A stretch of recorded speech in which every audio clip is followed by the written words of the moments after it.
Deadhouse Gates by Stephen Erickson. Series Malazan Book of the Fallen, Book 2, Part 3. Chapter 17. One who was many, on the blood trail, came hunting his own voice. Savage murder. Sprites buzzing in the sun came hunting his own voice, but Hood's music is all he heard, the siren song, called Silence. Seglora's account. Seglora the captain had begun swaying, though not in time with the heaving ship. He poured wine all over the table, as well as into the 4 goblets arrayed before him. Ordering thick-skulled sailors this way and that makes for a considerable thirst. I expect the food will be along shortly. Pormqual's treasurer, who did not consider the company worthy of knowing his name, raised painted eyebrows. "But, Captain, we have already eaten." "Have we? That explains the mess, then. Though the mess still has some explaining to do, because it must have been awful." "You there," he said to Kalam, "you're as solid as any fen bear? Was that palatable? Never mind. What would you know, anyway? I hear 7 cities' natives grow fruit, just so they can eat the larvae in them. Gobble the worm and toss the apple. Hey, if you want to know how you folks see the world, it's all there in that one custom now, that we're all chums. What were we talking about?" Sulk Elan reached out and collected his goblet, sniffing cautiously before taking a swallow. The dear treasurer was surprising us with a complaint. Captain, was he now? The captain leaned over the small table to stare at the treasurer. "A complaint aboard my ship? You bring those to me, sir?" "I just have," the man replied, sneering. "And deal with it I shall, as a captain must." He leaned back with an air of satisfaction.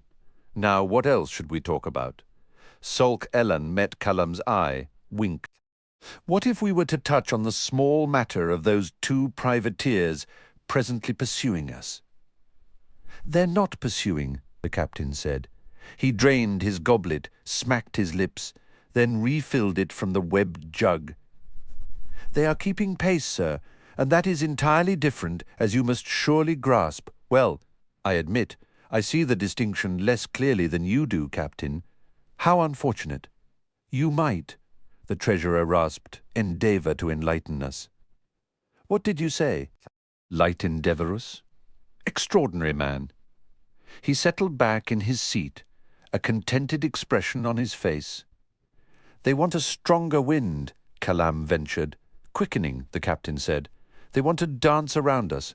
I, the ale-pissing cowards, toe to toe. That's how I'd like it, but no, they'd rather duck and dodge." He swung surprisingly steady eyes on Kalam. "That's why we'll take them unawares, come the dawn. Attack. Hard about. Marines prepare to board enemy vessel. I won't truck complaints aboard Ragstopper. Not a one, damn it. The next bleat I hear, and the bleater loses a finger. Bleats again, loses another one, and so on, each one nailed to the deck. Tap, tap." Kalam closed his eyes. They had sailed 4 days now without an escort, the trade winds pushing them along at a steady 6 knots. The sailors had run up every sheet of canvas they possessed, and the ship sang a chorus of ominous creaks and groans, but the 2 pirate galleys could still sail circles around Ragstopper. "And the madman wants to attack." "Did you say attack?" The treasurer whispered, his eyes wide. "I forbid it." The captain blinked owlishly at the man. "Why, sir," he said in a calm voice, "I looked into my tin mirror, did I not? It's lost its polish, on my word, so it has, between yesterday and today. I plan to take advantage of that." Since the voyage began, Kalam had managed to stay in his cabin for the most part, electing to emerge on deck only at the quietest hour, late in the last watch before dawn. Eating with the crew in the galley had also reduced the number of encounters with either Sulk Elan or the treasurer. This night, however, the captain had insisted on his joining them at dinner. The appearance of the pirates at midday had made the assassin curious about how the captain would deal with the threat, so he had agreed. It was clear that Sulk Elan and the treasurer had established a truce of sorts, as things never went beyond the occasional sardonic swipe. The exaggerated airs of civil discourse made their efforts at self-control obvious. But it was the captain who was the true mystery aboard the ragstopper. Kalam had heard enough talk in the galley and between the first and second mates to gauge that the man was viewed with both respect and some kind of twisted affection. In the manner that you'd view a touchy dog, pat once and the tail wags, pat twice and lose a hand. He shifted roles with random alacrity, dismissive of propriety. He revealed a sense of humour that yanked taut comprehension. Too long in his company, especially when wine was the drink of choice, and the assassin's head ached with the effort of following the captain's wending ways. What was worse, Kalam sensed a thread of cool purpose within the scattered weave, as if the captain spoke two languages at once, one robust and divergent, the other silken with secrets. I'd swear the bastard's trying to tell me something vital. He'd heard of a certain sorcery, from one of the less common warrens, that could lay a glamour upon a person's mind, a kind of mental block that the victim, in absolute tortured awareness, could circle round but never manage to penetrate. All, now I'm venturing into the absurd, paranoia's the assassin's bedmate, and no rest comes in that clamouring serpent's nest. Would that I could speak with quick Ben now. Sleep with your eyes open, man? Kalam started, frowned at the captain. The master of this fine sailing ship was saying, Sulk Elon purred, that it's been a strange passing of days since we reached open water. It was an interrogative seeking your opinion, Kalam. It's been 4 days since we left Aren Bay, the assassin growled. Has it now? The captain asked. Are you certain? What do you mean? Someone keeps knocking over the hisser, you see. The what? Oh, the hissing of sand. I'd swear he's making up words as he goes along. Are you suggesting you have but 1 hourglass on Ragstopper? Official time is so kept by a single glass, Elon said. While none of the others on board agree, the captain added, filling his goblet yet again. 4 days, or 14. Is this some kind of philosophic debate? The treasurer demanded suspiciously. Hardly, the captain managed to say during a belch. We left harbour with the first night of a quarter moon. Kalam tried to think back to the previous night. He'd stood on the forecastle beneath a brilliantly clear sky. Had the moon already set? No, it rode the horizon directly beneath the tip of the constellation known as the Dagger, end of a 3/4 moon. But that's impossible. 10 weevils a handful. The captain went on. As good as a hisser engaging passage. You'd have 10 in close on a fortnight. Unless the flour was foul from the start. Only the cook swears otherwise. Just as he'd swear he'd cooked us dinner here tonight, Sulk Ilan said with a smile, though our bellies groan that what we've just eaten was anything but food. In any case, thank you for dispelling the confusion. Well, sir, you've a point there sharp enough to prick skin, though mine's thicker than most, and I ain't anything if not stubborn. For which I cannot help but admire you, Captain. What in Hood's name are these two talking about, or rather, not talking about? A man gets so he can't even trust the beat of his own heart. Mind you, I can't count past 14 in any case. So's I could not help but lose track, and tracking's what we're talking about here, if I'm not mistaken. Captain, the treasurer said, you cause me great distress with your words.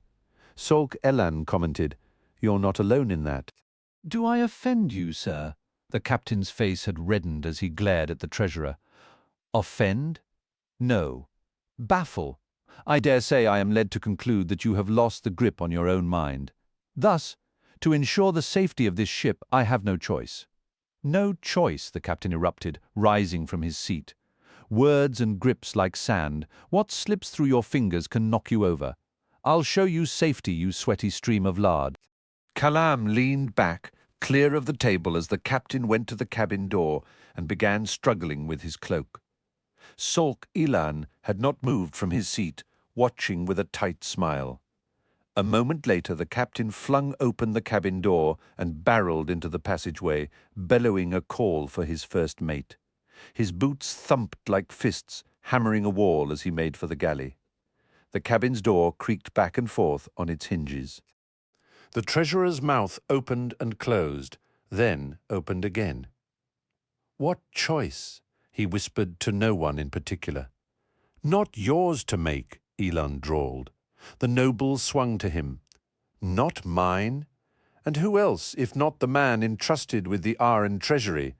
Is that what it's officially called, then? How about Pormqual's ill-gotten loot? Those seals on the crates below have the High Fist's sigil on them, not the Imperial scepter. And so you have been in the hold, sulk Elan. Interesting. To lay hands upon those crates is punishable by death, the treasurer hissed. Elan sneered his disgust. You're doing the dirty work of a thief, so what does that make you? The noble went white. In silence he rose, and using his hands to steady himself as the ship pitched, made his way across the small room, then out into the passageway. Sulk Elan glanced at Kalam. So, my reluctant friend, what do you make of this captain of ours? Nothing I'd share with you, Kalam rumbled. Your constant efforts to avoid me have been childish. Well, it's either that or I kill you outright. How unpleasant of you, Kalam, after all the efforts I have made on your behalf. The assassin rose. Rest assured I'll repay the debt, Sulk Elan. You could do that with your company alone. Intelligent conversation aboard this ship is proving hard to come by. I'll spare a thought in sympathy, Kalam said, heading to the cabin door. You wrong me, Kalam. I am not your enemy. Indeed, we two are much alike. The assassin paused in the portalway. If you're seeking friendship between us, Sulk Elan, you've just taken a long step back with that observation. He stepped out into the passage and made his way forward. He emerged onto the main deck and found himself in the midst of furious activity. Gear was being battened down, sailors checking the rigging and others taking in sail. It was past the 10th bell and the night sky was solid clouds, not a star showing. The captain reeled down to Kalam's side. What did I tell you lost its polish? A squall was coming. The assassin could feel it in the wind that now swirled as if the air had nowhere to go. From the south, the captain laughed, clapping Kalam on the shoulder. We'll turn on the hunters, aye, won't we just? Storm-jibbed and marines crowding the forecastle. We'll ram 'em down their throats. Who'd take these smirking stalkers? We'll see how long their grins last, with a short sword jabbing 'em in the face. Hey, he leaned close, the wine sour on his breath. Look to your daggers, man. It'll be a night for close work. Aye, won't it just? His face spasmed suddenly, and he jerked away, began screaming at his crew. The assassin stared after him. Perhaps I'm not being paranoid after all. The man's afflicted with something. The deck heeled as they came hard about. The storm's wind arrived at the same time, lifting Ragstopper to run before it on stiff, shortened sails. Lanterns shuttered, and the crew settling into their tasks, they plunged on northward. A sea battle in a raging storm, and the captain expects the marines to board the enemy craft, to stand on a pitching wave-whipped deck and take the fight to the pirates. This is beyond audacious. Two large figures appeared from behind, flanking the assassin. Kalam grimaced. Both of the treasurer's bodyguards had been incapacitated by seasickness since the first day, and neither looked in any condition to be able to do anything except puke his guts out on the assassin's boots. Yet they stood their ground, hands on weapons. Master wishes to speak with you, one of them growled. Too bad, Kalam growled back. Now, or what? You kill me with your breath. Master can speak with corpses, can he? Master commands, if he wants to talk, he can come here. Otherwise, like I said, too bad. The two tribesmen retreated. Kalam moved forward past the main mast to where the two squads of marines crouched low before the forecastle. The assassin had weathered more than his share of squalls while serving in the Imperial campaigns, in galleys, transports and triremes on 3 oceans and half a dozen seas. This storm was thus far at least comparatively tame. The Marines were grim-faced, as would be expected before an engagement, but otherwise laconic as they readied their assault crossbows in the blunted glow of a shuttered lantern. Kalam's gaze searched among them until he found the lieutenant. "A word with you, sir. Not now," she snapped, donning her helmet and locking the cheek guards in place. "Get below. He means to ram. I know what he means to do. And when the crunch comes, the last thing we need is some hood-damned civilian to watch out for. Do you take the captain's orders? Or the treasurer's?" She looked up at that, eyes narrowing. The other Marines paused. "Get below," she said. Kalam sighed. "I'm an Imperial veteran, Lieutenant. Which army?" He hesitated, then said 2nd, 9th Squad, bridge burners.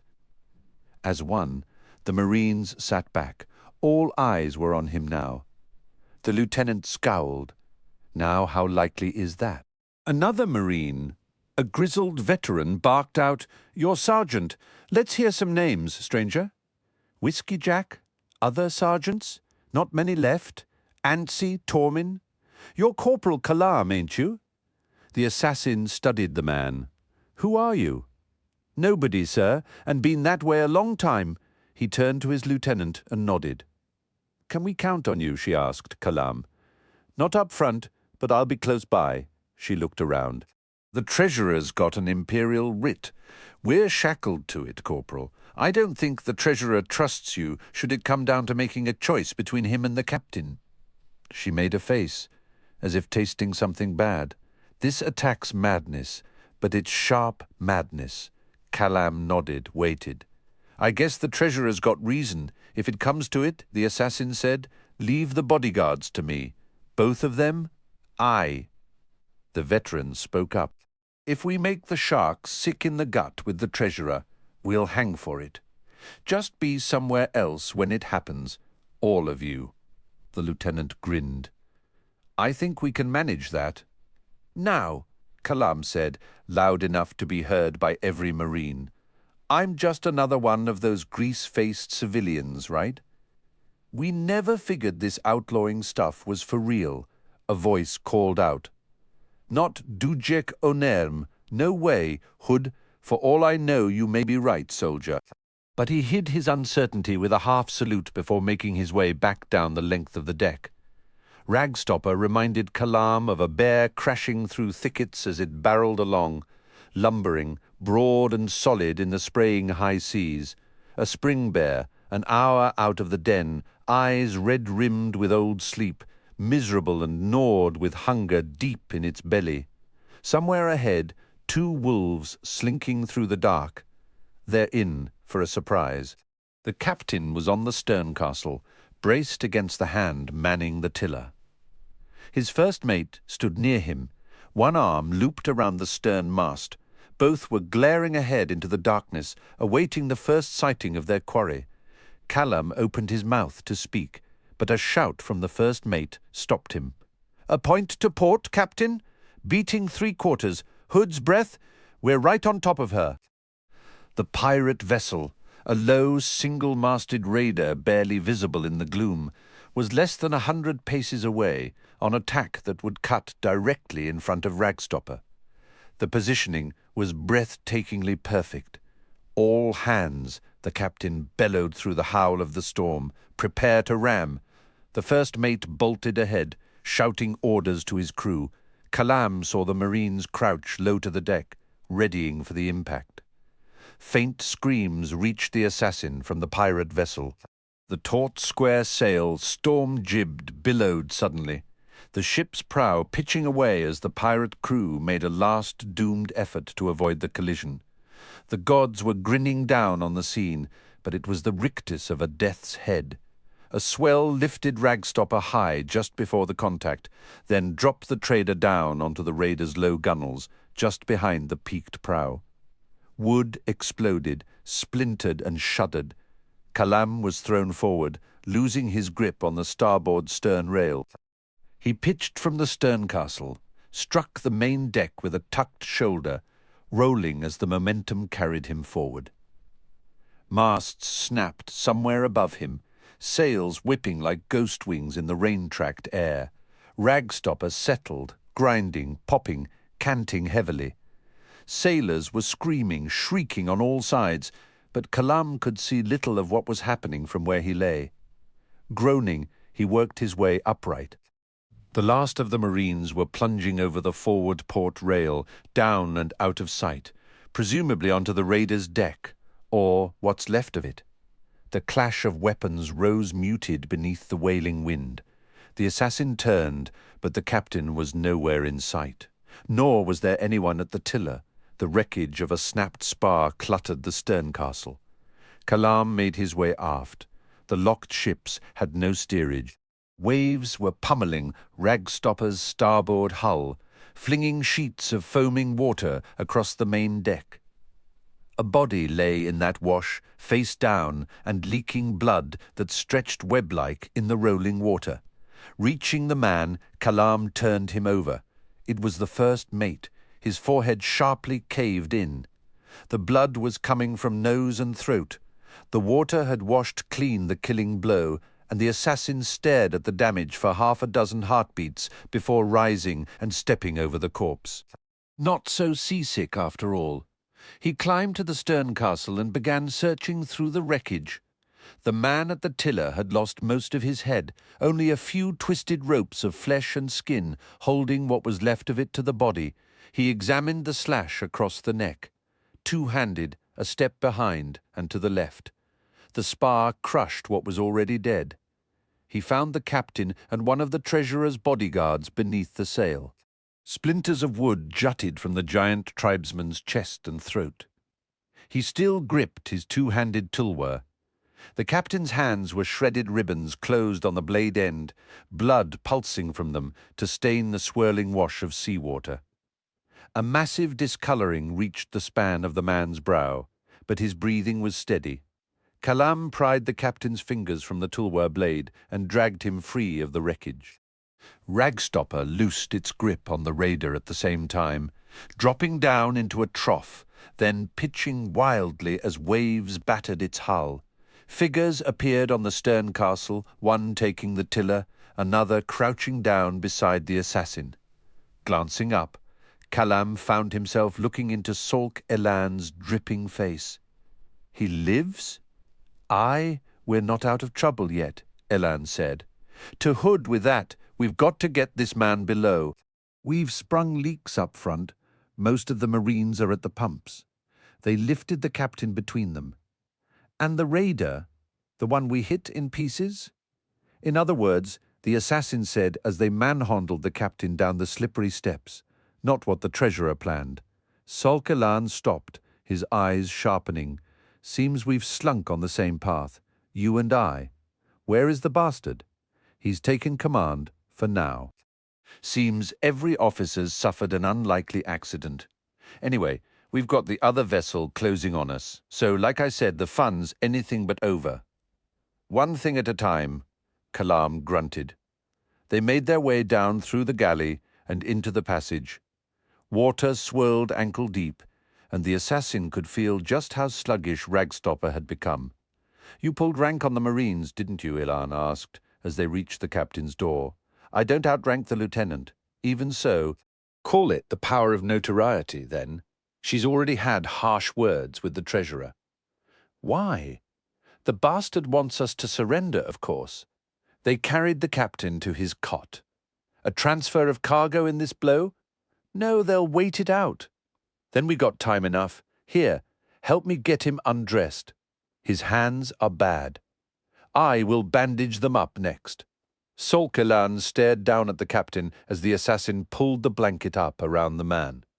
"Think he'll live?" Kalam said nothing, pulling the captain's hands free to study the lacerations. He stopped a blow with these. Now, that's not an easy thing to do. "Listen, Kalam, how are we in this?" The assassin hesitated, then said, "How did you put it? Slunk the same path? It seems neither one of us wants to end up in a shark's belly, meaning we'd better work together. I, for now. Just don't expect me to kiss you goodnight, Elan. Not even once. You'd better get up top, find out what's going on. I can finish here. Don't tarry, Kalam. Blood could spill fast. Alone with the captain, the assassin found a sewing kit and began stitching flesh. He finished one hand and had started on the other when the captain groaned. Hood's breath, Kalam muttered. Just another 10 minutes. That's all I needed. Double cross. The captain whispered, his eyes squeezed shut. We'd guessed as much, the assassin said, continuing closing wounds. Now shut up and let me work. Poor Pormqual's treasurer is crooked. Like attracts like, as the saying goes. You and that Ponzi skulker, two of a kind. Thanks, so I keep hearing, up to you two now. And the lieutenant. The captain managed a smile, his eyes still closed. Good. Kalam sat back, reached for the bandages. Almost done. Me too. That bodyguard's dead, you'll be pleased to know. Aye. Killed himself, the idiot. I ducked the first swing, the blade bit through the wrong ropes. Feel that, Kalam. We're rolling even. Someone up top knows what we're doing, thank the gods. Still, way too heavy, but she'll hold together. Got enough rags for that, then, that we have. All right, I'm done, Kalam said, rising. Get some sleep, Captain. We need you, Hale, and fast. Not likely. That other bodyguard will finish it first chance he gets. The treasurer needs me out of the way. We'll take care of it, Captain. Just like that. Just like that, closing the door behind him, Kalam paused, loosened the long knife in its scabbard. Just like that, Captain.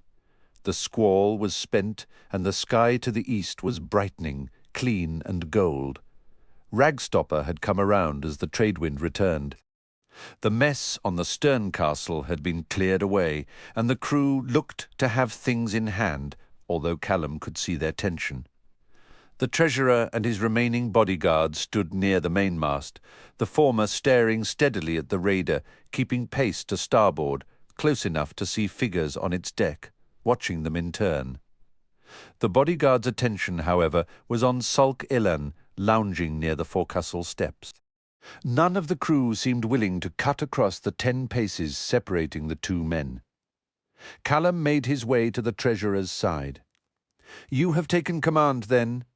The man nodded sharply, his diffidence obvious as he avoided the assassin's eye. I intend to buy our way clear. Take your cut, you mean, and how much would that be? 80–90%? With you along as hostage, of course? He watched the blood leave the man's face. This is not your concern, the treasurer said. You're right, but killing the captain and his officers is, because it jeopardizes this voyage. If the crew doesn't know for certain, you can rest assured it suspects. We have the Marines to deal with that back away, and you'll survive intact. Step in and you'll be cut down. Kalam studied the raider, and what's their percentage? What's to stop them from slitting your throat and sailing off with the whole share? The treasurer smiled. I doubt my uncle and cousins would do that. Now, I suggest you go below, back to your cabin, and stay there. Ignoring that advice, Kalam went off to find the Marines. The engagement with the pirates had been fierce and short. Not only was the ship coming apart under them, but there was little fight left in the raiders' panicked crew. More like a slaughter, the lieutenant muttered as the assassin crouched down opposite her. The two squads sat in the forward hold amidst streams of water running down the planks, busy stuffing rags into the breaches in the hull. We didn't even take a scratch. What have you worked out thus far? Kalam quietly asked. She shrugged. As much as we need to, Corporal. What do you want us to do? The treasurer will order you to stand down. The pirates will then relieve you of your weapons, at which point they slit our throats and toss us overside. Imperial writ? Or no, the man's committing treason. Well, he's stealing from a thief, but I take your point. Kalam rose. I'll talk with the crew and get back to you, Lieutenant. Why don't we take down the treasurer and his bodyguard right now, Kalam? The assassin's eyes narrowed. Stick to the rules, Lieutenant. Leave murder to those whose souls are already stained. She bit her lip, studied him for a long time, then slowly nodded. Kalam found the sailor he'd spoken with when the hold was being loaded at the Aren pier. The man was coiling ropes on the stern castle with the air of someone needing to keep busy. "Heard you saved the captain," the sailor said.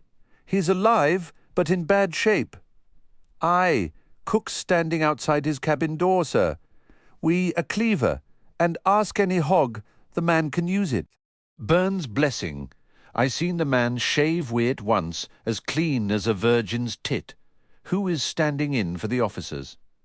If ye mean who's got things shipshape and all the hands at stations, that'd be me, sir. Only our new commander ain't much interested in jawing wi' me. His swordsman's come over to tell me to get ready to heave to, once the seas have settled some, to transfer cargo. The man nodded. And then, well now, if the commander's true to his word, they'll let us go. Kalam grunted. And why would they be so kind? I've been chewing that one myself. We got sharp enough eyes, too sharp for them to breathe easy. Besides, there's what's been done to Captain. Got us a little peeved, that has. Boots thumped midships, and the two men turned to see the bodyguard lead the Marines onto the main deck. The lieutenant was looking none too happy. "It's the gods puke all round us now, sir," the sailor muttered. Raiders closing. "So we've arrived," Kalam said under his breath. He looked across to Solk-Ilan and found the man's eyes on him. The assassin gave a nod, and Elan casually turned away, his hands hidden beneath his cloak. "That raider's got a shipload of swords, sir. I make 50 or more, all getting ready. Leave them to the Marines. Your crew stays back. Spread the word." The sailor moved off. Kalam made his way to the main deck. The treasurer was facing off with the lieutenant. "I said to surrender your weapons, Lieutenant," the treasurer snapped. "No, sir, we will not." The treasurer was trembling with rage. He gestured to his bodyguard. The big tribesman did not get very far. He made a choking sound, hands reaching up to claw at the knife protruding from his throat. Then he fell to his knees, toppled. Solk-Ilan stepped forward. "Change of plans, my dear sir," he said, bending to retrieve his knife. The assassin moved behind the treasurer and pushed the point of his long knife against the man's lower back. "Not a word," he growled. "Not a move." He then turned to the Marines. "Lieutenant, prepare to repel boarders." "Aye, sir." The raider was coming alongside, the pirates jostling as they prepared to leap the distance between the ships. The difference in height meant that they had a climb to make, nor could those on deck see much of what awaited them on Ragstopper. A lone crewman on the raider had begun a lazy climb towards the lone mast's tiny crow's nest. "Too late, you fools! The pirate captain," the treasurer's uncle Kalam assumed, shouted a greeting across the distance. "Say hello," the assassin growled. "Who knows, if your cousins are good enough, you might win the day yet." The treasurer raised a hand, called out his answer. There was less than 10 paces between the two ships now. Solk-Ilan approached those of the Ragstopper's crew who stood near the Marines. "When she's close enough, use the grappling hooks. Make sure we're snug, lads, because if she gets away, she'll hound us from here to Falar." The pirate climbing the mast was halfway up, already swinging around to see if he could get a better look at the scene on Ragstopper's main deck. The raider's crew threw lines across. The ships closed. A cry of warning from the lookout was cut short by a crossbow quarrel. The man toppled, landing amidst his fellows crowding the raider's deck. Angry shouts arose. Kalam gripped the treasurer by the collar and dragged him back as the first of the pirates leapt the distance and swarmed up Ragstopper's flank. "You've made a terrible mistake," the treasurer hissed. The Marines answered the assault with a murderous flight of quarrels. The first line of pirates pitched back. Solk-Ilan shouted a warning that brought Kalam spinning around. Hovering just off the port side, directly behind the grouped Marines, an apparition took form. its wings 10 paces across, its shimmering scales bright yellow and blinding in the new day's light. The long reptilian head was a mass of fangs, an encaral this far from Raraku, Hood's breath. "I warned you," the treasurer laughed. The creature was a blur as it plunged into the midst of the marines, talons crunching through chain and helms. Kalam whirled again, drove his fist into the grinning treasurer's face. The man dropped to the deck, unconscious, blood gushing from his nose and eyes. "Kalam!" Salkelan shouted. "Leave the mage to me. Help the marines." The assassin bolted forward. Encaral were mortal enough, just notoriously hard to kill, and rare even in their desert home. The assassin had never before faced one. 7 marines were down. The creature's wings thundered as it hung over the rest, its 2 taloned limbs darting downward, clashing against shields. Pirates were streaming onto Ragstopper, opposed now by only 6 marines, the lieutenant among them. Kalam had little time to think of what he planned, and none to gauge Solk Ilan's progress. "Stiffen shields," he bellowed, then leapt forward, scrambling onto the shields. The encaral twisted around, razor claws lashing at his face. He ducked and drove his long knife up between the creature's legs. The point jammed against scale, snapping like a twig. "Hood!" Dropping the weapon, Kalam surged upward, clambering over the gnarled, scaly hide. Jaws snapped down at him but could not reach. The assassin swung around onto the beast's back. Sorcerous concussions reached his ears from the raider's deck. Thrusting knife in one hand, his other arm looped around the encaral's sinuous neck. Kalam began slashing at the beating wings. The blade slipped through membrane, opening wide, spreading gaps. The encaral fell to the deck, into the midst of the surviving marines who closed in around it, thrusting with their short swords. The heavier weapons succeeded where long knife failed, driving between scales. Blood sprayed. The creature screamed, thrashing about in its death throes. There was fighting on all sides now as pirates converged to cut down the last of the marines.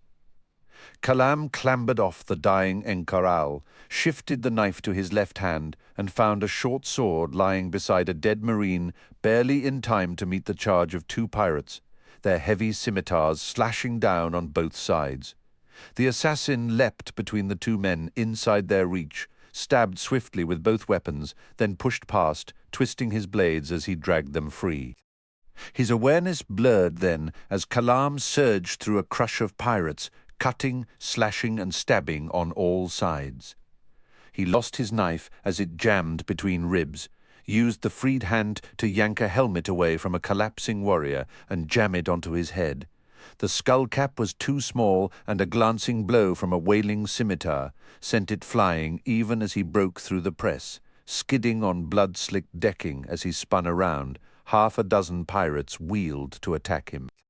Solk Ilan struck the group from the side, a long knife in either hand.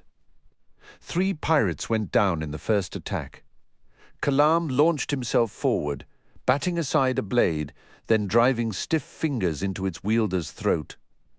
A moment later the clash of weapons had ceased. Figures were sprawled on all sides, some moaning, some shrieking and gibbering in pain, but most still and silent. Kalam dropped to one knee, struggling to regain his breath. "What a mess," Solk Ilan muttered, crouching to wipe his blades clean. The assassin lifted his head and stared at him. Elan's fine clothes were scorched and soaked in blood. Half his face was bright red, flash-burned, the eyebrow on that side a smear of ash. He was breathing heavily, and every breath caused him obvious pain. Kalam looked past the man. Not a single marine was standing. A handful of sailors moved among the bodies, pulling free those that still lived. They'd found but 2 thus far, neither one the lieutenant. The acting first mate came to the assassin's side. "Cook wants to know what? Is that big lizard tasty?" Salk Elan's laugh became a cough. "A delicacy," Kalam muttered. 100 jakatas a pound in Panpotson." Permission to cross over to the raider, sir? The sailor continued. We can resupply. The assassin nodded. I'll go with you, Sulk Elan managed. Appreciate that, sir. Hey, one of the sailors called. What should we do with the treasurer? The bastard's still alive. Leave him to me, Kalam said. The treasurer was conscious as they loaded him down with sacks of coin, making noises behind his gag, his eyes wide. Kalam and Sulk Elan carried the man between them to the side and pitched him over without ceremony. Sharks converged on the splash the man made, but the effort of following him down proved too great for the already sated creatures. The stripped-down raider was still burning beneath a column of smoke as it vanished beyond the horizon. The whirlwind lifted itself into a towering wall higher than the eye could fathom and over a mile in width around the holy desert Raraku. Within the wasteland's heart all remained calm, the air refulgent with golden light. Battered ridges of bedrock rose above the sands ahead, like blackened bones. Walking half a dozen paces in front, Leo Man paused and turned. We must cross a place of spirits, he said. Felisin nodded. Older than this desert, they have risen and now watch us. Do they mean us harm, Sha'ik Reborn? The Toblakai asked, reaching for his weapon. No, they may be curious, but they are beyond caring. She turned to Heboric. The ex-priest was still huddled within himself, hidden beneath his tattoos. What do you sense? He flinched away from her voice, as if every word sent his way was a jagged dart. One needn't be an immortal ghost not to care, he muttered. She studied him. Fleeing from the joy of being reborn cannot last, Heboric. What you fear is becoming human once again. His laugh was bitter, sardonic. You do not expect to hear such thoughts from me, she noted. For all that you disliked what I was, you are loath to relinquish that child.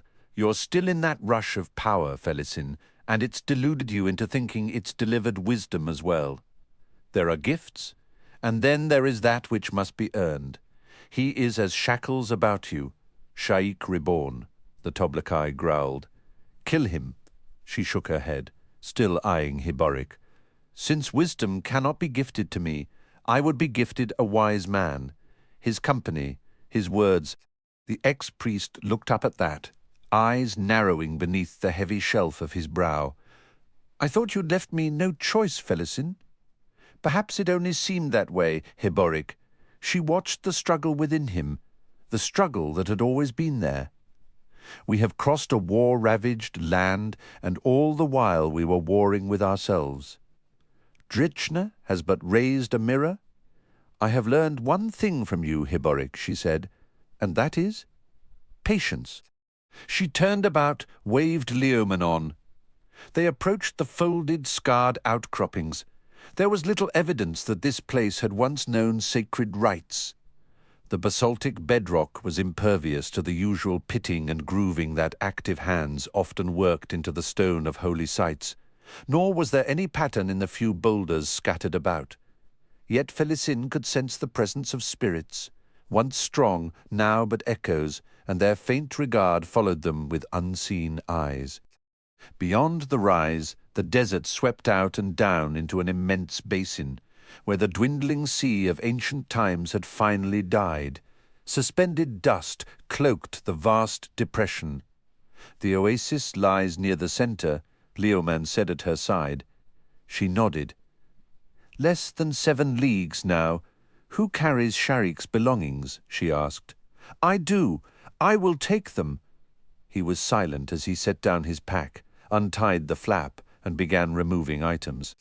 Clothing, a scatter of a poor woman's rings, bracelets, and earrings, a thin-bladed long knife, its iron stained black, except for the honed edge. Her sword awaits us at the encampment, Leoman said when he'd done. She wore the bracelets on her left wrist only, the rings on her left hand. He gestured down at some leather straps. She wound these around her right wrist and forearm. He paused, looked up at her with hard eyes. It were best you matched the attire precisely. She smiled. To aid in the deceit, Leoman. He dropped his gaze. There may well be some resistance. The High Mages would bend the cause to their wills, create factions within the camp, then clash in a struggle to decide who will rule all. They have not yet done so, for they cannot determine if Sha'ik still lives. Yet they have prepared the ground. Seer. Ah, you accept that much at least. He bowed. None could deny the power that has come to you, yet... Yet I did not myself open the holy book. He met her eyes. You did not. Felisin looked up. The Toblachai and Heboric stood a short distance away, watching, listening. What I shall open is not between those covers, but is within me. Now is not the time. She faced Leomund again. You must trust in me. The skin tightened around the desert warrior's eyes. You never could easily yield that, could you, Leomund? Who speaks? We do. He was silent. Toblachai. Yes, Sha'ik Reborn. To a man who doubts you, you would use what? My sword, he replied. Heboric snorted. Felisin swung to him. And you? What would you use? Nothing. I would be as I am, and if I prove worthy of trust, that man will come to it, unless... He scowled. Unless that man cannot trust himself, Felisin. She turned back to Leomund and waited. Heboric cleared his throat. You cannot command someone to have faith, lass. Obedience, yes, but not belief itself, she said to Leomund. You've told me there is a man to the south. A man leading a battered remnant of an army and refugees, numbering tens of thousands. They do as he bids. Their trust is absolute. How has that man managed that? Leomund shook his head. Have you ever followed such a leader, Leomund? No. So you truly do not know. I do not know, Seer. Dismissive of the eyes of three men, Felisin stripped down and attired herself in Sha'ik's clothing. She donned the stained silver jewellery with an odd sense of long familiarity, then tossed aside the rags she had been wearing earlier. She studied the desert basin for a long moment, then said, Come, the High Mages have begun to lose their patience. We're only a few days from Falar, according to the first mate. Kalam said, Everyone's talking about these trade winds. I bet they are, the captain growled, looking as if he'd swallowed something sour. The assassin refilled their tankards and leaned back. Whatever still afflicted the captain, keeping him to his cot for days now, went beyond the injuries he'd sustained at the hands of the bodyguard. Mind you, head wounds can get complicated. Even so, the captain trembled when he spoke, though his speech was in no way slurred or otherwise impaired. The struggle seemed to be in pushing the words out, in linking them into anything resembling a sentence. Yet in his eyes, Kalam saw a mind no less sharp than it had been. The assassin was baffled, yet he felt on some instinctive level that his presence gave strength to the captain's efforts.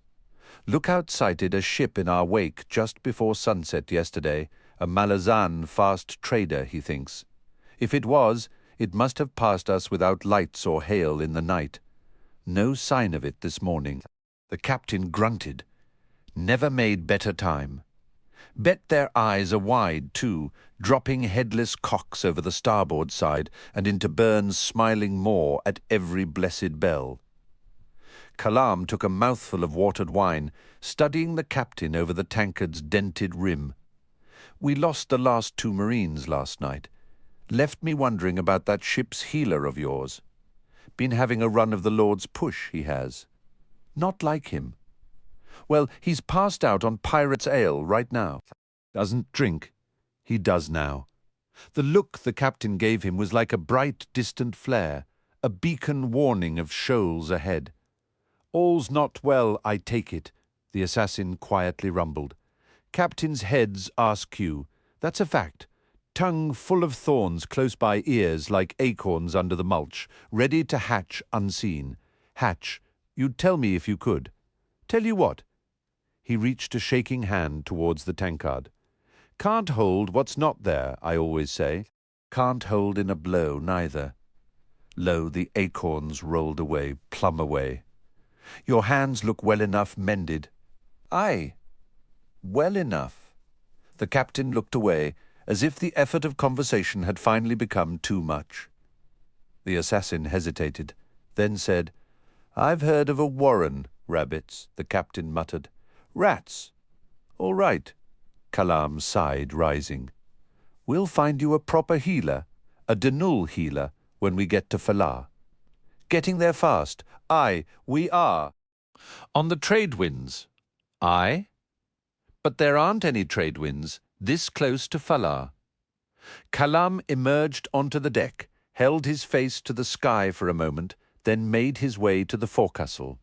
"How does he fare?" Salk Elan asked. "Poorly. Head injuries are like that. Get knocked wrong and you end up muttering marriage vows to your lapdog. We'll see in Falar. We'd be lucky to find a good healer in Bantra." "Bantra?" Hood's breath. Why Bantra when the main islands are but a few leagues farther along? Elan shrugged. "Ragstopper's home berth, it seems. In case you haven't noticed, our acting first mate lives in a tangle of superstition. He's a legion of neurotic sailors all rolled up in one Kalam, and on this one you won't sway him. Hood knows I've tried." A shout from the lookout interrupted their conversation. "Sails, 2 pegs off the port bow. 6, 7, 10. Burns' blessing. A fleet." Kalam and Elan stepped over to the forecastle's portside rail. As yet, they could see nothing but waves. The first mate called up from the main deck. "What's their bearing, Vol?" "North, sir, and westerly. They'll cut across our wake, sir." "In about 12 hours," Elan muttered. "Hard tacking all the way a fleet," Kalam said.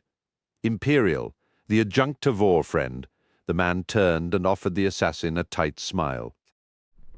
"If you thought the blood had run thick enough over your homeland, well, thank the gods we're heading the other way."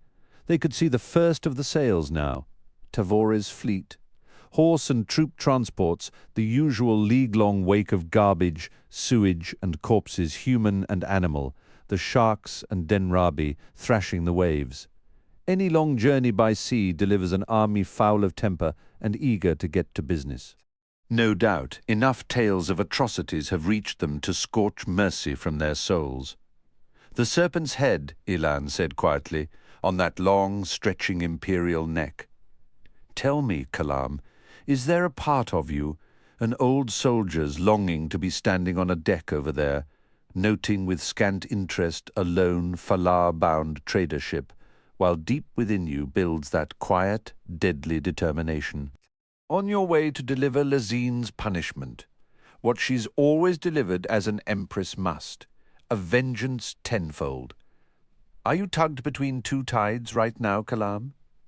My thoughts are not yours to pillage, Ellen, no matter how rampant your imagination. You do not know me, nor shall you ever know me." The man sighed. "We've fought side by side, Kalam. We proved ourselves a deadly team. Our mutual friend in Airliton had suspicions of what you intend. Think of how much greater your chances with me at your side." Kalam slowly turned to face Elan. "Chances of what?" he asked, his voice barely carrying. Salk Elan's shrug was easy, careless. "Whatever, you're not averse to partnerships, are you? There was Quick Ben, and before that Porthal Canastra, from your early pre-imperial days in Karashimesh. Hood knows anyone looking at your history, Kalam, might well assert that you thrive on partnerships." "Well, man, what do you say?" The assassin responded with a slow blink of his lids. "And what makes you think I am alone right now, Salk Elan?" For the briefest yet most satisfying of moments, Kalam saw a flicker of uncertainty rattle Elan's face, before a smooth smile appeared. "And where does he hide, up in the crow's nest with that dubiously named lookout?" Kalam turned away. "Where else?" The assassin felt Salk Elan's eyes on his back as he strode away. "You've the arrogance common to every mage, friend. You'll have to excuse my pleasure in spreading cracks through it."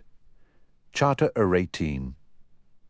I stood in a place where all shadows converged, the end of the path of hands, solar taken and divers through the gates of truth, where from the darkness all mysteries emerged. The path, Trout Senel Bokarala. They came upon the four bodies at the edge of an upthrust of roots that seemed to mark the entrance to a vast maze. The figures were contorted, limbs shattered, their dark robes twisted and stiff with dried blood. Recognition arrived, dull and heavy in Mappo's mind, an answering of suspicions that came with little surprise. Nameless ones, priests of the Azath. If such entities can have priests, how many cold hands have guided us here? Myself. Icarium? These two twisted roots journeying to Tremola. With a grunt, Icarium stepped forward, his eyes on a broken staff lying beside one of the corpses. I have seen those before, he said. The Trell frowned at his friend. How? Where? In a dream. Dream. The Jug gave him a half-smile. Oh, yes, Mappo, I have dreams. He faced the bodies again. It began as all such dreams begin. I am stumbling in pain. Yet I bear no wounds, and my weapons are clean. No, the pain is within me, as of a knowledge once gained, then lost yet again. Mappo stared at his friend's back, struggling to comprehend his words. I arrive, the Jug continued in dry tones, at the outskirts of a town. A Trellish town on the plain. It has been destroyed.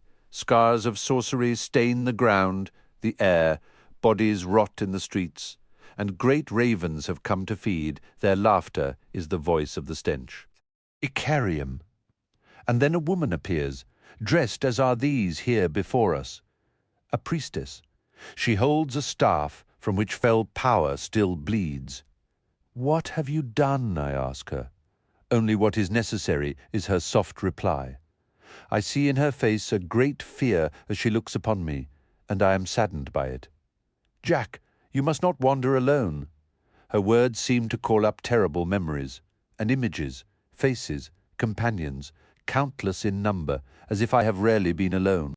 Men and women have walked at my side, sometimes singly, sometimes in legion. These memories fill me with grief, as if in some way I have betrayed every one of those companions. He paused, and Mappo saw his head slowly nod. Indeed, I understand this now. They were all guardians, like you, Mappo, and they all failed, were perhaps killed by my own hand. He shook himself. The priestess sees what lies writ upon my face, for hers becomes its mirror. Then she nods. Her staff blossoms with sorcery, and I wander a lifeless plain alone. The pain is gone, where it had lodged within me. There is now nothing, and as I feel my memories drift apart. Away, I sense I have but dreamed, and so awaken. He turned then, offered Mappo a dreadful smile. Impossible, a twisting of the truth. I saw the slaughter with my own eyes. I spoke with the priestess. You have been visited in your dreams, Icarium, with fickle malice. Fiddler cleared his throat. Looks like they were guarding this entrance. Whatever found them proved too much. They are known on the Jag O'Don, Mappo said, as the Nameless Ones. Icarium's eyes hardened on the Trell. That cult, Apsalar muttered, is supposed to be extinct. The others looked at her. She shrugged. Dancer's knowledge. Iscaral sputtered. Hood, take their rotting souls. Presumptuous bastards, one and all, how dare they make such claims? What claims? Fiddler growled. The high priest hugged himself. Nothing. Speak nothing of it. Yes, servants of the Azath. Pa, are we naught but pieces on a game board? My master scoured them from the Empire. Yes, a task for the talons, as Dancer will tell you. A necessary cleansing, a plucking of a thorn from the Emperor's side, slaughter and desecration. Merciless, too many vulnerable secrets.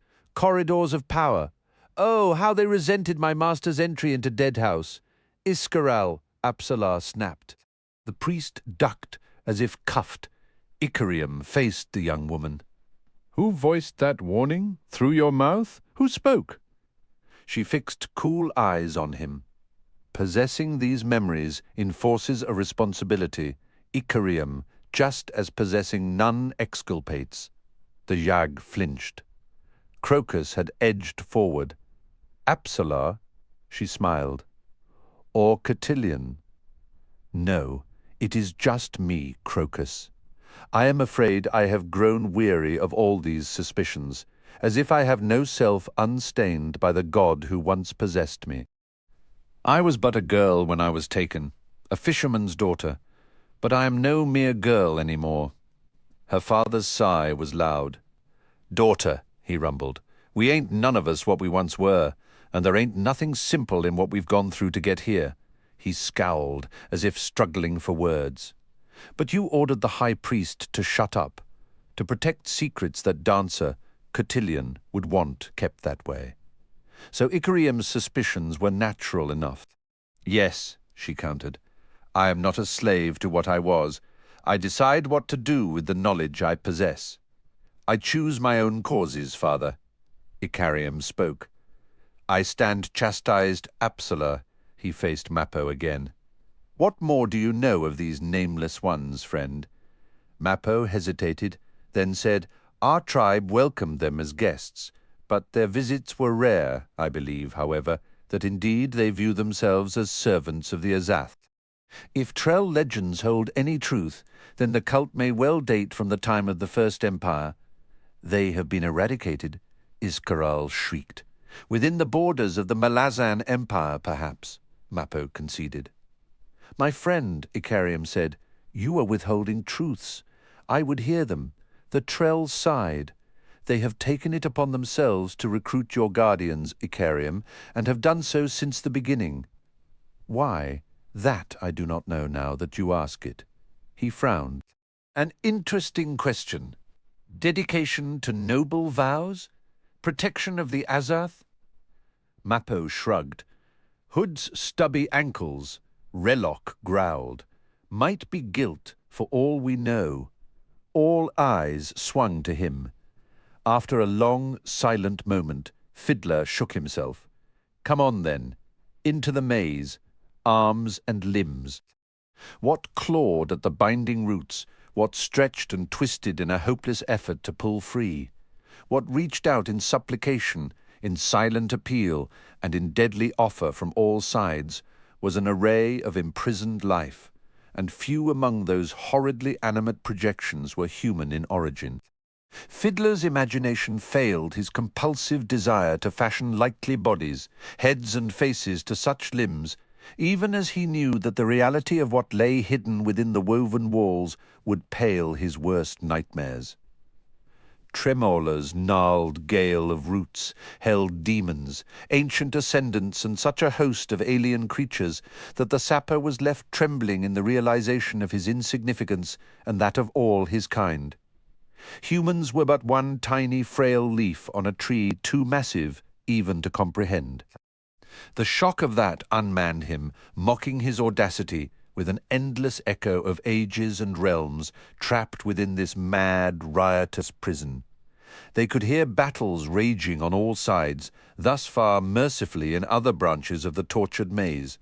The Azath was being assailed from all fronts. The sound of snapping, shattering wood cracked through the air. Bestial screams rent the iron-smeared air above them, voices lost from the throats that released them, voices the only thing that could escape this terrifying war. The crossbow's stock was slick with sweat in Fiddler's hands as he edged forward, keeping to the center of the path beyond the reach of those grasping, unhuman hands. A sharp bend lay just ahead.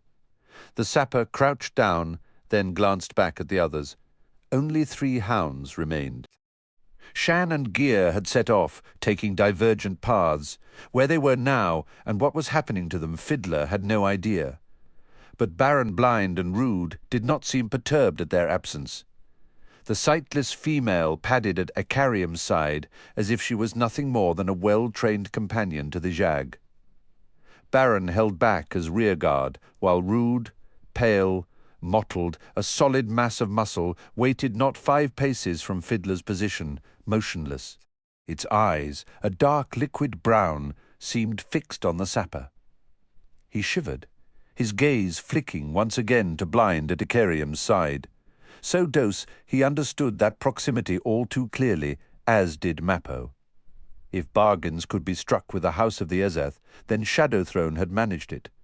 The hounds would not be taken, as much as Tremolo would have yearned for such prizes, for the abrupt and absolute removal of these ancient killers. No, the deal involved a much greater prize. Mappo stood on the jag's other side, the burnished, long-bone club raised before him. A surge of compassion flooded Fiddler. The trell was being torn apart from within. He had more than just shapeshifters to guard against. There was, after all, the companion he loved as a brother. Crokus and Apsalar, the former with his fighting knives out and held in admirably relaxed grips, flanked Servant. Pust slunk along a step behind them. And this is what we are, this, and no more than this. He had paused before the bend in response to an instinctive hesitation that seemed to wrap an implacable grip around his spine. Go no farther. Wait. The sapper sighed. Wait for what? His eyes, still wandering over the group behind him, caught on something, focused. Rude's hackles had begun a slow rise. Hood.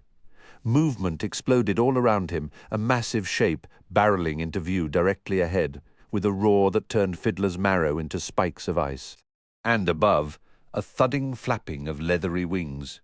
Huge talons darting down. The charging Solar-Taken was a brown bear, as big as a noble-born's carriage, both flanks brushing the root walls of the maze, where arms were pulled, stretched, hands closed on thick fur. The sapper saw one unhuman limb torn from the trio of joints that formed its shoulder, spurting old black blood, ignoring these desperate efforts. As if they were no more than burrs and thorns, the bear lunged forward. Fiddler dropped to the root-bound floor, the bark hot and greasy with some kind of sweat, sparing no breath to shout even a warning. Not that it was needed. The bear's underside swept over him in a blur, the fur pale and smeared in blood. Then it was past, even as the sapper rolled to follow its attack. The bear's attention was fixed exclusively on the blood-red Encarel hovering before it, another Solar-Taken shrieking with rage. The bear's paws lashed out, closing on empty air as the winged reptile darted backward and into the reach of Mappo's club. Fiddler could not fathom the strength behind the trell's two-handed, full-shouldered swing. The weapon's tusked head struck the Encaral's ridged chest and plunged inward with a snapping of bones. The Encaral, itself the size of an ox, seemed literally to crumple and fold around that blow. Wing bones broke, neck and head were thrown forward, eyes and nostrils spraying blood. The reptilian Solar-Taken was dead before it struck the root wall. Talons and hands received and held it. "No!" Mappo roared. Fiddler's gaze darted to Icarium. But the jag was not the cause of the trell's cry, for the hound Rude had attacked the massive bear, striking it from the side. With a scream, the Solar-Taken lurched sideways up against the root wall.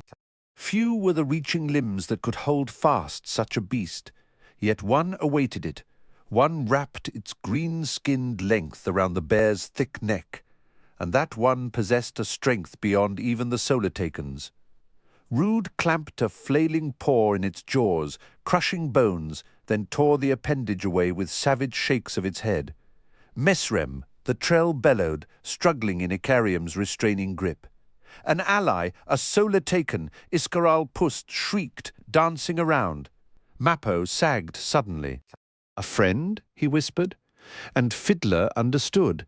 The first friend lost this day, the first tremola laid claim to both shapeshifters as roots snaked out, wrapping around the newcomers.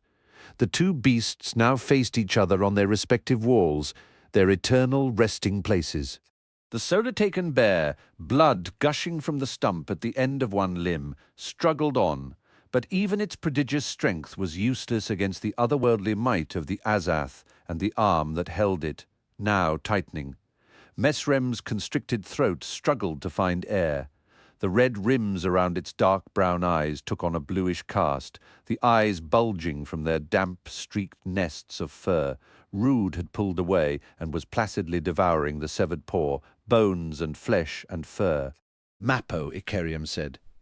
See that stranger's arm crushing the life from him, do you understand? Not an eternal prison for Mesram. Hood will take him, death will take him, as it did the Ankaral. The entwining roots from the opposing walls reached out to each other, almost touching. The maze finds a new wall, Crokus said. Quickly then, Fiddler snapped, only now regaining his feet. Everyone to this side. They moved on, silent once again. Fiddler found his hands trembling incessantly now, where they gripped his pitiful weapon.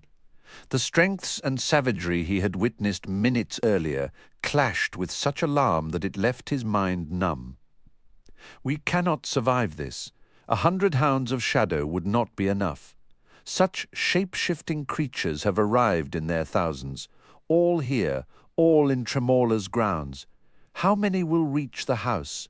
Only the strongest, and what is it we dare? To step within the house, to find the gate that will take us to Malaz city, to the Deadhouse itself. Gods, we are but minor players. With one exception, a man we cannot afford to unleash, a man even the Azarth fears. Sounds of fierce battle assailed them from all sides.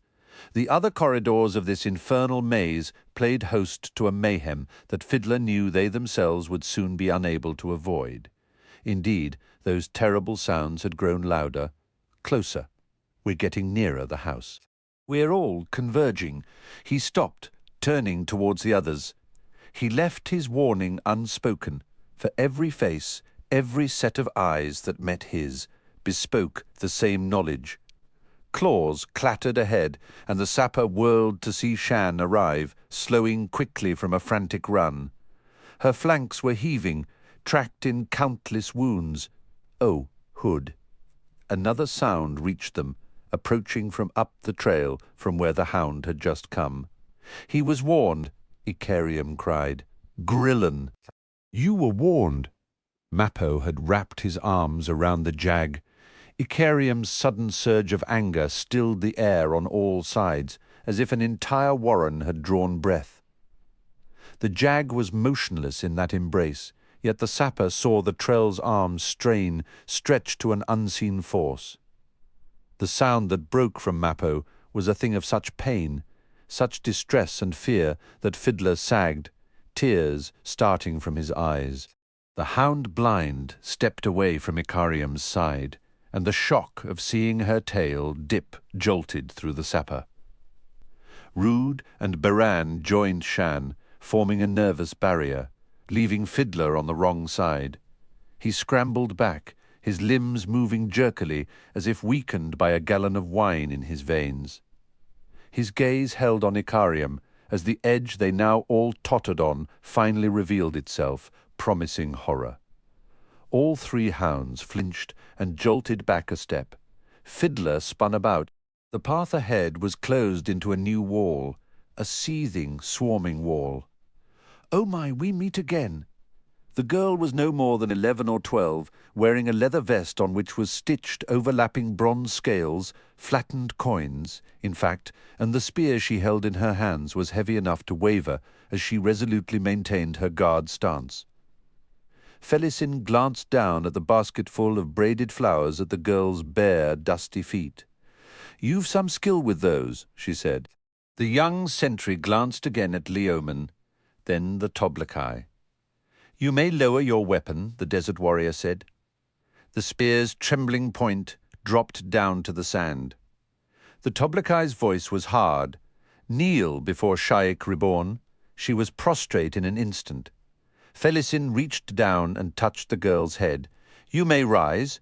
What is your name?" As she climbed hesitantly upright, she answered with a shake of her head. "Likely one of the orphans," Leoman said. "None to speak for her in the naming right. Thus she has no name. Yet she would give her life for you, Sha'ik Reborn. If she would give her life for me, then she has earned a name. So with the other orphans, as you wish, who then will speak for them?" "I shall, Leoman. The edge of the oasis was marked by low, crumbling mud-brick walls and a thin scatter of palms, under which sand crabs scuttled through dry fronds.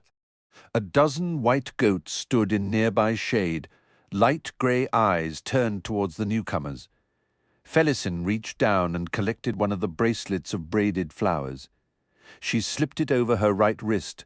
They continued on into the heart of the oasis. The air grew cooler. The pools of shadow they passed through were a shock after so long under unrelieved sunlight. The endless ruins revealed that a city had once stood here, a city of spacious gardens and courtyards, pools and fountains, all reduced to stumps and low ridges. Corrals ringed the camp, the horses within them looking healthy and fit. "How large is this oasis?" Heboric asked. "Can you not inquire of the ghosts?" Felisin asked. "I'd rather not. This city's destruction was anything but peaceful. Ancient invaders crushing the last of the First Empire's island enclaves. The thin sky-blue potsherds under our feet are First Empire.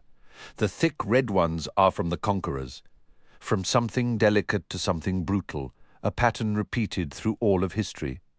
These truths weary me down to my very soul. The oasis is vast," Leoman told the ex-priest.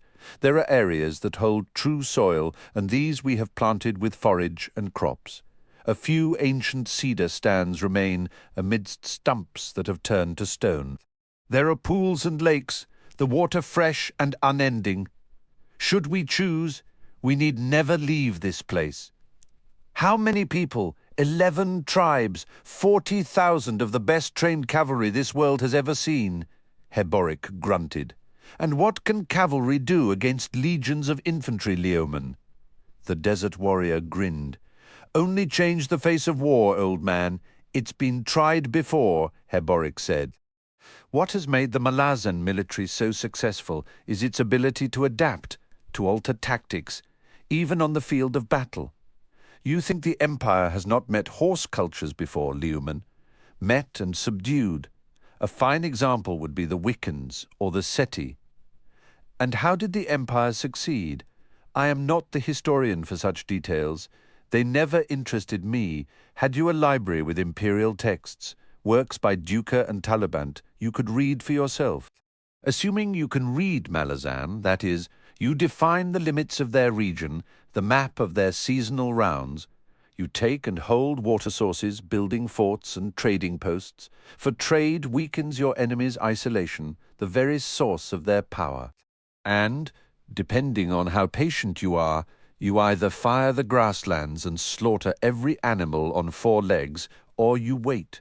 And to every band of youths that rides into your settlements, you offer the glory of war and booty in foreign lands with the promise to keep the group intact as a fighting unit. Such a lure plucks the flower from those tribes, until none but old men and old women mutter about the freedom that once existed," Leoman replied. "Ah, someone's done their reading then." "Aye, we possess a library, Heboric, a vast one at Sha'ik Elder's insistence. Know your enemy better than they know themselves." So said Emperor Kellanved. No doubt, though I dare say he wasn't the first. The mud-brick residences of the tribes appeared on all sides as the group emerged from an avenue between horse pens. Children ran in the sandy streets. Trader carts pulled by mules and oxen were slowly winding their way out from the centre, the market done for the day. Packs of dogs came forward to assuage their curiosity, then fled at the rank challenge of the stiff roll of white bear fur resting across the Toblakai's broad shoulders. A crowd began to gather, following them as they made their way towards the settlement's heart. Felisin felt 1,000 eyes on her, heard the uncertain murmuring. Sha'ik, yet not Sha'ik. Yet Sha'ik, for look at her 2 favoured bodyguards, the Toblakai and Leoman of the Wastes, the great warriors thinned by their journey into the desert. The prophecies spoke of rebirth, a renewal. Sha'ik has returned at long last, and she is reborn. Sha'ik Reborn, the 2 words found a hissing cadence, a rhythm like waves, growing louder. The crowds burgeoned, words spreading with swift breath. "I hope there's a clearing or amphitheatre at the centre," Heboric muttered. He gave Felisin an ironic grin. "When did we last travel a crowded street, lass? Better from shame to triumph than the other way around, Heboric." "I'll not argue that. There is a parade ground before the palace tent," Leoman said. "Palace tent? Ah, a message of impermanence, a symbol saluting tradition, the power of the old ways of life and all that." Leoman turned to Felisin. "Your companion's lack of respect could prove problematic. Sha'ik Reborn. When we meet the High Mages, he'll wisely keep his mouth shut. He had better cut out his tongue." The Toblakai growled. "Then we need not worry." "No?" Heboric laughed. "You underestimate me still, oaf. I am blind, yet I see cut out my tongue, and oh, how I shall speak. Relax, Felisin. I'm no fool, you are. If you continue using her old name," Leoman warned. Felisin left them to bicker, sensing that at last, despite the sharp edges to the words they threw at one another, a bond was developing between the three men. Not something as simple as friendship. The Toblakai and Heboric had chains of hatred linking them, after all, but one of experiences shared. My rebirth is what they share, even as they stand as points of a triangle, with Leoman the apex. Leoman, the man with no beliefs. They were nearing the settlement's centre. She saw a platform to one side, a disc-shaped dais surrounding a fountain. There to start. Leoman turned in surprise. "What?" "I would speak to these followers. Now, before we meet with the High Mages. Yes, you would make the three most powerful men in this camp wait. Would that concern Sha'ik, Leoman? Does my rebirth require their blessing?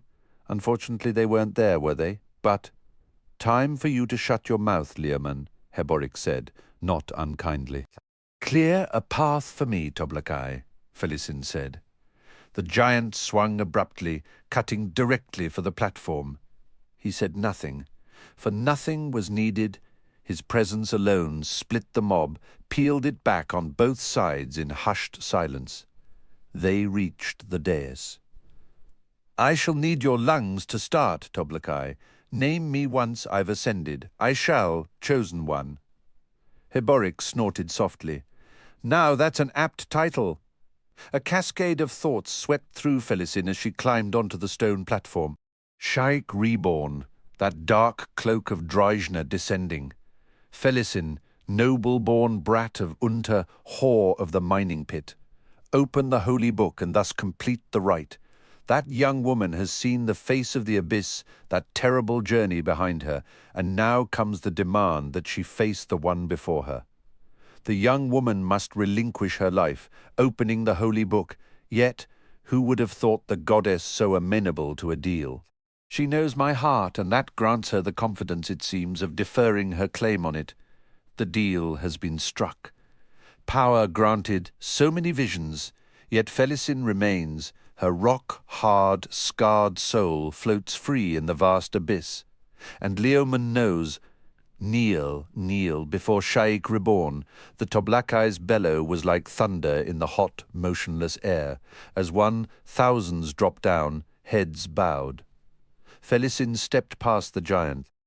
Dreijna's power trickled into her. "Ah, dear goddess, precious patroness, do you now hesitate in your gifts? Like this crowd, like Leoman, do you await the proof of my words, my intent?" Yet the power was sufficient to make her quiet words a clear whisper in the ears of everyone present, including those of the three High Mages who now stood beneath the parade ground archway, who did not kneel. "Rise, my faithful ones." She felt the three distant men flinch at that, as they were meant to. "Oh yes, I know where you stand, you three.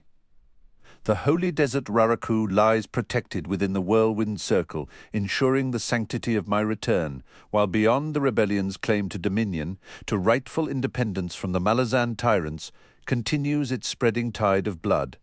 My servants lead vast armies, All but one of the 7 holy cities have been liberated. She was silent a moment, feeling the power building within her. Yet, when she spoke again, it was in a low whisper. Our time of preparation is at an end. The time has come to march, to set forth from this oasis. The Empress upon her distant throne would punish us. A fleet approaches 7 cities, an army commanded by her chosen adjunct, a commander whose mind I hold as a map within my own. She possesses no secrets I do not know. The 3 high mages had not moved. Felisin was gifted with knowing them, a sudden rush of knowledge that could only be Sha'ik elders. She could see their faces as if she stood but a pace from each of them, and she knew that they now shared that sense of sudden, precise proximity, and a part of her found admiration in their refusal to tremble. The eldest of the 3 was ancient, withered Bidithal, the one who had first found her, no more than a child in answer to his own visions. His filmy eyes were fixed on her own. Bidithal, remember that child? The one you used so brutally that first and only night, to scourge from her all pleasures of the flesh, you broke her within her own body, left scars that felt nothing, that were senseless. The child would not be distracted, no children of her own, no man at her side who could wrest loyalty away from the goddess. Bidithal, I have reserved a place for you in the fiery abyss, as you well know, but for now you serve me, kneel. She saw with 2 visions, one close, the other from the distant vantage point of the platform, as the old man sank down, robes folding around him. She turned her attention to the next man. Febrile, the most craven and conniving of my high mages. Thrice you sought to poison me, and thrice Drijna's power burned the poison from my veins, yet not once did I condemn you. Did you believe me ignorant of your efforts?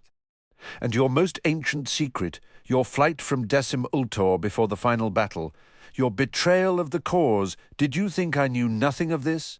None the less, I have need of you, for you are the lodestone of descent of those who would betray me. On your knees, bastard, she added a surge of power to the command, which drove the man down to the ground as if with an invisible giant hand. He squirmed on the soft sand, whimpering. Finally, we come to you, Loric, my only true mystery. Your sorcerous arts are formidable, particularly in weaving an impervious barrier about you. The cast of your mind is unknown to me, even the breadth and depth of your loyalty. And though you seem faithless, I have found you the most reliable, for you are a pragmatist, Loric, like Leoman. Yet I am ever on your scales, my every decision, my every word. So judge me now, High Mage, and decide. He dropped to one knee, bowed his head. Felisin smiled, half-measured. Very pragmatic, Loric. I have missed you. She saw his wry, answering smile there in the shadows cast by his hood. Finished with the 3 men, Felisin's attention returned to the crowd awaiting her next pronouncement. Silence gripped the air. What is left? We must march, my children. Yet that alone is not enough. We must announce what we are about to do for all to see. The goddess was ready. Felisin, Sha'ik Reborn, raised her arms. The golden dust twisted above her, corkscrewed into a column. It grew. The spout of raging wind and dust burgeoned, climbed skyward, drawing in the desert's gilded cloak, the breath clearing the vast dome on all sides, revealing a blue expanse that had not been seen for months. And still the column grew, surging higher, ever higher. The whirlwind was naught but preparation for this. This, the raising of Drijna's standard, the spear that is the apocalypse, a standard to tower over an entire continent, seen by all. Now, at last, the war begins. My war. Her head tilted back. She let her sorcerous vision feast on what was rising to the very edge of heaven's canopy. Dear sister, see what you've made. The crossbow jolted in Fiddler's hands. A gout of fire bloomed in the heaving mass of rats, blackening and roasting scores of the creatures. From point, the sapper had become rearguard as the group retreated from Grillen's nightmare pursuit. "The Divas has stolen powerful lives," said Apsalar, and Mappo, struggling to pull Icarium back, had nodded. "Grillen has never before shown such capacity. Fiddler grunted, chewing at the word. The last time he'd seen this Divas, the rats had been present in their hundreds. Now they were in their thousands, perhaps tens of thousands. He could only guess at their numbers. The hound gear had rejoined them and now led their retreat down side tracks and narrow tunnels. They were seeking to circle around Grillen. They could do naught else until Icarium loses control. And gods, he's close. Far too close. The sapper reached into his munitions, his fingers touching his last cusser, then brushing past, finding instead another flamer. No time to affix it to a quarrel, and he was running out of those anyway. The swarm's lead creatures scampering towards him were no more than half a dozen paces away. Fiddler's heart stuttered in his chest. Have I let them get too close this time? Hood's breath. He flung the grenado. Roast rat. Heaving bodies swallowed the liquid fire, rolled and tumbled towards him. The sapper wheeled and ran. He nearly plunged into Shan's blood-smeared jaws, wailing. Fiddler dodged, spun, went sprawling among boots and moccasins. The group had come to a halt. He scrambled upright. "We got to run. Where?" The question came from Crokus in a dry, heavy tone. They were at a bend in the path, and at both ends swarmed a solid wall of rats. 4 hounds attacked the far mob, only Shan remaining with the group, taking the place of Blind perilously close to Icarium. With a shriek of rage, the jag threw Mappo from his shoulders with a seemingly effortless shrug. The trell staggered, lost his balance, and struck the root floor with a rattling thud. "Everybody down!" Fiddler screamed, his hand blindly reaching into the munitions bag, closing on that large, smooth object within. Keening Icarium drew his sword. Wood snapped and recoiled in answer. The iron sky blushed crimson, began twisting into a vortex directly above them. Sap sprayed from the walls like sleet, spattering everyone. Shan attacked Icarium, but was batted aside, sent flying, the jag barely noticing. Fiddler stared at Icarium a moment longer. Then, pulling his cusser free, the sapper wheeled around and threw it at the divers. But it was not a cusser. Eyes wide, Fiddler stared as the conch shell struck the root floor and shattered like glass. He heard a savage crack behind him, but had no time to give it thought, and all further sounds vanished as a whispering voice rose from the ruined shell, a Tanno Spiritwalker's gift, a whispering that soon filled the air, a song of bones finding muscle as it swept outward. The heaving mass of rats on both sides sought to retreat, but there was nowhere to flee. The sound enveloped all. The creatures began crumpling, the flesh withering, leaving only fur and bones. The song took that flesh, and so grew. Grillen's 1,000-voiced scream was an anguished explosion of pain and terror. And it too was swallowed, devoured. Fiddler clapped his hands to his ears as the song resonated within, insistent, a voice anything but human, anything but mortal. He twisted away, fell to his knees. His wide eyes stared, barely registering what he saw before him. His companions were down, curling around themselves. The hounds cowered, the massive beasts trembling, ears flat. Mappo crouched over the prone, motionless form of Icarium. In the trell's hands was his bone club, the flat side of the head spattered with fresh blood and snagged strands of long reddish hair. Mappo finally dropped the weapon and slapped his hands over his ears. "Gods! This will kill us all! Stop! Stop! Damn it!" He realized he was going mad, his vision betraying him, for he now saw a wall a wall of water, sleet-grey and webbed with foam, rushing upon them down the path, building higher, escaping the root walls and tumbling outward. And he found he could see into the wall now, as if it had turned to liquid glass. Wreckage, foundation stones softened by algae, the rotting remains of sunken ships, encrusted shapeless hunks of oxidized metal, bones, skulls, casks and bronze-bound chests, splintered masts and fittings, the submerged memory of countless civilizations, an avalanche of tragic events, dissolution and decay. The wave buried them, drove them all down with its immense weight, its relentless force, then was gone, leaving them dry as dust. Silence filled the air, slowly broken by harsh gasps, bestial whimpers, the muted rustling of clothing and weapons. Fiddler lifted his head, pushing himself to his hands and knees. Ghostly remnants of that flood seemed to stain him through and through, permeating him with ineffable sorrow. Protective sorcery. The spirit walker had smiled, of a sort, and I'd planned on selling the damned thing in Gdanisban. My last cusser was a damned conch shell. I never checked, not once. Hood's breath. He was slow to sense a new tension rising in the air. The sapper looked up. Mappo had retrieved his club, and now stood over Icarium's unconscious form.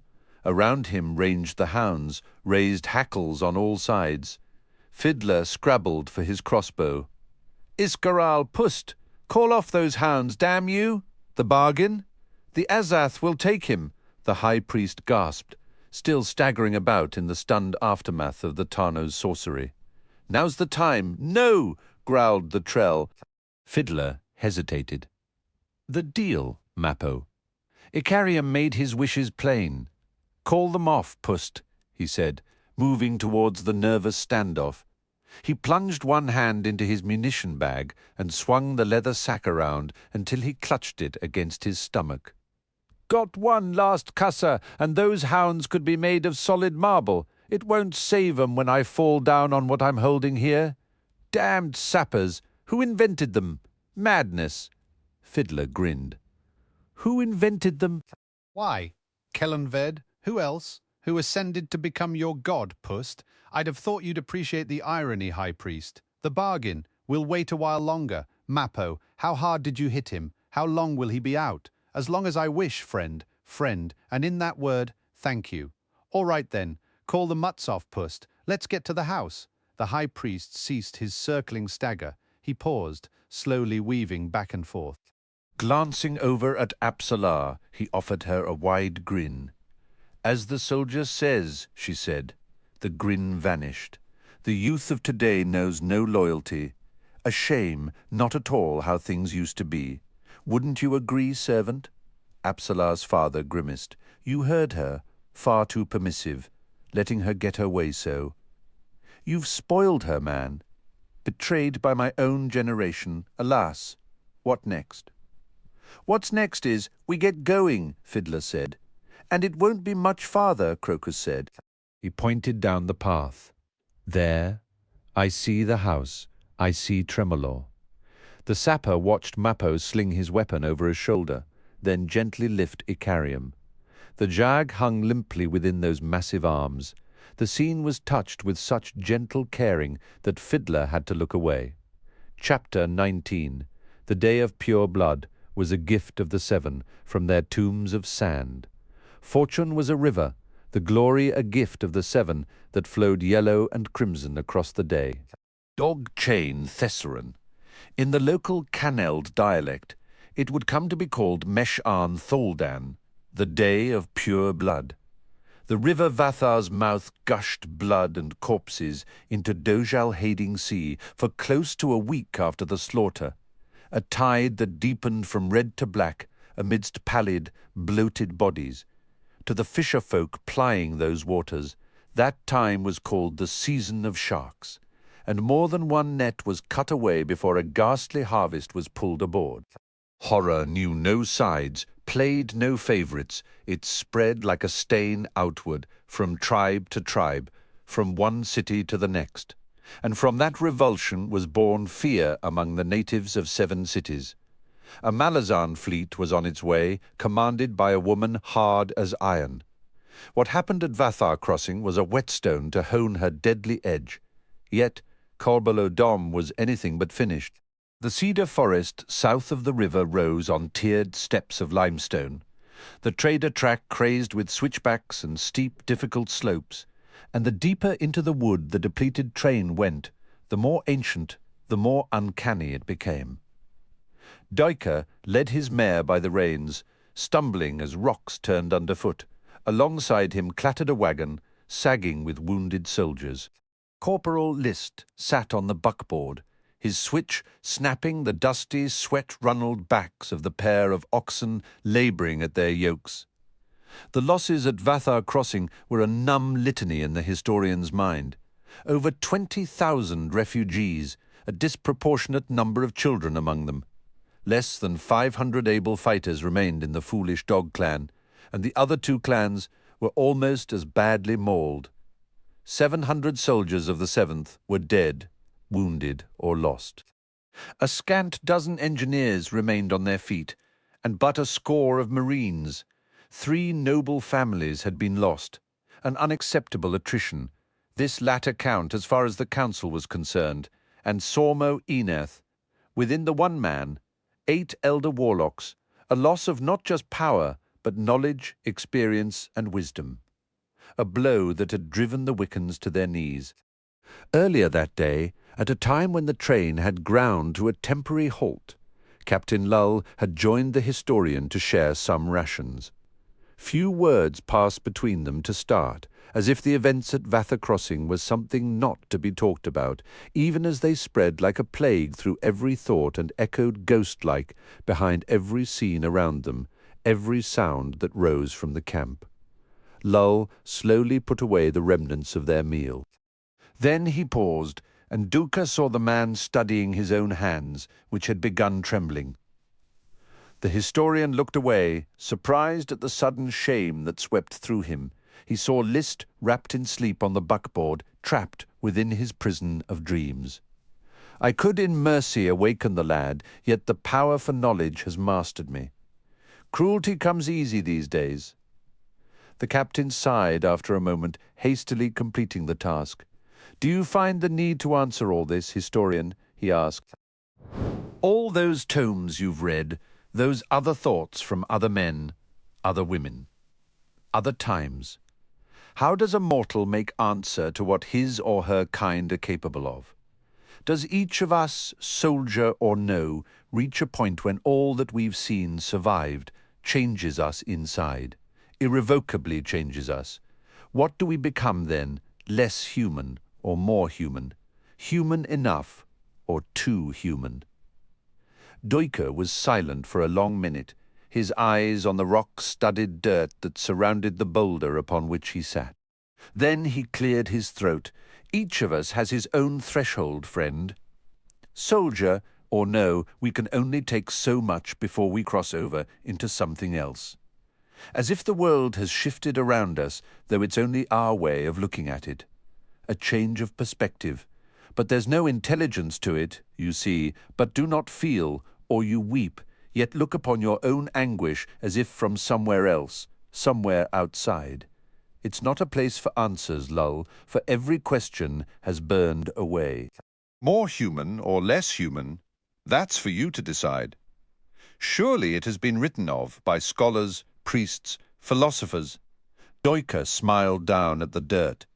"Efforts have been made, but those who themselves have crossed that threshold, well, they have few words to describe the place they've found, and little inclination to attempt to explain it. As I said, it's a place without intelligence, a place where thoughts wander, formless, unlinked, lost, lost," the captain repeated. "I am surely that. Yet you and I, Lull, we are lost late in our lives. Look upon the children and despair.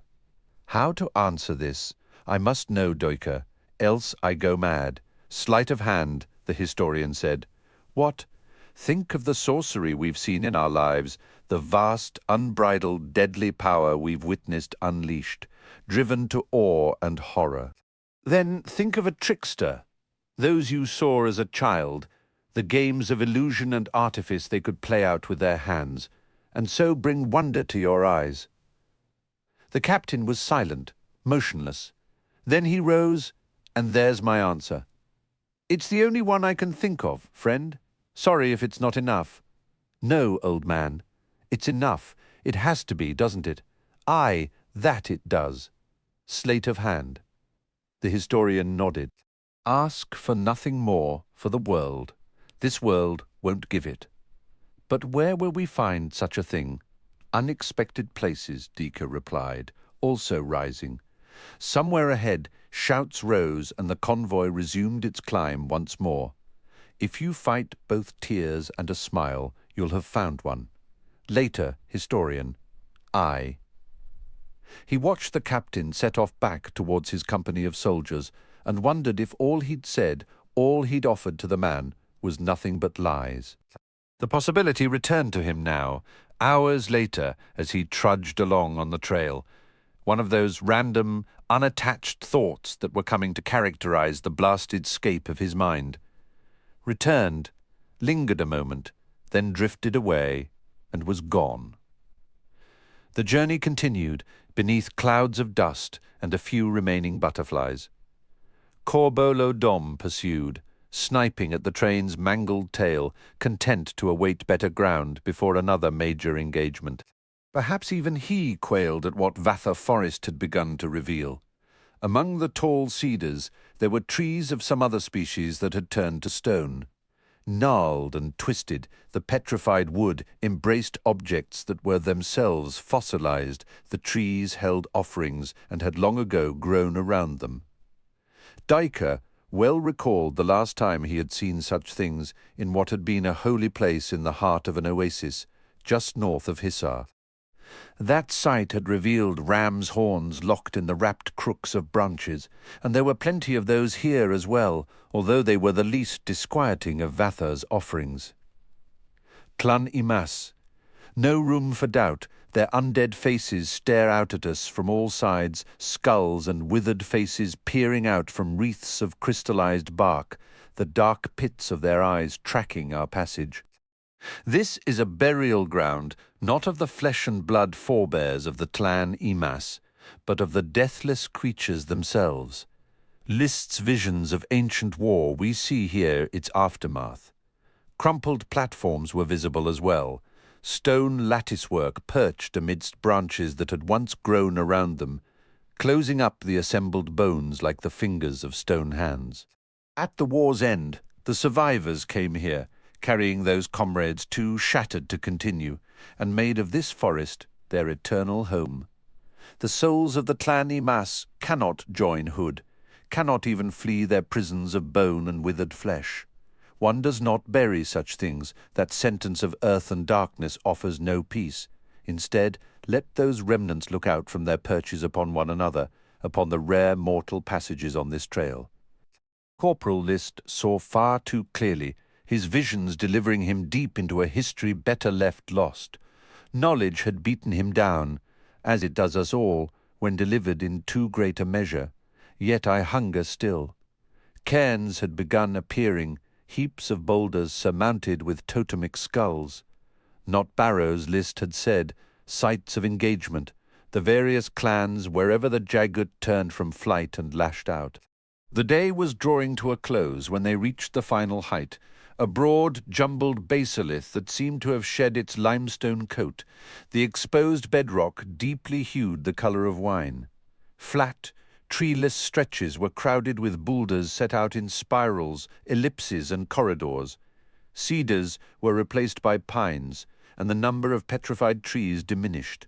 Duiker and List had been travelling in the last third of the column, the wounded shielded by a battered rearguard of infantry.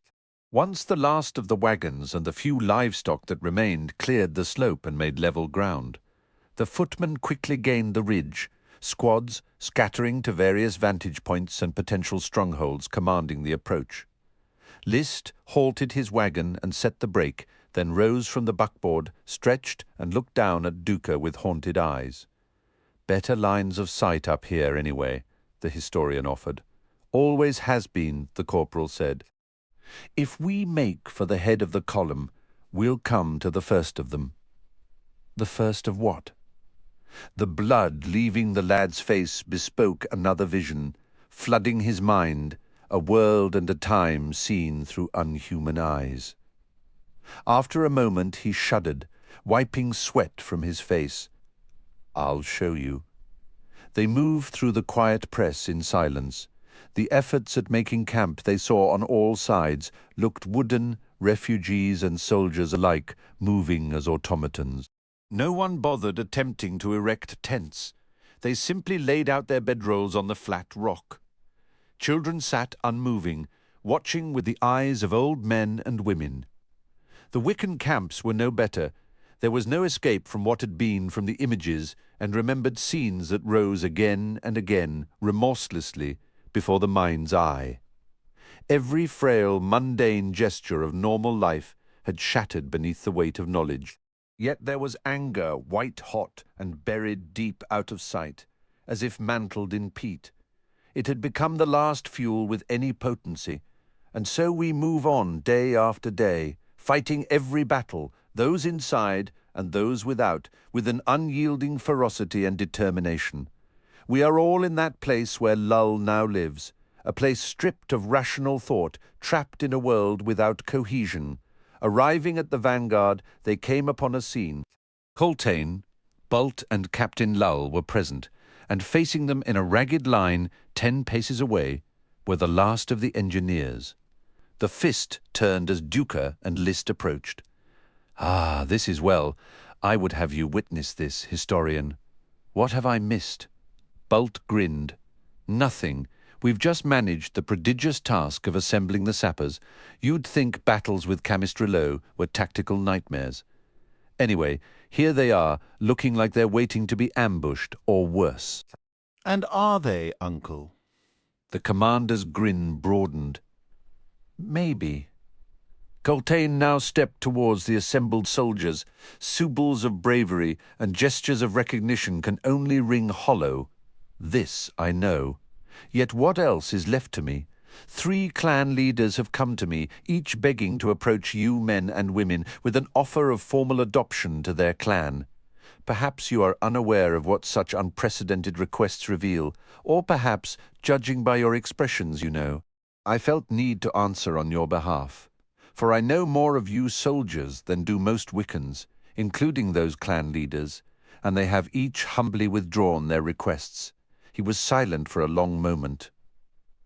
Nonetheless, Coltaine finally continued, I would have you know they meant to honor you. Ah, Coltaine, even you do not understand these soldiers well enough. Those scowls you see arrayed before you certainly look like disapproval, disgust even. But then, when have you ever seen them smile? So, I am left with the traditions of the Malazan Empire. There were enough witnesses at the crossing to weave in detail the tapestry of your deeds, and among all of you, including your fallen comrades, the natural leadership of one was noted again and again. Without it, the day would have been truly lost. The sappers did not move, their scowls, if anything deeper, more fierce. Coltaine moved to stand before one man. Duiker recalled him well, a squat, hairless, immeasurably ugly sapper, his eyes thin slashes, his nose a flattened spread of angles and crooks. Audaciously, he wore fragments of armor that Duiker recognized as taken from a commander of the apocalypse, though the helm tied to his belt was something that could have adorned an antique shop in Darujistan. Another object that hung from his belt was difficult to identify, and it was a moment before the historian realized he was looking at the battered remnant of a shield, 2 reinforced grips behind a mangled plate-sized flap of bronze. A large blackened crossbow hung from one shoulder, so covered and entwined with twigs, branches, and other camouflage as to make it seem the man carried a bush. I believe the time has come, Coltaine said. For a promotion? You are now a sergeant, soldier. The man said nothing, his eyes narrowing to the thinnest of slits. I think a salute would be appropriate, Bult growled. One of the other sappers cleared his throat and nervously yanked at his moustache. Captain Lull rounded on the man. "Got something to say about this, soldier?" "Not much," the man muttered. "Out with it." The soldier shrugged. "Well, only he was a captain not 2 minutes ago, sir. The Fists just demoted him." "That's Captain Mincer, sir," commands the engineers or did. Mincer finally spoke. "And since I'm now a sergeant, I suggest the captaincy go to this soldier." He reached out and grabbed the woman beside him by the ear to drag her close. "What used to be my sergeant? Name's Bungle." Coltaine stared a moment longer, then swung around and met Duiker's eyes with such comic pleasure that the historian's exhaustion was simply swept away, flash-burned into oblivion. The Fist struggled to keep a straight face, and Duiker bit his lip in his own effort. His gaze caught on Lull, whose face showed the same struggle even as the captain winked and mouthed 3 silent words. Sleight of hand, the question remained how Coltaine would now play it. Composing his face into stern regard, the Fist turned about again. He eyed Mincer, then the woman named Bungle. "That will be fine, Sergeant," he said. "Captain Bungle, I would advise you to listen to your sergeant in all matters.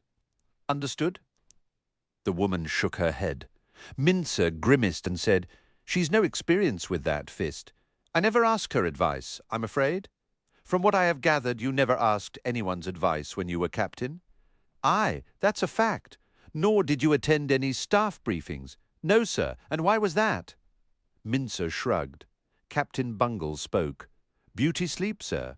"That's what he always said." "Hood knows the man needs it," Bult muttered. Coltaine raised an eyebrow. "And did he sleep, Captain, during those times?" "Oh, yes, sir.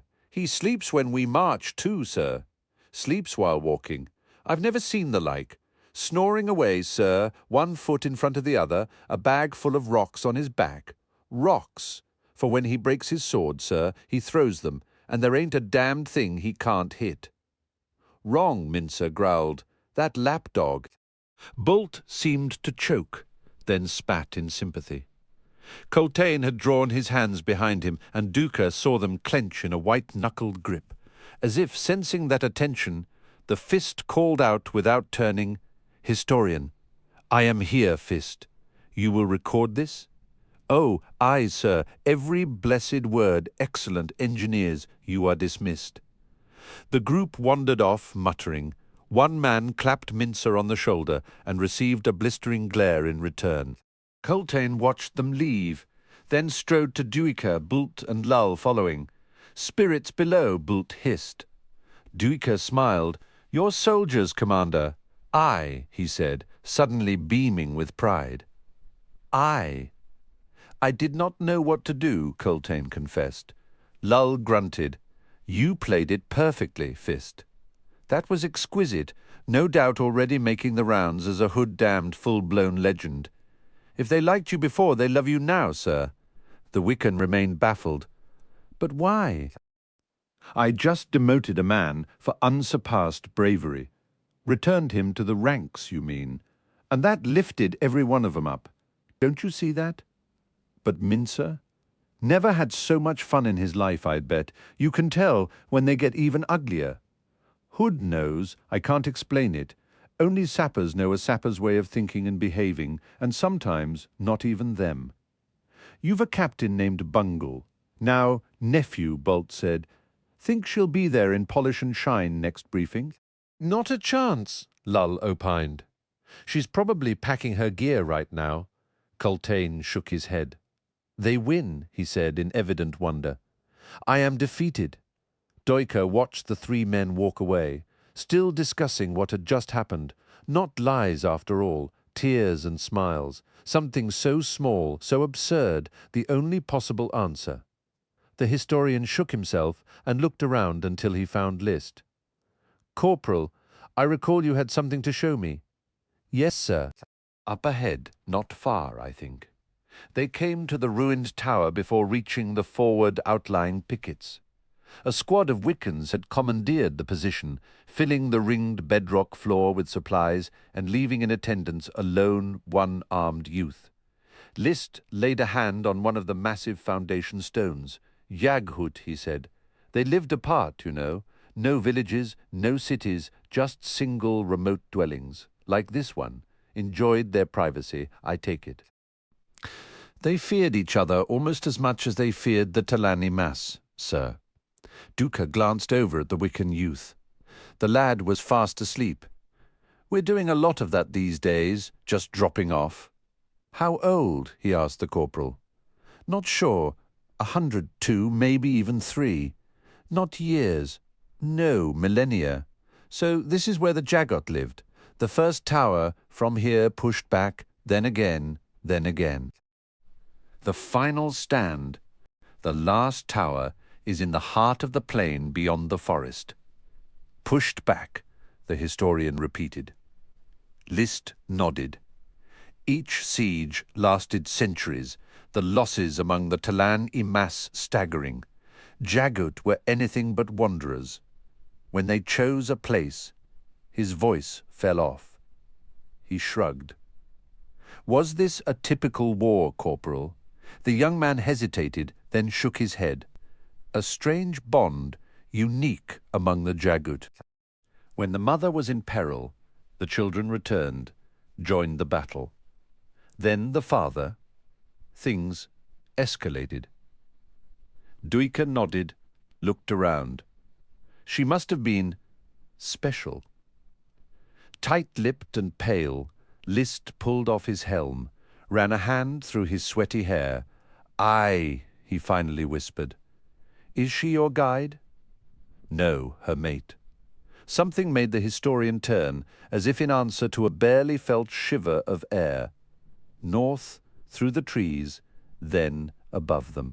His mind struggled to encompass what he saw, a column, a spear lit gold, rising, rising. Hood's breath, List muttered. What is that? A lone word thundered through Duiker, flooding his mind, driving out every thought, and he knew with utter certainty the truth of it, the single word that was answer to List's question. Sha'ik. Kalam sat in his gloomy cabin, inundated with the sound of hammering waves and shrieking wind. Ragstopper shuddered with every remorseless crash of the raging seas. The room around the assassin pitching in, it seemed a dozen directions at once. Somewhere in their wake, a fast trader battled the same storm, and her presence, announced by the lookout only minutes before the green and strangely luminescent cloud rolled over them, gnawed at Kalam, refusing to go away. The same fast trader we'd seen before. Was the answer a simple one? While we squatted in that shithole of a home port, she'd been calmly shouldering the Imperial pier at Falar. No special rush in resupplying when you have a shore leave worth the name.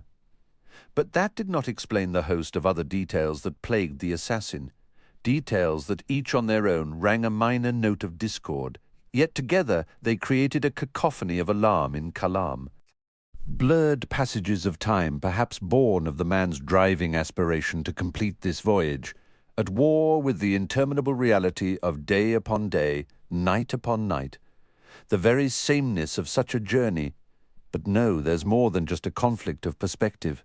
The hourglasses, the dwindled stores of food and fresh water, the captain's tortured hints of a world amiss aboard this damned ship, and that fast trader, it should have sailed past us long ago.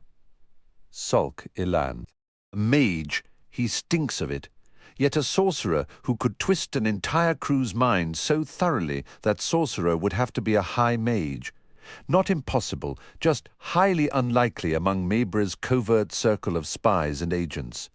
There was no doubt in Kalam's mind that Ilan had woven about himself a web of deceit, inasmuch as it was in such a man's nature to do so, whether necessary or not. Yet which strand should the assassin follow in his quest for the truth? Time. How long has this journey been? Trade winds where none should be.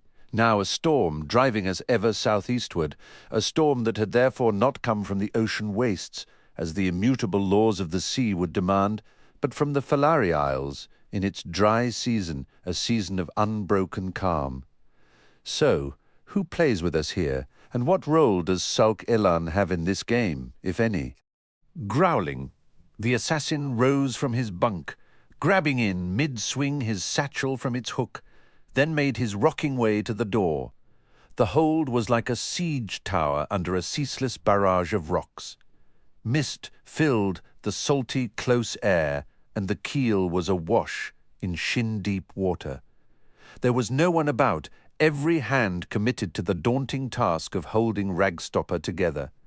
Kalam cleared a space and dragged a chest free. He rummaged in his satchel until his hand found and closed on a small, misshapen lump of stone. He drew it out and set it on the chest top. It did not roll off, indeed, it did not move at all. The assassin unsheathed a dagger, reversed his grip, then drove the iron pommel down on the stone. It shattered. A gust of hot, dry air washed over Kalam. He crouched lower. "Quick! Quick, Ben! You bastard! Now's the time!" No voice reached him through the storm's incessant roar. "I'm beginning to hate mages. Quick, Ben! Damn you!" The air seemed to waver, like streams of heat rising from a desert floor. A familiar voice tickled the assassin's ears. "Any idea the last time I've had a chance to sleep? It's all gone to Hood's shithole over here. Kalam, where are you and what do you want? And hurry up with it. This is killing me. I thought you were my shaved knuckle in the hole. Damn you, you in Unter, the palace?" "I never figured." "Thanks for the vote of confidence," the assassin cut in. "No, I'm not in the Hood-cursed palace, you idiot. I'm at sea. Aren't we all? You've just messed up, Kalam. I can't do this more than once." "I know, so I'm on my own when I get there." "Fine, nothing new in that. Listen, what can you sense of where I am at this moment? Something's gone seriously awry on this ship, and I want to know what and who's responsible. Is that all?" Okay, give me a minute." Kalam waited. The hair rose on his neck as he felt his friend's presence fill the air on all sides, a probing emanation that the assassin knew well. Then it was gone. What does that mean, Quick? You're in trouble, friend? Lazine? Not sure, not directly. That ship stinks of a warren. Kalam, one of the rarest among mortals. Been confused lately, friend. I was right. Then, who? Someone may be on board, maybe not. Maybe sailing a craft within that warren, right alongside you. Only you'll never see it. Anything valuable aboard? You mean apart from my hide?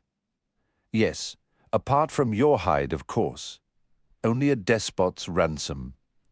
And someone wants it getting somewhere fast, and when it gets there that someone wants every damned person on board to forget where that place is. That's my guess, Kalam. I could be very wrong, though.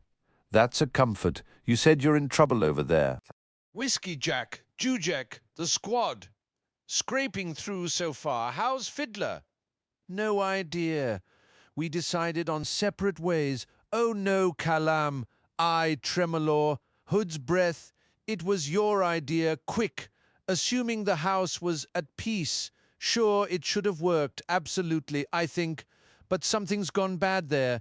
Every warren's lit up, Kalam. Chanced on a deck of dragons lately? No. Lucky you? Realization struck the assassin with a sharply drawn breath. The path of hands... The path. Oh, the mage's voice rose. Kalam, if you knew. We didn't know a damn thing, Quick. They might have a chance, quick, Ben, muttered a moment later, with... Sorry, Apsalar, you mean. Whatever, let me think, damn you. Oh, terrific, Kalam growled.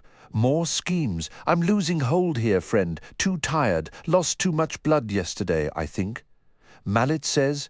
The voice trailed away. Cool mist seeped back in around the assassin.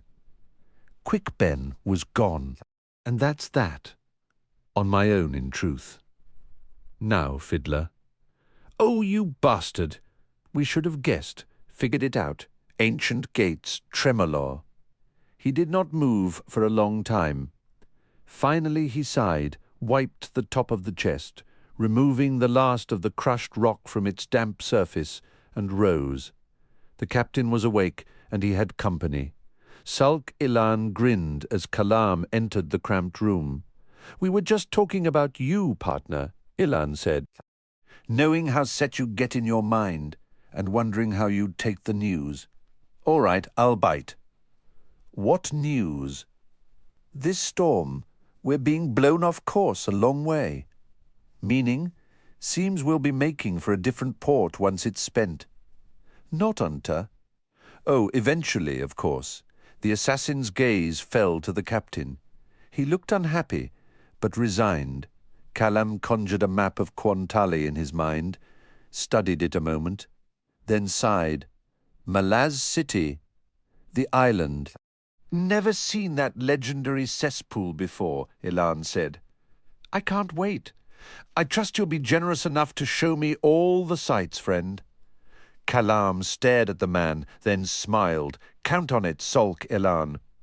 They had paused for a rest, almost inured to the curdling cries and screams rising from other paths of the maze. Mappo lowered Icarium to the ground and knelt beside his unconscious friend. Tremorla's desire for the jag was palpable. The Trell closed his eyes. "The Nameless Ones have guided us here, delivering Icarium to the Azath, as they would a goat to a hill god. Yet it is not their hands that will be bloodied by the deed. I am the one who will be stained by this." He struggled to conjure the image of the destroyed town, his birthplace, but it was now haunted by shadows.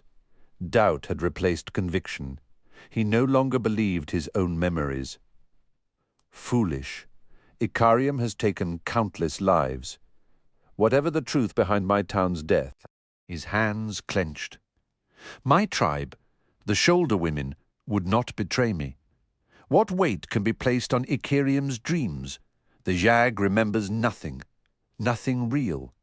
His equanimity softens truth, blurs the edges, smears every colour until the memory is daubed anew. Thus it is Icarium's kindness that has snared me."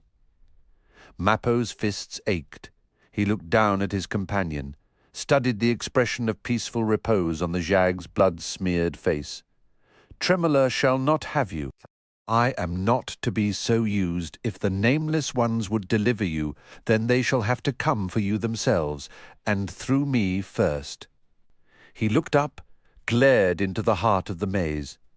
"Tremolo, reach for him with your roots, and they shall feel the rage of a Trell warrior, his battle dream unleashed, ancient spirits riding his flesh in a dance of murder. This I promise, and so you are warned.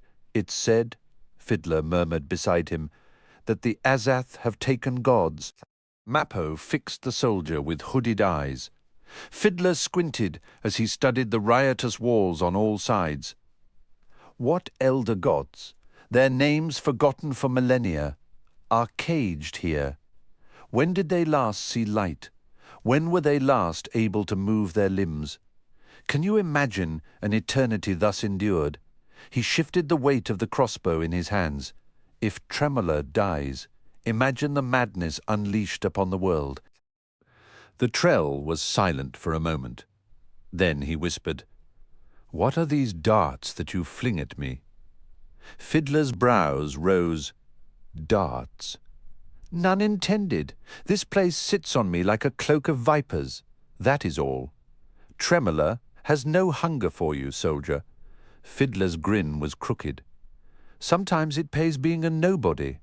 Now you mock in truth." The sapper's grin fell away. "Widen your senses, Trell. Tremolo's is not the only hunger here. Every prisoner in these walls of wood feels our passage. They might well flinch from you and Icarium, but no such fear constrains their regard for the rest of us." Mappo looked away. "Forgive me. I've spared little thought for anyone else, as you have noted. Still, do not think I would hesitate in defending you if the need arose. I am not one to diminish the honor that is your companionship." Fiddler gave a sharp nod, straightened, a soldier's pragmatism. "I had to know one way or the other." "I understand. Sorry if I offended you. Naught but a knife-tip's prod. You've stirred me to wakefulness." Iscarol Pust, squatting a few paces away, sputtered. "Muddy the puddle. Oh yes, yank his loyalties this way and that. Excellent. Witness the strategy of silence while the intended victims unravel each other in pointless, divisive discourse. Oh yes, I have learned much from Tremolor, and so assume a like strategy. Silence, a faint, mocking smile suggesting I know more than I do, an air of mystery. Yes, and fell knowledge. None could guess my confusion, my host of deluded illusions and elusive delusions, a mantle of marble hiding a crumbling core of sandstone. See how they stare at me, wondering, all wondering, at my secret wellspring of wisdom. Let's kill him, Crokus muttered, if only to put him out of our misery and sacrifice such entertainment. Fiddler growled. He resumed his place at point. Time to go. The blathering of secrets, the High Priest of Shadow uttered in a wholly different voice.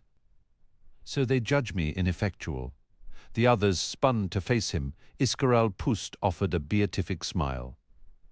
A swarm of wasps rose above the tangled root wall, sped over their heads and passed, paying them no heed.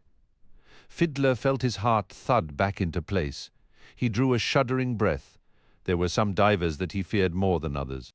Beasts are one thing, but insects. He glanced back at the others. Icarium hung limp in Mappo's arms. The jag's head was stained with blood. The Trell's gaze reached beyond the sapper to the edifice that awaited them. Mappo's expression was twisted with anguish, so thoroughly unmasked and vulnerable that the Trell's face was a child's face, with an attendant need that was all the more demanding for being wholly unconscious. A mute appeal that was difficult to resist. Fiddler shook himself, pushing his attention past Mappo and his burden. Apsalar, her father and Crokus stood ranged behind the Trell in a protective cordon, while beyond them were the hounds and Iscaral Pust. 5 pairs of bestial eyes and 1 human burned with intent, dubious allies, our rearguard. Talk about a badly timed schism, and that intent was fixed on the unconscious body in Mappo's arms. Icarium himself wished it, and in so saying rendered the Trell's heart. The price of acquiescence is as nothing to the pain of refusal. Yet Mappo will surrender his life to this, and we're likely to do the same. None of us, not even Apsalar, is cold-hearted enough to stand back, to see the jug taken. Hood's breath, we are fools, and Mappo the greatest fool of us all. What's on your mind, Fid? Crokus asked, his tone suggesting he had a pretty good idea. Sapper's got a saying, he muttered, wide-eyed, stupid. The Daru slowly nodded. In other paths of the maze, the taking had begun. Shapeshifters, the most powerful of them, the survivors who'd made it this far, had begun their assault on the house of the Azath. A cacophony of screams echoed in the air, battering their senses. Tremolor defended itself the only way it could, by devouring, by imprisoning. But there are too many coming too quickly. Wood snapped, woven cages shattered.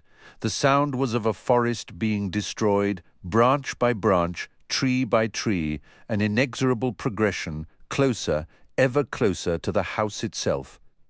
We're running out of time, hissed Iscaral Pust, the hounds moving in agitation around him. Things are coming up behind us. Things, how much clearer can I be?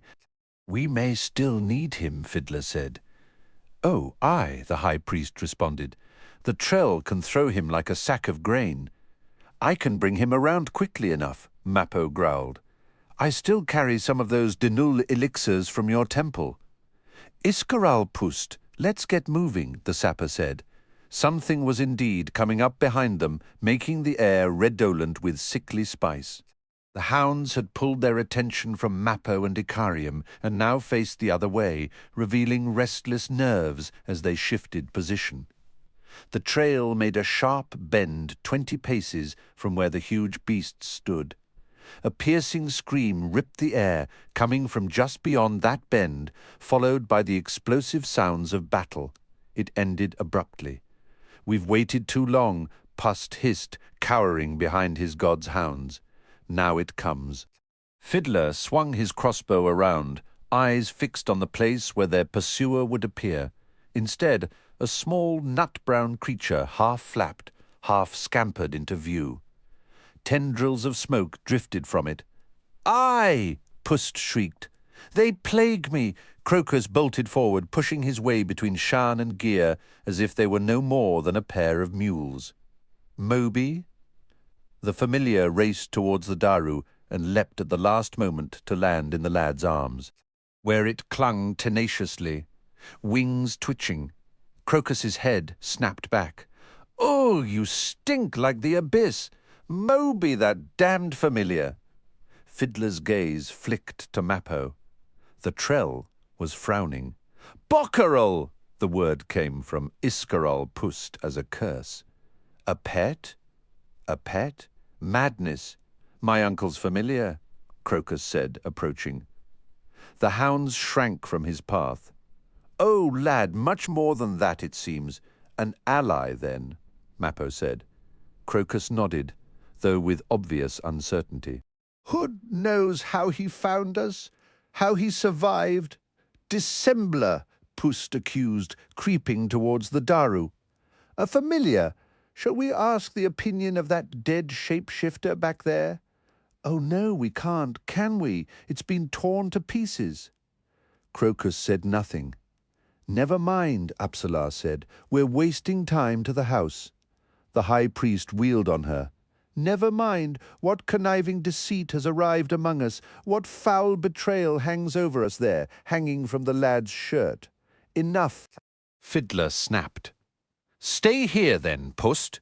You and your hounds." The sapper faced the house again. "What do you think, Mappo? Nothing's got close to it yet. If we make a run for it?" "We can but try. Do you think the door will open for us?" "I do not know. Let's find out, then." The Trell nodded. They had a clear view of Tremolor.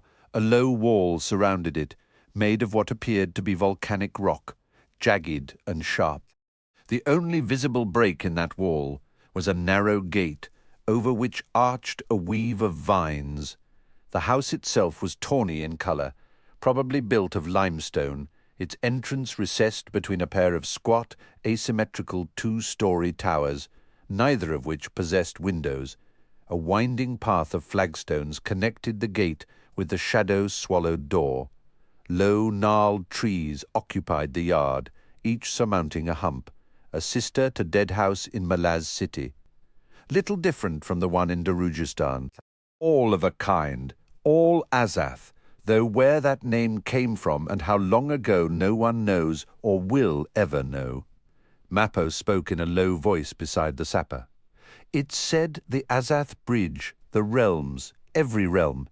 It said that even time itself ceases within their walls, and those doors open to but a few for reasons unknown." Fiddler scowled at his own words.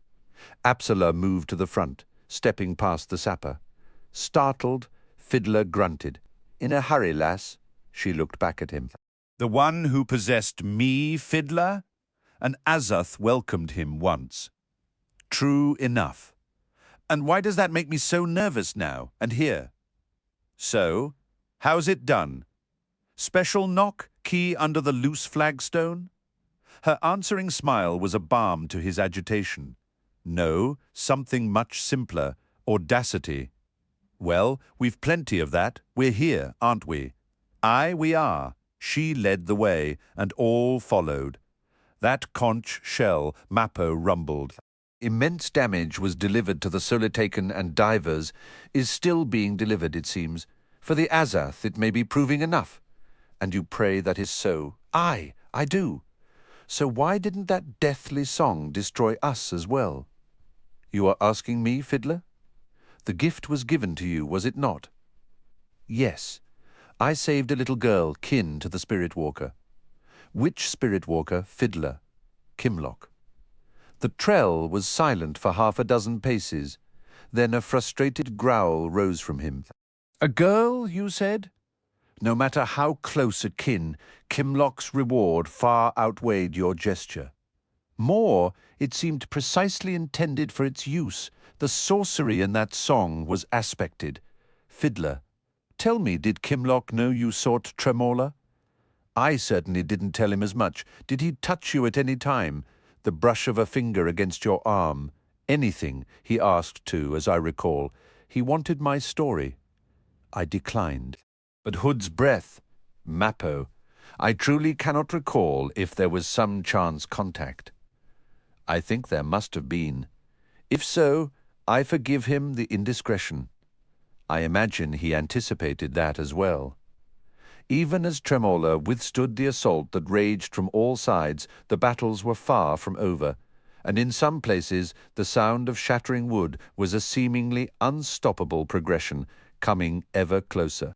Apsalar increased pace as one of those unseen, sundering avalanches drew near the group, driving for the arched gate. A moment later, amidst a rising roar, they all broke into a run. Where? Fiddler demanded as he scrambled forward, head darting as he searched frantically in all directions. Where in Hood's name is it? The answer came in a sudden sleet of ice-cold water from above, the savage opening of a warren.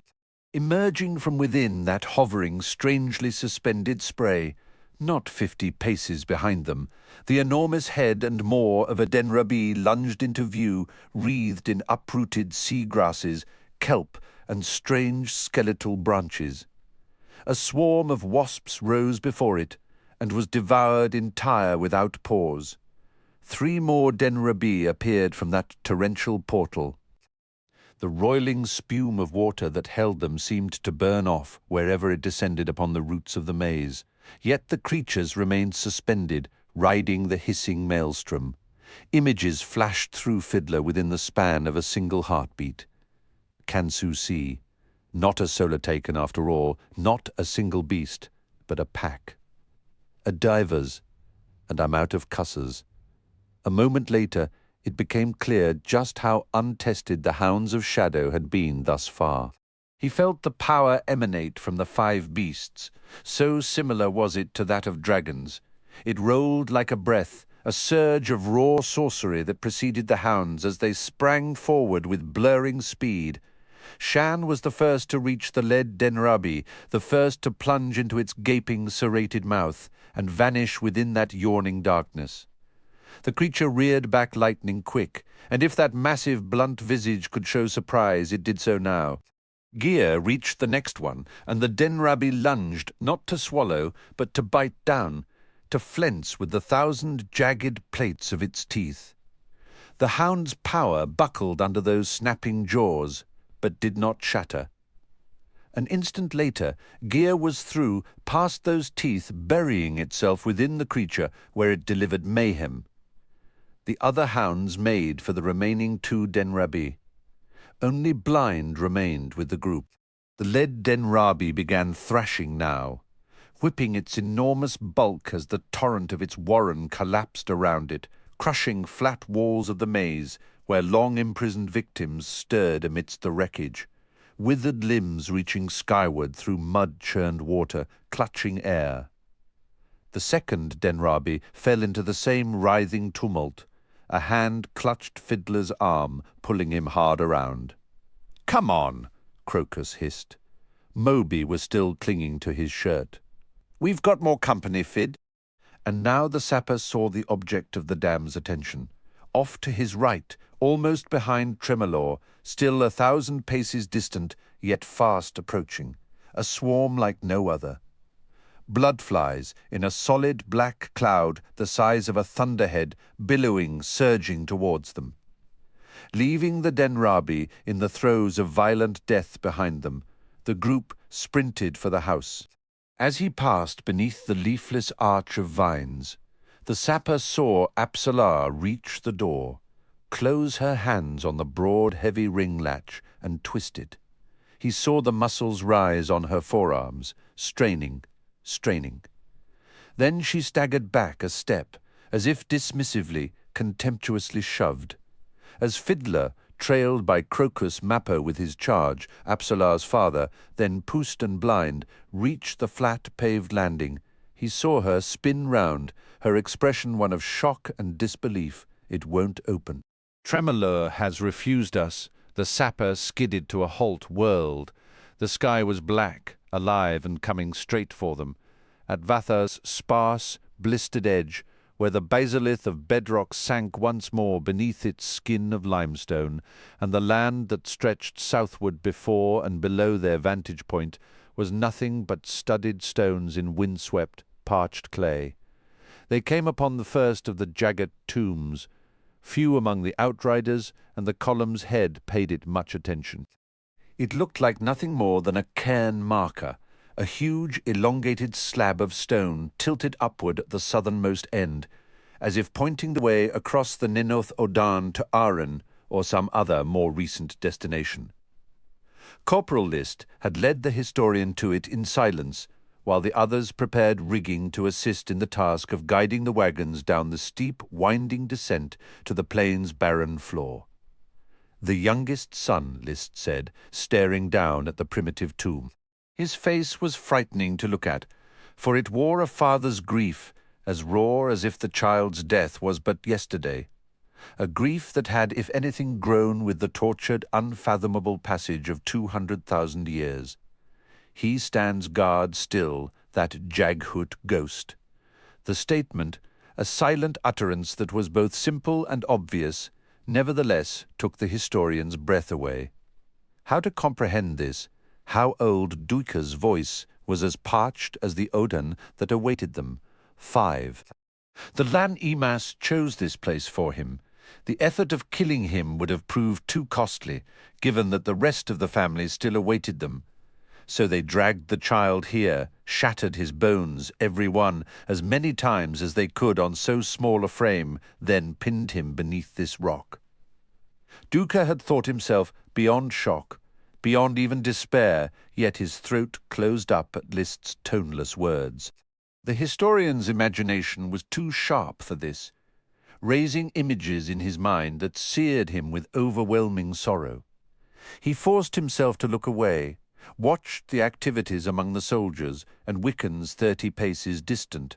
He realized that they worked mostly in silence, speaking only as their tasks required, and then in low, strangely subdued tones. "Yes," List said. "The father's emotions are a pall unrelieved by time, so powerful, so rending those emotions that even the earth spirits had to flee. It was that or madness. Coltaine should be informed. We must move quickly across this land. And ahead, on the Nanoth plain? It gets worse. It was not just the children that the clan Imas pinned, still breathing, still aware, beneath rocks. But why? The question ripped from Duiker's throat. Pogroms need no reason, sir, none that can weather challenge in any case. Difference in kind is the first recognition. The only one needed, in fact. Land, domination, preemptive attacks, all just excuses, mundane justifications that do nothing but disguise the simple distinction. They are not us. We are not them. Did the Jaghut seek to reason with them, Corporal? Many times, among those not thoroughly corrupted by power, the tyrants. But you see, there was always an arrogance in the Jaghut, and it was a kind that could claw its way up your back when face to face. Each Jaghut's interest was with him or herself, almost exclusively. They viewed the Tilan Imas no differently from the way they viewed ants underfoot, herds on the grasslands, or indeed the grass itself. Ubiquitous, a feature of the landscape. A powerful, emergent people such as the Tilan Imas were, could not but be stung, to the point of swearing a deathless vow. I don't believe that, at first, the Tilan Imas realized how difficult the task of eradication would be. Jaghut were very different in another way. They did not flaunt their power, and many of their efforts in self-defense were passive. Barriers of ice, glaciers, they swallowed the lands around them, even the seas, swallowed whole continents, making them impassable, unable to support the food the mortal Imas required. So they created a ritual that would make them immortal, free to blow like the dust, and in the age of ice there was plenty of dust. Duiker's gaze caught Coltaine standing near the edge of the trail. "How far," he asked the man beside him, "until we leave this area of sorrow?" 2 leagues, no more than that. Beyond are Nenoth's true grasslands, hills, tribes, each one very protective of what little water they possess. I think I had better speak with Coltaine. Aye, sir, the dry march, as it came to be called, was its own testament to sorrow. 3 vast, powerful tribes awaited them, 2 of them, the Tregin and the Billard, striking at the beleaguered column like vipers. With the third, situated at the very western edge of the plains, the Kundril, there was no immediate contact, though it was felt that that would not last. The pathetic herd accompanying the chain of dogs died on that march, animals simply collapsing, even as the Wiccan cattle dogs converged with fierce insistence that they rise, dead or no, and resume the journey. When butchered, these carcasses were little more than ropes of leathery flesh. Starvation joined the terrible ravaging thirst, for the Wickans refused to slaughter their horses and attended them with eloquent fanaticism that no one dared challenge. The warriors sacrificed of themselves to keep their mounts alive. One petition from Nethpara's council, offering to purchase 100 horses, was returned to the noble-born leader smeared in human excrement. The twin vipers struck again and again, contesting every league, the attacks increasing in ferocity and frequency, until it was clear that a major clash approached, only days away.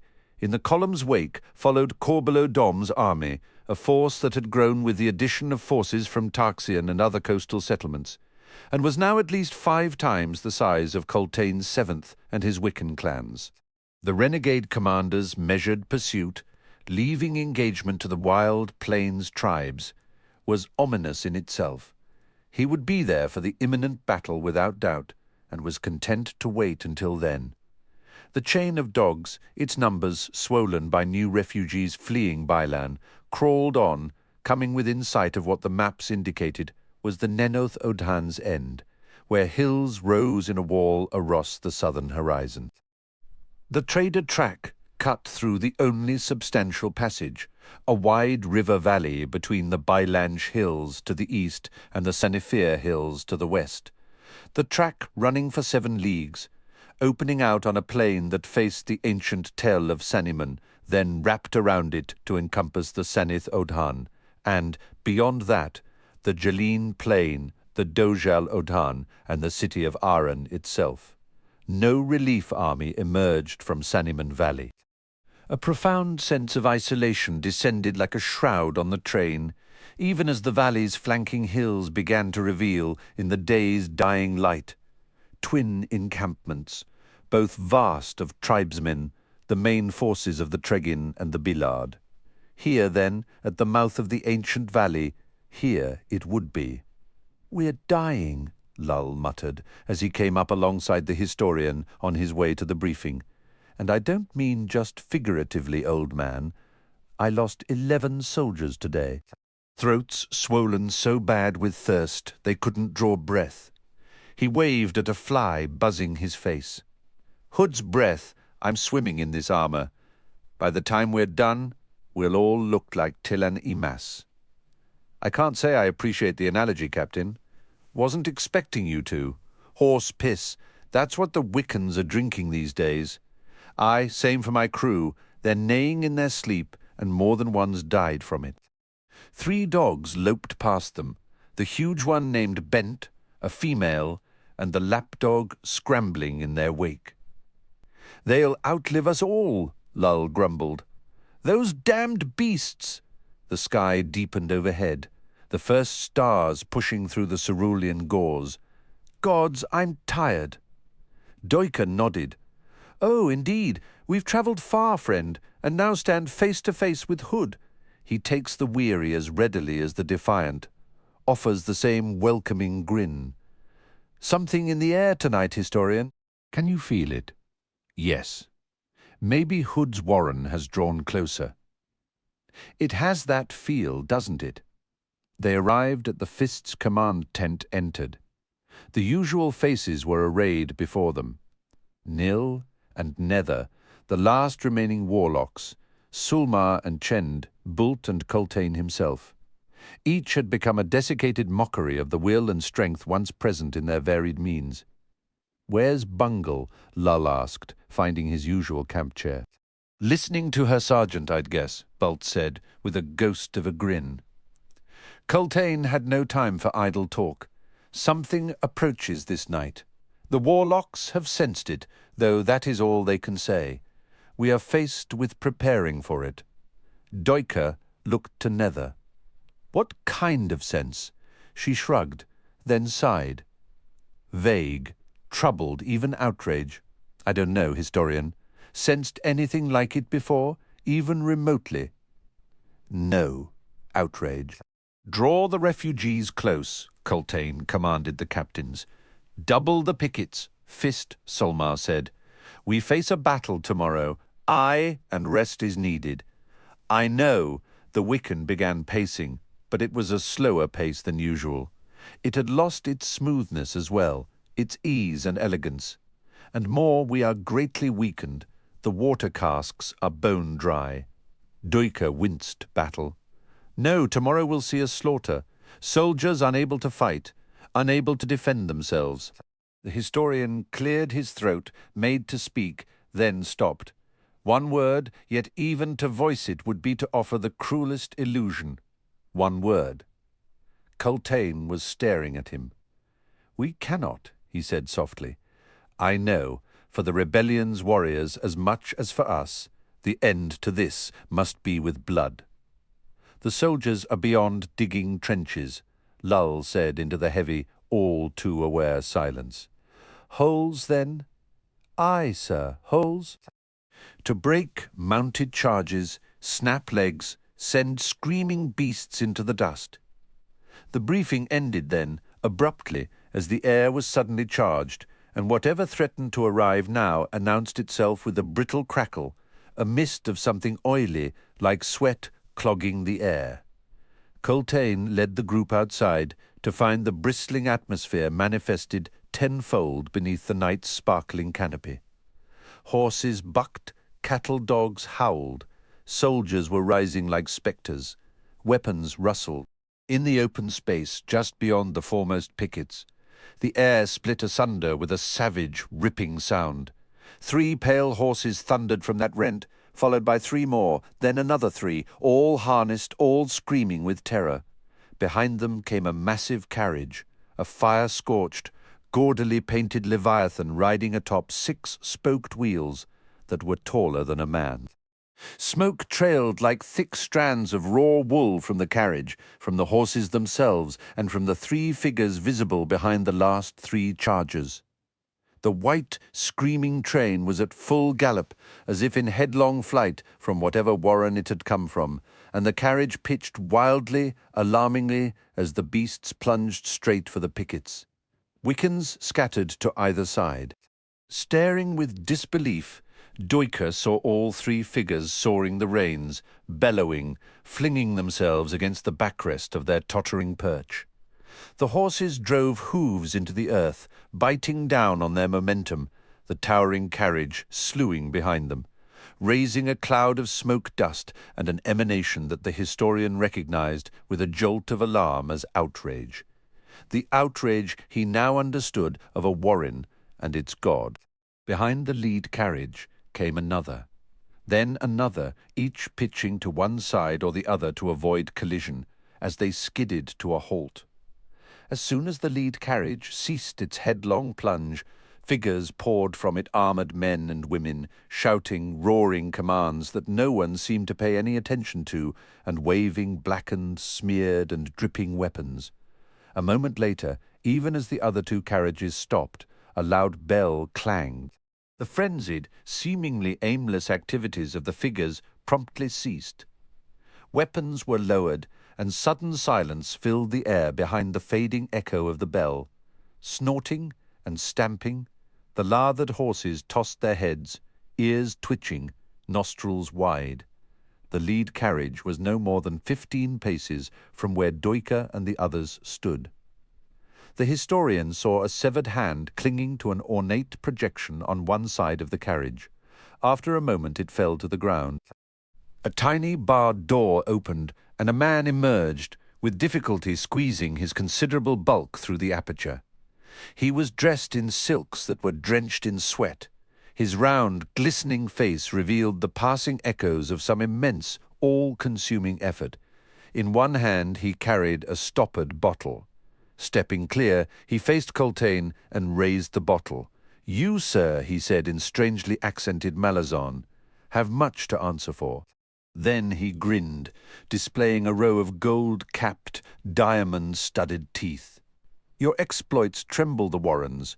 Your journey is wildfire in every street in Darujhistan, no doubt in every city, no matter how distant. Have you no notion how many beseech their gods on your behalf? Coffers overflow. Grandiose plans of salvation abound. Vast organizations have formed, their leaders coming to us, to the Trigold Trade Guild, to pay for our fraught passage, though, he added in a lower tone, all the guild's passages are fraught, which is what makes us so expensive. He unstoppered the bottle, the great city of Darujhistan and its remarkable citizens, dismissing in an instant your empire's voracious desires on it and on themselves, bring you this gift. By way of the shareholders, he waved back at the various men and women behind him, now gathering into a group of Trigal, the foulest-tempered, greediest creatures imaginable. But that is neither here nor there, for here we are we not? Let it not be said of the citizens of Darujhistan that they are insensitive to the wondrous. And, dear sir, you are truly wondrous. The preposterous man stepped forward, suddenly solemn. He spoke softly. Alchemists, mages, sorcerers have all contributed, offering vessels with capacities belaying their modest containers. Coltaine of Crow Clan, Chain of Dogs, I bring you food. I bring you water. Carpolan Demazand was one of the original founders of the Trigal Trade Guild, a citizen of the small fortress city of the same name, situated south of the Lamatath Plain on the continent of Genebakis. Born of a dubious alliance between a handful of mages, Carpolan among them, and the city's benefactors, a motley collection of retired pirates and wreckers, the guild came to specialize in expeditions so risk-laden as to make the average merchant pale. Each caravan was protected by a heavily armed company of shareholders, guards who possessed a direct stake in the venture, ensuring the fullest exploitation of their abilities. And such abilities were direly needed for the caravans of the Trigal Trade Guild, as was clear from the very outset, travelled the Warrens. We knew we had a challenge on our hands, Carpolan Demazand said with a beatific, glittering smile, as they sat in Coltaine's command tent, with only the Fist and Duiker for company, because everyone else was working outside, dispensing the caravan's life-giving supplies with all speed. That foul wanen of hood is wrapped about you tighter than a funeral shroud on a corpse, if you'll forgive the image. The key is to ride fast, to stop for nothing, then get out as soon as humanly possible. In the lead wagon, I maintain the road with every sorcerer's talent at my command, a grueling journey. Granted, but then again, we don't come cheap. I still find it hard to fathom, Duiker said, that the citizens of Darujhistan, 1,500 leagues distant, should even know of what's happening here, much less care. Carpolan's eyes thinned. Ah, well, perhaps I exaggerated somewhat. The heat of the moment, I confess. You must understand, soldiers who not long ago were bent on conquering Darujhistan are now locked in a war with the Panyan Domin, a tyranny that would dearly love to swallow the Blue City if it could. Duiker Onem, once fist of the Empire and now outlaw to the same, has become an ally. And this certain personages in Darujhistan know well and appreciate. But there is more to it, Coltaine said quietly. Carpolan smiled a second time. Is this water not sweet? Here, let me pour you another cup. They waited, watching the trader refill the 3 tin cups arrayed on the small table between them. When he was done, Carpolan sighed and sat back in the plush chair he had removed from the carriage. Duiker Onerm. The name was spoken half in benediction, half in wry dismay. He sends his greetings, Fist Coltaine. Our office in Darujistan is small, newly opened, you understand. We do not advertise our services, not openly, in any case. Frankly, those services include activities that are, on occasion, clandestine in nature. We trade not only in material goods, but in information, the delivery of gifts, of people themselves, and other creatures. Duiker Onerm was the force behind this mission, Duiker said. Carpolan nodded. With financial assistance from a certain cabal in Darujistan. Yes, his words were thus. The Empress cannot lose such leaders as Coltaine of the Crow clan. The trader grinned. Extraordinary for an outlaw under a death sentence, wouldn't you say? He leaned forward and held out a hand, palm up. Something shimmered into existence on it, a small oblong bottle of smoky grey glass on a silver chain. And, from an alarmingly mysterious mage among the bridge burners, this gift was fashioned. He held it out to Coltaine. For you, wear it. At all times, Fist, the Wickans scowled and made no move to accept it. Carpolan's smile was wistful. Duiker is prepared to pull rank on this friend. An outlaw pulling rank?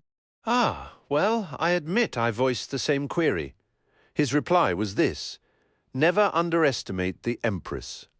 Silence descended, the meaning behind that statement slowly taking shape, locked in a war against an entire continent, stumbling onto a recognition of an even greater threat, the Panyan Domin. Shall the Empire alone fight on behalf of a hostile land, yet how to fashion allies among enemies, how to unify against a greater threat with the minimum of fuss and mistrust. Outlaw your occupying army, so they've no choice but to step free of Lazine's shadow. Duiker, ever loyal Duiker, even the ill-conceived plan of killing the last of the old guard. Tayshren's foolishness and misguided idea insufficient to turn him. So now he has allies, those who were once his enemies, perhaps even Caladan Brood and Anamander Rake themselves.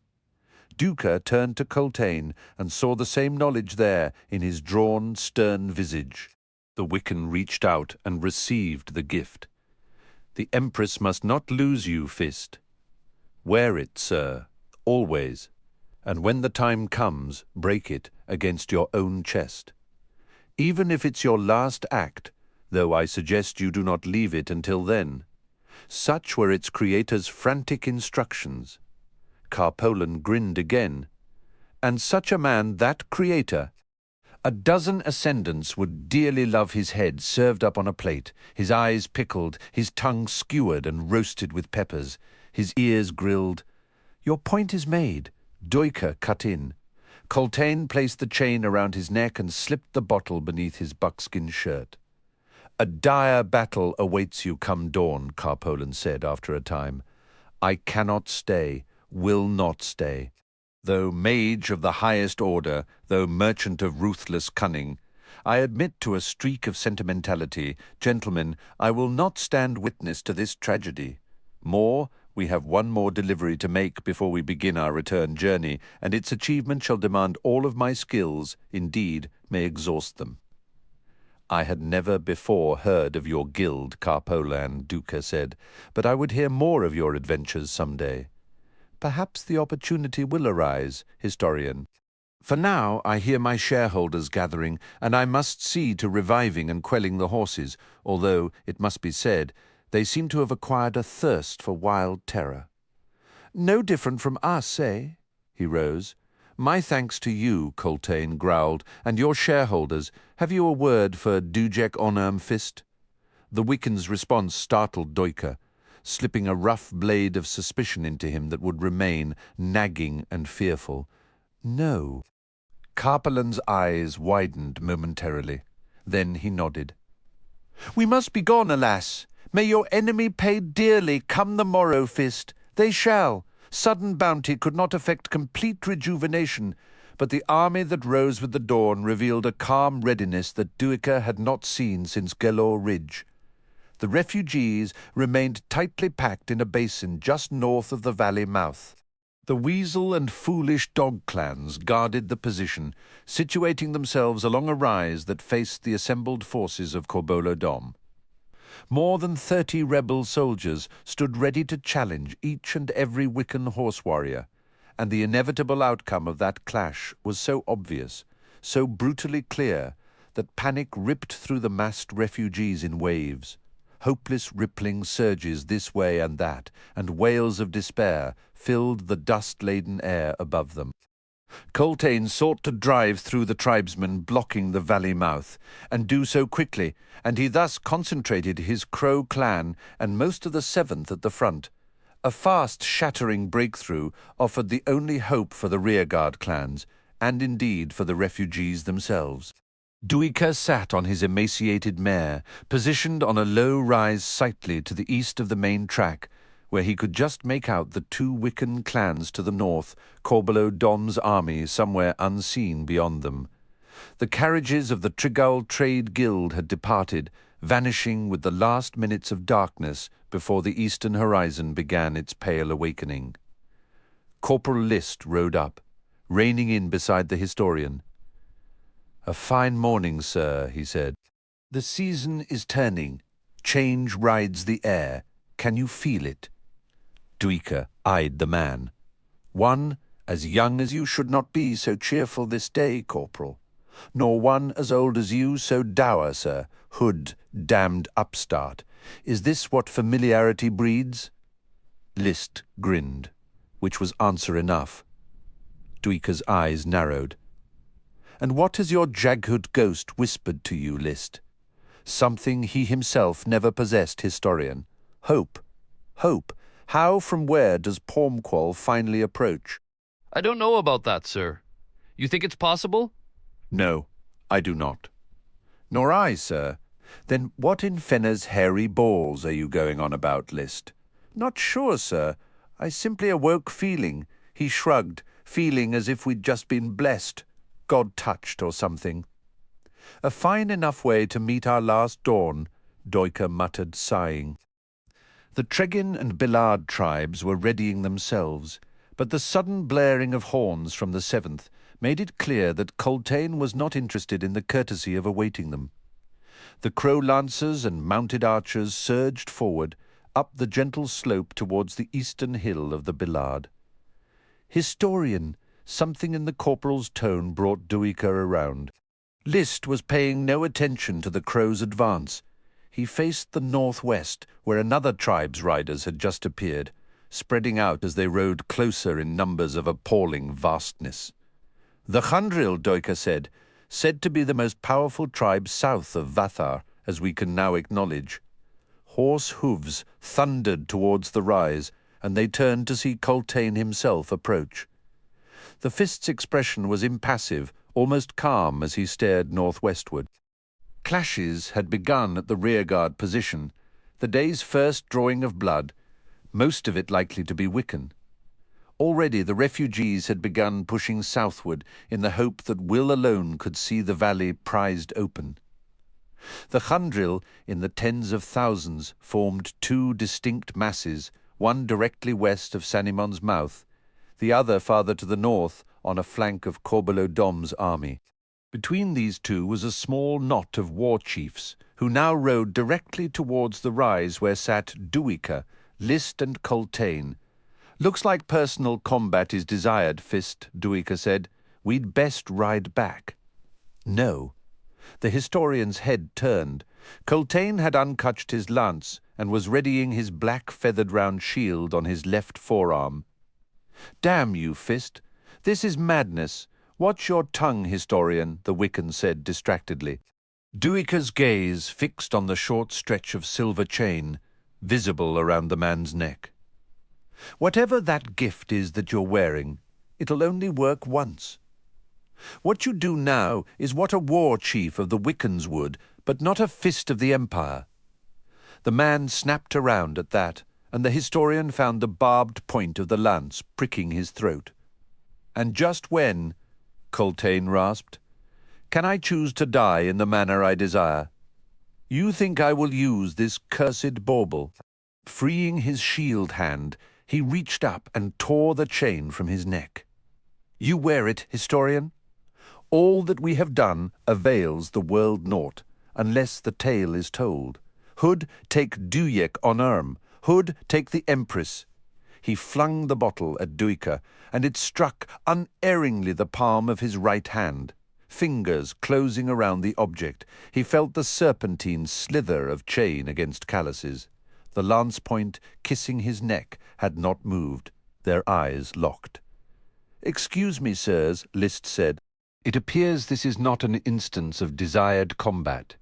If you would both observe," Coltaine pulled the weapon away, swung around. The Kundril war chiefs waited in a row before them, not 30 paces away. They wore beneath skins and furs and fetishes a strange greyish armour that looked almost reptilian. Long moustaches, knotted beards, and spiked braids, all black, disguised most of their features, though what remained visible was sun-darkened and angular.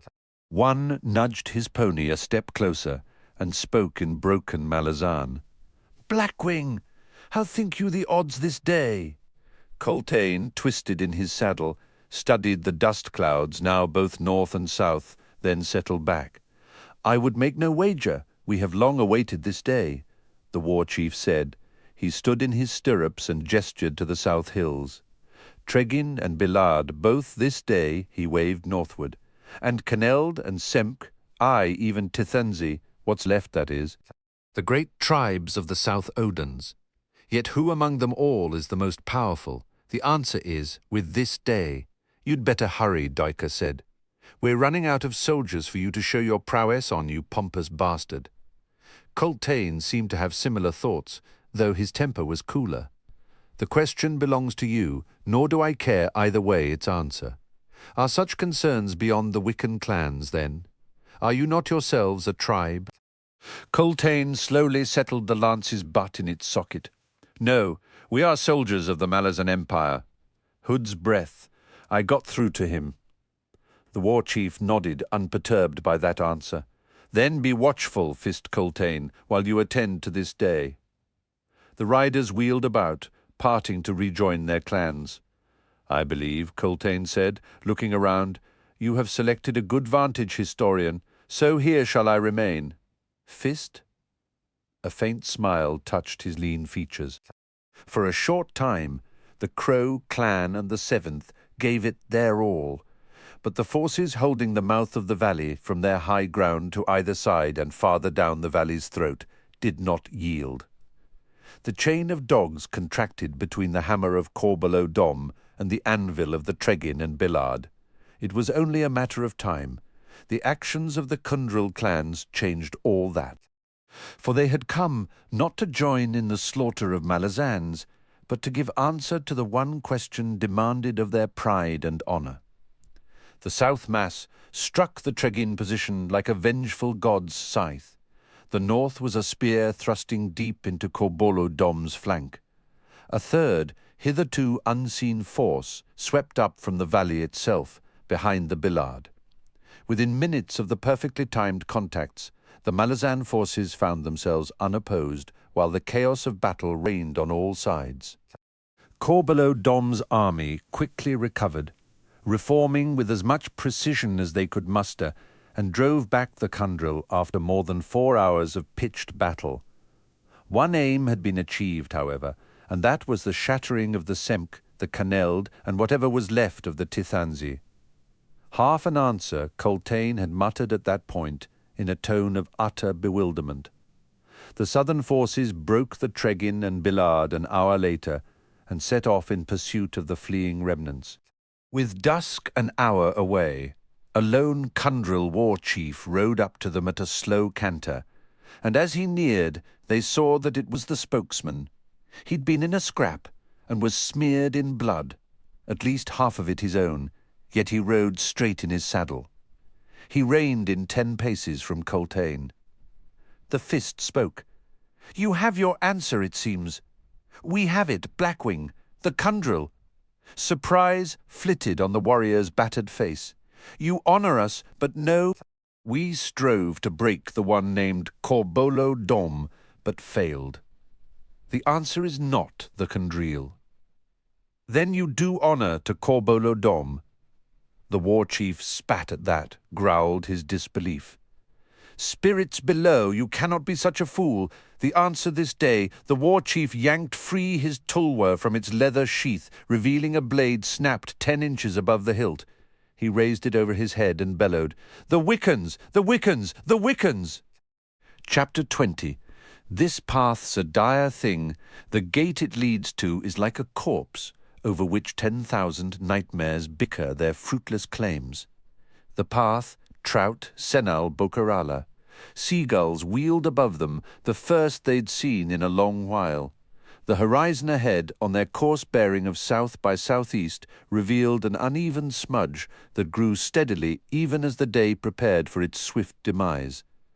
Not a single cloud marred the sky, and the wind was brisk and steady. Saul Kilan joined Kalam on the forecastle. Both of them were wrapped in cloaks against the rhythmic spray kicked up by Ragstopper's headlong plunge into the troughs. To the sailors manning stations on the main deck, and aft, the sight of them standing there at the bow like a pair of great ravens was black-wrought with omens. Oblivious to all this, Kalam's gaze held on the island that awaited them. By midnight, Saul Kilan said with a loud sigh, ancient birthplace of the Malazan Empire, the assassin snorted.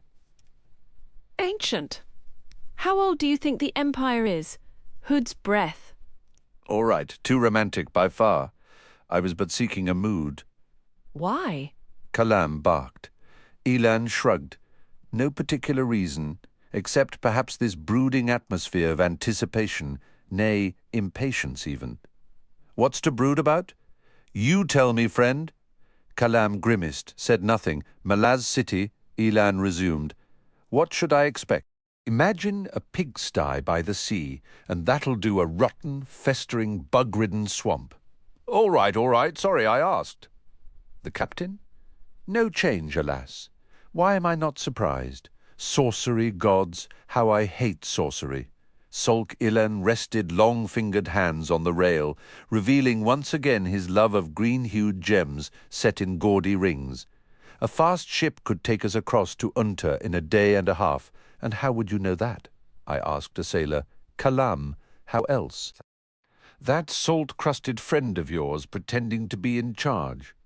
What's his name again? I don't recall asking. It's a true, admirable talent, that. What is? Your ability to crush your own curiosity, Kalam. Highly practical in some ways, dreadfully risky in others. You're a hard man to know, harder even to predict. That's right, Elan. Yet you like me, I do. And I'm glad, because it's important to me. Go find a sailor if you're that way, Elan. The other man smiled. That is not what I meant. But of course you're well aware of that. You just can't help flinging darts. What I'm saying is, I enjoy being liked by someone I admire. Kalam spun around. What do you find so admirable, Solkilan? In all your vague suppositions, have you discovered a belief that I'm susceptible to flattery? Why are you eager for a partnership? Killing the Empress won't be easy, the man replied. But just imagine succeeding. Achieving what all thought to be impossible. Oh yes, I want to be part of that. Kalam Mekhar. Right there alongside you, driving blades into the heart of the most powerful empire in the world. You've lost your mind, Kalam said in a quiet voice, barely audible above the seas. Kill the Empress. Am I to join you in this madness? Not a chance, Solk Elan. Spare me the dissembling, he sneered. What sorcery holds this ship? Solk Elan's eyes widened involuntarily. Then he shook his head. Beyond my abilities, Kalam, and Hood knows I've tried. I've searched every inch of Pormqual's loot, and nothing. The ship herself? Not that I could determine. Look, Kalam, we're being tracked by someone in a warren. That's my guess. Someone who wants to make certain of that cargo. A theory only, but it's all I've got. Thus, friend, all my secrets unveiled." Kalam was silent a long moment. Then he shook himself. "I have contacts in Malaz City. An unexpected converging well ahead of schedule, but there it is. Contacts, excellent. We'll need them." "Where?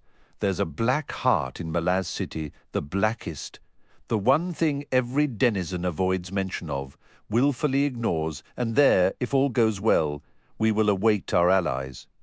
Let me guess, the infamous tavern called Smiley's, once owned by the man who would one day become an emperor.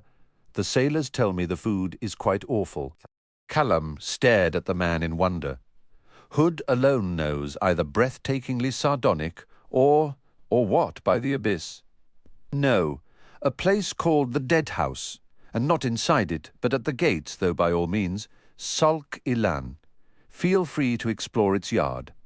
The man leaned both arms on the rail, squinting out at the dull lights of Malaz City. "Assuming a long wait for your friends, perhaps I shall at that." It was unlikely he noticed Kalam's feral grin. Iscaral Pust gripped the latch with both hands, his feet planted against the door, and gibbering his terror, pulled frantically to no avail. With a growl, Mappo stepped over Icarium where he lay at the foot of Tremolor's entrance, and prized the high priest from the unyielding barrier. Fiddler heard the trell straining at the latch, but the sapper's attention was fixed on the swarm of bloodflies. Tremolor was resisting them, but the advance was inexorable. Blind stood at his side, head lifted, hackles raised. The 4 other hounds had reappeared on the trail and were charging towards the yard's vine-wreathed gate. The shadow cast down by the divers swept over them like black water. "It either opens at the touch," Apsalar said in a startlingly calm voice, "or it does not open at all. Stand back, Mappo. Let us all try." "Icarium stirs," Crokus cried out. "It's the threat."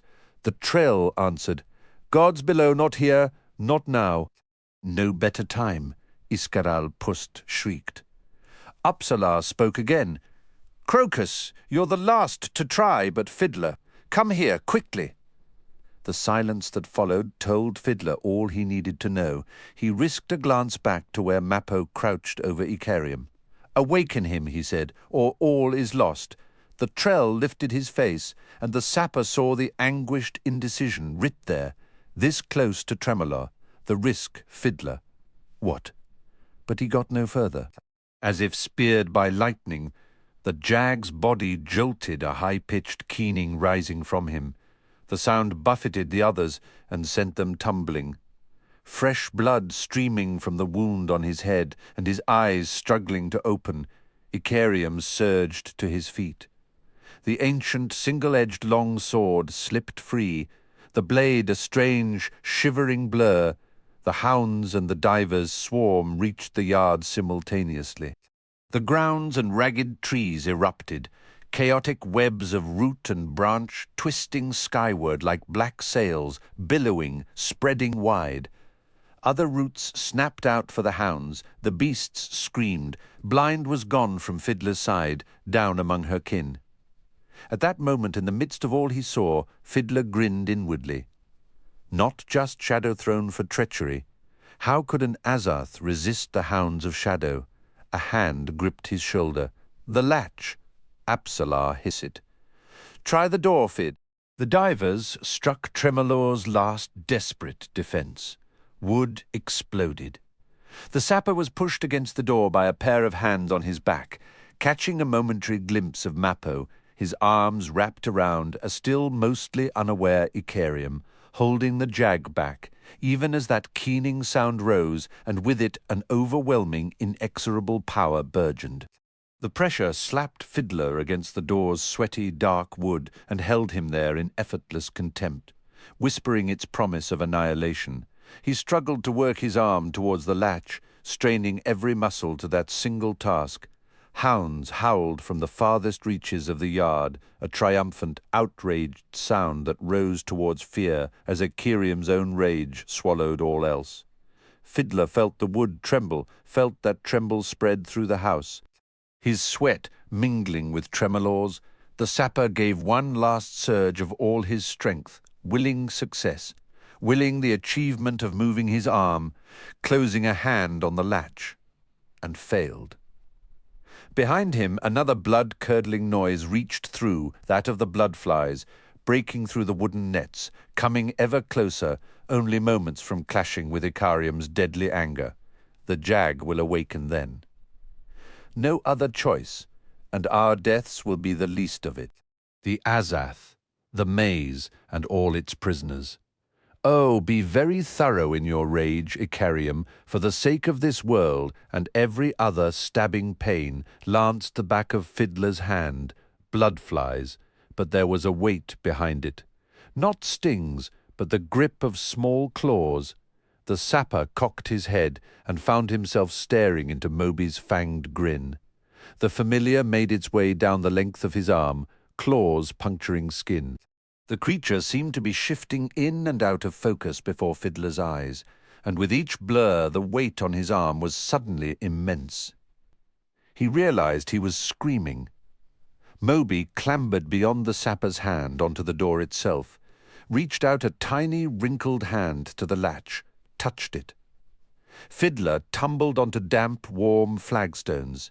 He heard shouts behind him, the scrabbling of boots, while the house groaned on all sides. He rolled onto his back, and in the process came down on something that snapped and crackled beneath his weight, lifting to him a bitter smell of dust. Then Icarium's deathly keening was among them. Tremolo shook. Fiddler twisted into a sitting position. They were in a hallway, the limestone walls shedding a dull yellow throbbing light. Mappo still held Icarium, and as the sapper watched, the trell struggled to retain his embrace. A moment later the jag subsided, slumping once again in the trell's arms. The golden light steadied, the walls themselves stilled. Icarium's rage was gone. Mappo sagged to the floor, head hanging over the insensate body of his friend. Fiddler slowly looked around to see if they'd lost anyone. Apsalar crouched beside her father, their backs to the now-shut door. Crokus had dragged a cowering Iscarol Pust in with him, and the high priest looked up, blinking as if in disbelief. Fiddler's voice was a croak. The hounds Iscarol Pust escaped, and yet, even in the midst of betrayal, they threw their power against the divers. He paused, sniffed the dank air. Can you smell it? Tremorla's satisfaction, the divers has been taken. That betrayal might have been instinctive, High Priest, Apsalar said. 5 ascendants in the house's yard, the vast risk to Tremorla itself, given Shadow's own penchant for treachery. Lies we played true. A first time for everything, Crokus muttered. He looked across to Fiddler. Glad it opened to you, Fid. The sapper started, searched the hallway. It didn't. Moby opened the door and ripped my arm to shreds in the process. Where is that damned runt? It's in here somewhere. You're sitting on a corpse, Apsalar's father observed. Fiddler glanced down to find himself on a nest of bones and rotted clothing. He clambered, clear, cursing. I don't see him, Crokus said. You sure he made it inside, Fid? Aye, I'm sure. He must have gone deeper into the house. He seeks the gate, Pust squealed, the path of hands. Moby's a famil. More lies. That disgusting Boccarel is a solitaken, you fool. Relax. There is no gate in here that offers a shapeshifter anything, Apsalar said, slowly rising, her eyes on the withered corpse behind Fiddler. That would have been the keeper. Each Azath has a guardian. I'd always assumed they were immortal. She stepped forward, kicked at the bones. She grunted. Not human. Those limbs are too long. And look at the joints. Too many of them. This thing could bend every which way. Mappo lifted his head. Forkrul assail, the least known of the elder races then. Not even hinted of in any Seven Cities legend I've heard, she swung her attention to the hallway. 5 paces from the door, the passage opened on a T-intersection with double doors directly opposite the entrance. The layout's almost identical, Apsalar whispered. To what? Crokus asked. Deadhouse, Malaz City. Pattering feet approached the intersection, and a moment later Moby scampered into view. The creature flapped up and into the Daru's arms. He's shaking, Crokus said, hugging the familiar. Oh, great, Fiddler muttered. The jag, Pust, hissed from where he knelt a few paces from Mappo and Icarium. I saw you crushing him in your arms. Is he dead? The Trell shook his head. Unconscious. I don't think he'll awaken for some time. Then let the Azath take him now. We are within Tremorla. Our need for him has ended. No, fool, a bell clanged somewhere outside. They all looked at each other in disbelief. Did we hear that? Fiddler wondered. A merchant's bell. Why a merchant? Pust growled, eyes darting suspiciously, but Crokus was nodding. A merchant's bell in Darujistan, that is. The sapper went to the door. From within, the latch moved smoothly under his hand, and he swung the door back. Thin sheets of tangled root now rose from the yard, towering over the house itself in a clash of angles and planes. Humped earth steamed on all sides. Waiting just outside the arched gate were 3 huge, ornate carriages, each drawn by 9 white horses. A roundish figure stood beneath the arch, wearing silks. The figure raised a hand towards Fiddler and called out in Daru, Alas, I can go no farther. I assure you all is calm out here. I seek the one named Fiddler. Why? The sapper barked. I deliver a gift, gathered in great haste and at vast expense, I might add. I suggest we complete the transaction as quickly as possible, all things considered. Crokus now stood beside Fiddler. The Daru was frowning at the carriages. I know the maker of those, he said quietly. Bernooks, just back of lakefront, but I've never seen them that big before. Gods, I've been away too long. Fiddler sighed. Darujistan? I'm certain of it, Crokus said, shaking his head. Fiddler stepped outside and studied the surroundings. Things seemed, as the merchant had said, calm, quiescent. Still uneasy, the sapper made his way down the path. He halted 2 paces from the archway and eyed the merchant warily. Carpolan Demisand, sir, of the Trigallo Trade Guild, and this is a run that I and my shareholders shall never regret, yet hope never to repeat. The man's exhaustion was very evident, and his silks hung soaked in sweat. He gestured, and an armoured woman with a deathly pale face stepped past him, carrying a small crate. Carpolan continued, Compliments of a certain mage of the bridge-burners, who was advised, in timely fashion, of your situation in a general way by the corporal you share. Fiddler accepted the box, now grinning. The efforts of this delivery surpass me, sir, he said. Me as well, I assure you. Now we must flee. Ah, a rude bluntness. I meant depart, of course. We must depart. He sighed, looking around. Forgive me, I am weary, beyond even achieving the expected courtesies of civil discourse. No need for apologies, Fiddler said. While I have no idea how you got here, and no idea how you'll get back to Darujistan, I wish you a safe and swift journey. One last question, however. Did the mage say anything about where the contents of this crate came from? Oh, indeed he did, sir. From the Blue City's streets. An obscure reference you were clearly fortunate to understand in an instant, I see. Did the mage give you any warning as to the handling of this package, Carpolan? The merchant grimaced. He said we were not to jostle too much. However, this last stretch of our journey was somewhat rough. I regret to say that some of the crate's contents may well be broken. Fiddler smiled. I am pleased to inform you that they have survived. Carpolan Demisand frowned. You have not yet examined the contents. How can you tell? You'll just have to trust me on that one, sir. Crokus closed the door once Fiddler had carried the crate inside. The sapper gingerly set the container down and prized open the lid. "Ah, quick, Ben," he whispered, eyes scanning the objects nestled within.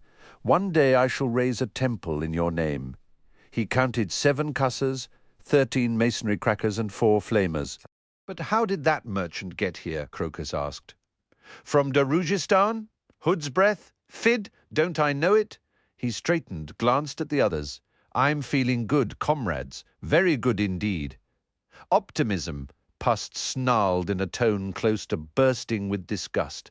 The high priest yanked at the wispy remnants of his hair, while that foul monkey pisses terror into the lad's lap. "Optimism." Crokus now held the familiar out from him and stared disbelieving at the stream pouring down to splash the flagstones. "Moby?" The creature was grinning sheepishly. "Solid taking, you mean?" "A momentary lapse," Apsalar said, eyeing the squirming creature. "The realization of what has come about, that or an odd sense of humor." "What are you babbling about?" Pust demanded, eyes narrowing. He thought he'd found the path, thought that what called him here was the ancient promise of ascendancy. And in a way, Moby was right in thinking that the Bokharol there in your hands, Crokus, is demonic. In true form, it could hold you as you now hold it, Mappo grunted. "Ah, I see now. Then why not enlighten us?" Crokus snapped. Apsalar nudged the corpse at her feet. Tremolor needed a new guardian. Need I be any clearer? Crokus blinked, looking again at Moby, the trembling creature in his hands. My uncle's familiar? A demon at the moment, somewhat intimidated by expectation, we might assume, but I'm sure the creature will grow into the role. Fiddler had been packing the Morant munitions into his leather sack while this had been going on. Now he rose and gingerly swung the bag over a shoulder. Quick Ben believed we'd find a portal somewhere in here, a Warren's gate. Linking the houses, Pust crowed. "Outrageous audacity. This cunning mage of yours has charmed me, soldier. He should have been a servant of Shadow. He was, but never mind that. If your gods have a mind to, he'll tell you, though I wouldn't hold my breath. It's time to find that portal. To the T intersection, down the left passage to the 2 doors. The one to the left takes us into the tower. Top floor." Apsalar smiled. Fiddler stared at her a moment, then nodded. "Your borrowed memories." Moby led the way, revealing a return of nerve and something like possessive pride. Just beyond the intersection, in the left-hand passage, there was an alcove set in the wall, on which hung resplendent scale armor, suited to a wearer over 10 foot tall and of massive girth. 2 double-bladed axes leaned against the niche walls, one to either side. Moby paused there to play a tiny, loving hand over one iron-sheathed boot before wistfully moving on. Crokus stumbled in passing as it momentarily gripped his full attention. Upon opening the door, they entered the tower's ground floor. A stone staircase spiraled up from its center. At the foot of the saddle-backed steps lay another body, a young, dark-skinned woman who looked as if she had been placed there but an hour before. She was dressed in what were clearly underclothes, though the armor that had once covered them was nowhere to be seen. Vicious wounds crisscrossed her slight form. Apsalar approached, crouched down and rested a hand on the girl's shoulder. "I know her," she whispered. Relok growled, "the memory of the one who possessed me." "Father," she said, "his mortal memory." "Dancer," Fiddler said. She nodded. "This is Dasim Ultor's daughter. The first sword recovered her after Hood was done using her, and brought her here, it seems. Before breaking his vow to Hood, before Dasim cursed the god he once served." "That was years ago, Apsalar," Fiddler said. "I know." They were silent, all studying the frail young woman lying at the foot of the stairs. Mappo shifted Icarium's weight in his arms, as if uneasy with the echo he knew he had become, even though it was understood that he would not do with his burden what Dasim Ulta had done. Apsalar straightened and cast her eyes up the staircase. If Dancer's memory serves, the portal awaits. Fiddler swung to the others. Mappo, You will join us? I, though perhaps not all the way, assuming there's a means to leave that warren when one so chooses. Quite an assumption, the sapper said. The Trell simply shrugged. Iskaral Pust? Oh, aye, of course, of course. Why not, why ever not? To walk the maze back out. Insanity. Iskaral Pust is anything but insane, as you all well know.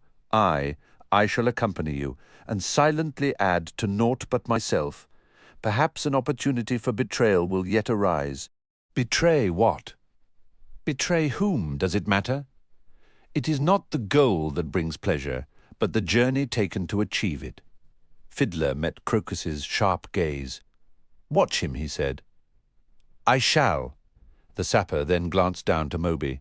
The familiar squatted by the doorway, quietly playing with its own tail. How does one say goodbye to a bockerel? With a boot in the backside. How else? Pust offered. Care to try that with this one? Fiddler asked. The high priest scowled, made no move. He was out there when we travelled the storms, wasn't he? Crokus said, approaching the tiny, wizened creature. Recall those battles we could not see. He was protecting us all along. Aye, the sapper said. Ulterior motives, Pust hissed. Nonetheless, gods, he'll be lonely. Crokus gathered the bockeral into his arms. There was no shame to the tears in the lad's eyes. Blinking, Fiddler turned away, grimacing as he studied the staircase. It'll do you no good to draw it out, Crokus, he said. I'll find a way to visit, the Daru whispered. Think on what you see, Crokus, Apsalar said. He looks content enough. As for being alone, how do you know that will be the case? There are other houses, other guardians. The lad nodded. Slowly he released his grip on the familiar and set it down. With luck, there won't be any crockery lying around. What? Crokus smiled. Moby always had bad luck around crockery, or should I say it the other way around? He rested a hand on the creature's blunt, hairless head, then rose. Let's go. The bockerel watched the group ascend the stairs. A moment later there was a midnight flash from above, and they were gone. The creature listened carefully, cocking its tiny head, but there was no more sound from the chamber above. It sat unmoving for a few more minutes, idly plucking at its own tail, then swung about and scampered into the hallway, coming to a stop before the suit of armour. The massive, closed great helm tilted with a soft creak, and a ragged voice came from it. I am pleased my solitude is at an end, little one. Tremorlaw welcomes you with all its heart, even if you have made a mess on the hallway floor. Dust and gravel sprayed, rapping against Duiker's shield as the Wiccan horse warrior struck the ground and rolled, coming to a stop at the historian's feet. No more than a lad, the crow looked almost peaceful, eyes closed as if in gentle sleep. But for him all dreams had ended. Duiker stepped over the body and stood for a moment in the dust it had raised. The short sword in his right hand was glued there by blood, announcing every shift of his grip with a thick, sobbing sound. Riders wheeled across the hoof-churned space before the historian. Arrows sped out from the gaps between them, hummed like tigerflies through the air. He jerked his shield around to catch one darting for his face, and grunted at the solid whack that drove the hide-covered rim against mouth and chin, splitting both. Tarxian cavalry had broken through and was only moments away from severing the dozen remaining squads from the rest of the company. The Crow counterattack had been savage and furious, but costly. Worst of all, Duiker saw as he moved warily forward. It might well have failed. The infantry squads had been broken apart and had reformed into 4 groups, only one of them substantial, which now struggled to re-knit. Less than a score of Crow horse warriors remained upright, each one surrounded by Tarxians hacking at them with their broad-bladed tulwars. Everywhere horses writhed and screamed on the ground, kicking out in their pain. The back end of a cavalry horse nearly knocked him over. Stepping around, Duiker closed in and thrust the point of his sword into a Tarxian's leather-clad thigh. The light armor resisted a moment, until the historian threw all his weight behind the stab, feeling the point pierce flesh, sink deep and grate against bone. He twisted the blade. A tulwar slashed down, biting solidly into Duiker's shield. He bent low, pulling the snagged weapon with him. Fresh blood drenched his sword hand as he yanked his blade free. The historian hacked and chopped at the man's hip until the horse sidestepped, carrying the rider beyond his reach. He pushed his helm rim clear of his eyes, blinked away grit and sweat, then moved forward again towards the largest knot of infantry.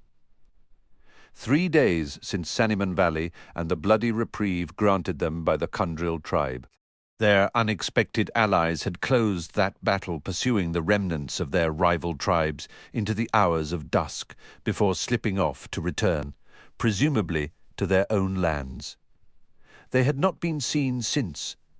The mauling had driven Corbulo Dom into a rage. That much was patently clear, for the attacks were now incessant, a running battle over 40 hours long, and with no sign that it would relent any time soon. The beleaguered chain of dogs was struck again and again, from the flanks, from behind, at times from 2 or 3 directions at once. What vengeful blades, lances, and arrows did not achieve, exhaustion was completing. Soldiers were simply falling to the ground, their armor in tatters, countless minor wounds, slowly draining the last of their reserves. Hearts failed. Major blood vessels burst beneath skin to blossom into bruises that were deep black, as if some dreadful plague now ran amuck through the troops. The scenes Duiker had witnessed were beyond horror, beyond his ability to comprehend. He reached the infantry even as the other groups managed to close and link up, wheeling into a bladed wheel formation that no horse, no matter how well trained, would challenge. Within the ring, a swordsman began beating sword on shield, bellowing to add his voice to the rhythm of blows. The wheel spun, each soldier stepping in time, spun, crossing the ground, spun, slowly returning to where the remaining companies still held the line on this. The west flank of the chain's Duiker moved with them, part of the outer ring, delivering killing blows to whatever wounded enemy soldier the wheel trampled. 5 Crow riders kept pace. They were the last survivors of the counterattack, and of those, 2 would not fight again. A few moments later the wheel reached the line, broke apart and melted into it. The Wickans dug spurs into their lathered horses to race southward. Duiker pushed his way through the ranks until he stumbled into the clear. He lowered his quivering arms, spat blood onto the ground, then slowly raised his head. The mass of refugees marched before him, a procession grinding past the spot where he stood, wreathed in dust. Hundreds of faces were turned in his direction, watching that thin cordon of infantry behind him, all that lay between them and slaughter, as it surged, buckled, and grew ever thinner with each minute that passed. The faces were expressionless, driven to a place beyond thought and beyond emotion. They were part of a tidal flow where no ebb was possible, where to drop back too far was fatal, and so they stumbled on, clutching the last and most precious of their possessions, their children. 2 figures approached Duiker, coming down alongside the stream of refugees from the vanguard position. The historian stared at them blankly, sensing that he should recognize the 2, but every face had become a stranger's face. "Historian!" The voice jarred him out of his fugue. His split lip stung as he said, "Captain Lull." A webbed jug was thrust at him. Duiker forced his short sword back into its scabbard and accepted the jug. The cool water filled his mouth with pain, but he ignored it, drinking deep. We've reached Gileen Plain, Lull said. The other person was Duiker's nameless marine. She wavered where she stood, and the historian saw a vicious puncture wound in her left shoulder, where a lance point had slipped over her shield. Broken rings from her armor glittered in the gaping hole. Their eyes met. Duiker saw nothing still alive in those once beautiful light grey eyes. Yet the alarm he felt within him came not from what he saw, but from his own lack of shock, the frightening absence of all feeling, even dismay. "Coltaine wants you," Lull said. "He's still breathing, is he?" "Aye, I imagine he wants this." Duiker pulled free the small glass bottle on its silver chain. "Here." "No," Lull said, frowning. "Wants you, historian?" "We've run into a tribe of the Sanith Ordhan. So far they're just watching. Seems the rebellion's a less certain thing down here," Duiker muttered. Sounds of battle along the flanking line diminished. Another pause, a few heartbeats in which to recover, to repair armor, quench bleeding. The captain gestured, and they began walking alongside the refugees. "What tribe, then?" the historian asked after a moment. "And more importantly, what's it got to do with me?" "The Fist has reached a decision," Lull said. Something in those words chilled Duiker. He thought to probe for more, yet dismissed the notion. The details of that decision belong to Coltaine. The man leads an army that refuses to die. We've not lost a refugee to enemy action in 30 hours, 5,000 soldiers, spitting in the face of every god. "What do you know of the tribes this close to the city?" Lull asked, as they continued on. They've no love of Arent, Duiker said. "Worse for them under the Empire?" The historian grunted, seeing the direction the captain pursued in his questions. "No better. The Malazan Empire understands borderlands, the different needs of those living in the countryside. Vast territories in the Empire, after all, remain nomadic, and the tribute demanded is never exorbitant. More payment for passage across tribal lands is always generous and prompt." "Coltaine should know this well enough, Captain." "I imagine he does. I'm the one that needs convincing." Duiker glanced at the refugees on their left, scanning the row upon row of faces, young and old, within the ever-present shroud of dust. Thoughts pushed past weariness, and Duiker felt himself tottering on an edge, beyond which, he could now clearly see, waited Coltaine's desperate gamble. The Fist has reached a decision, and his officers balk flinch back, overwhelmed with uncertainty. Has Coltaine succumbed to despair, or does he see all too well? 5,000 soldiers? "What can I say to you, Lull?" Duiker asked. "That there's no choice left. You can answer that yourself. I dare not." The man grimaced, his scarred face twisting, his lone eye narrowing amidst a nest of wrinkles. "It's the children, you see. It's what they have left, the last thing they have left." "Duiker." The historian's abrupt nod cut out the need to say anything more, as swiftly granted mercy. He'd seen those faces, had come close to studying them, as if he'd thought at the time, seeking to find the youth that belonged there, the freedom and innocence, but that was not what he sought, nor what he found. Lull had led him to the word itself, simple, immutable, thus far still sacrosanct. 5,000 soldiers will give their lives for it. But is this some kind of romantic foolishness? Do I yearn for recognition among these simple soldiers?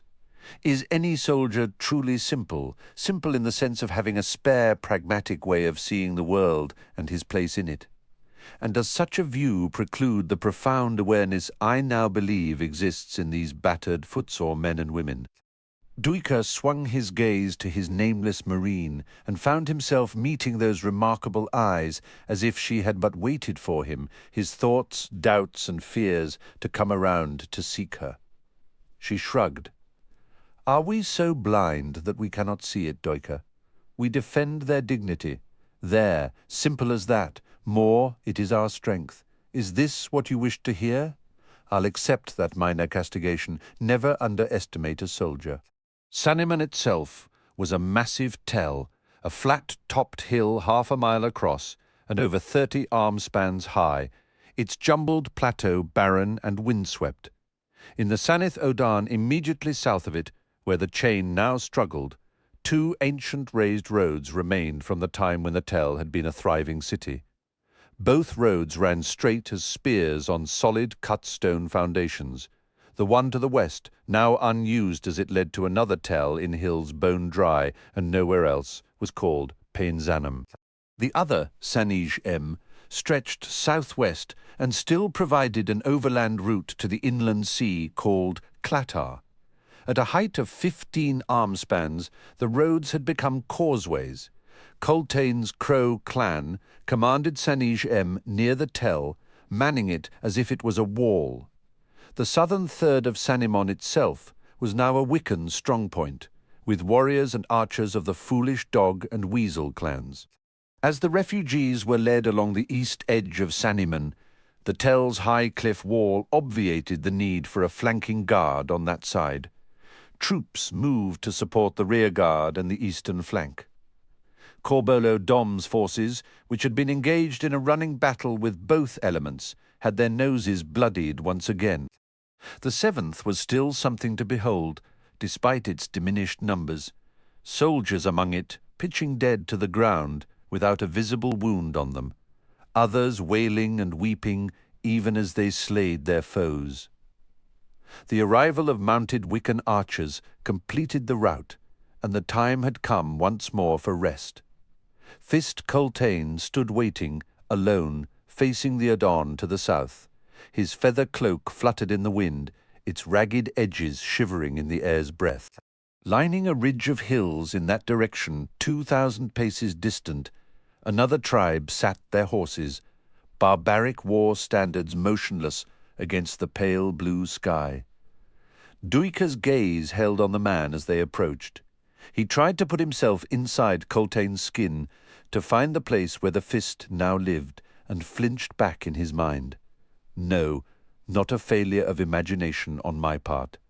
An unwillingness. I can carry no one else's burden, not even for a moment. We are all pulled inside ourselves now, each alone. Coltaine spoke without turning. The Keran Dobri, or so they are named on the map.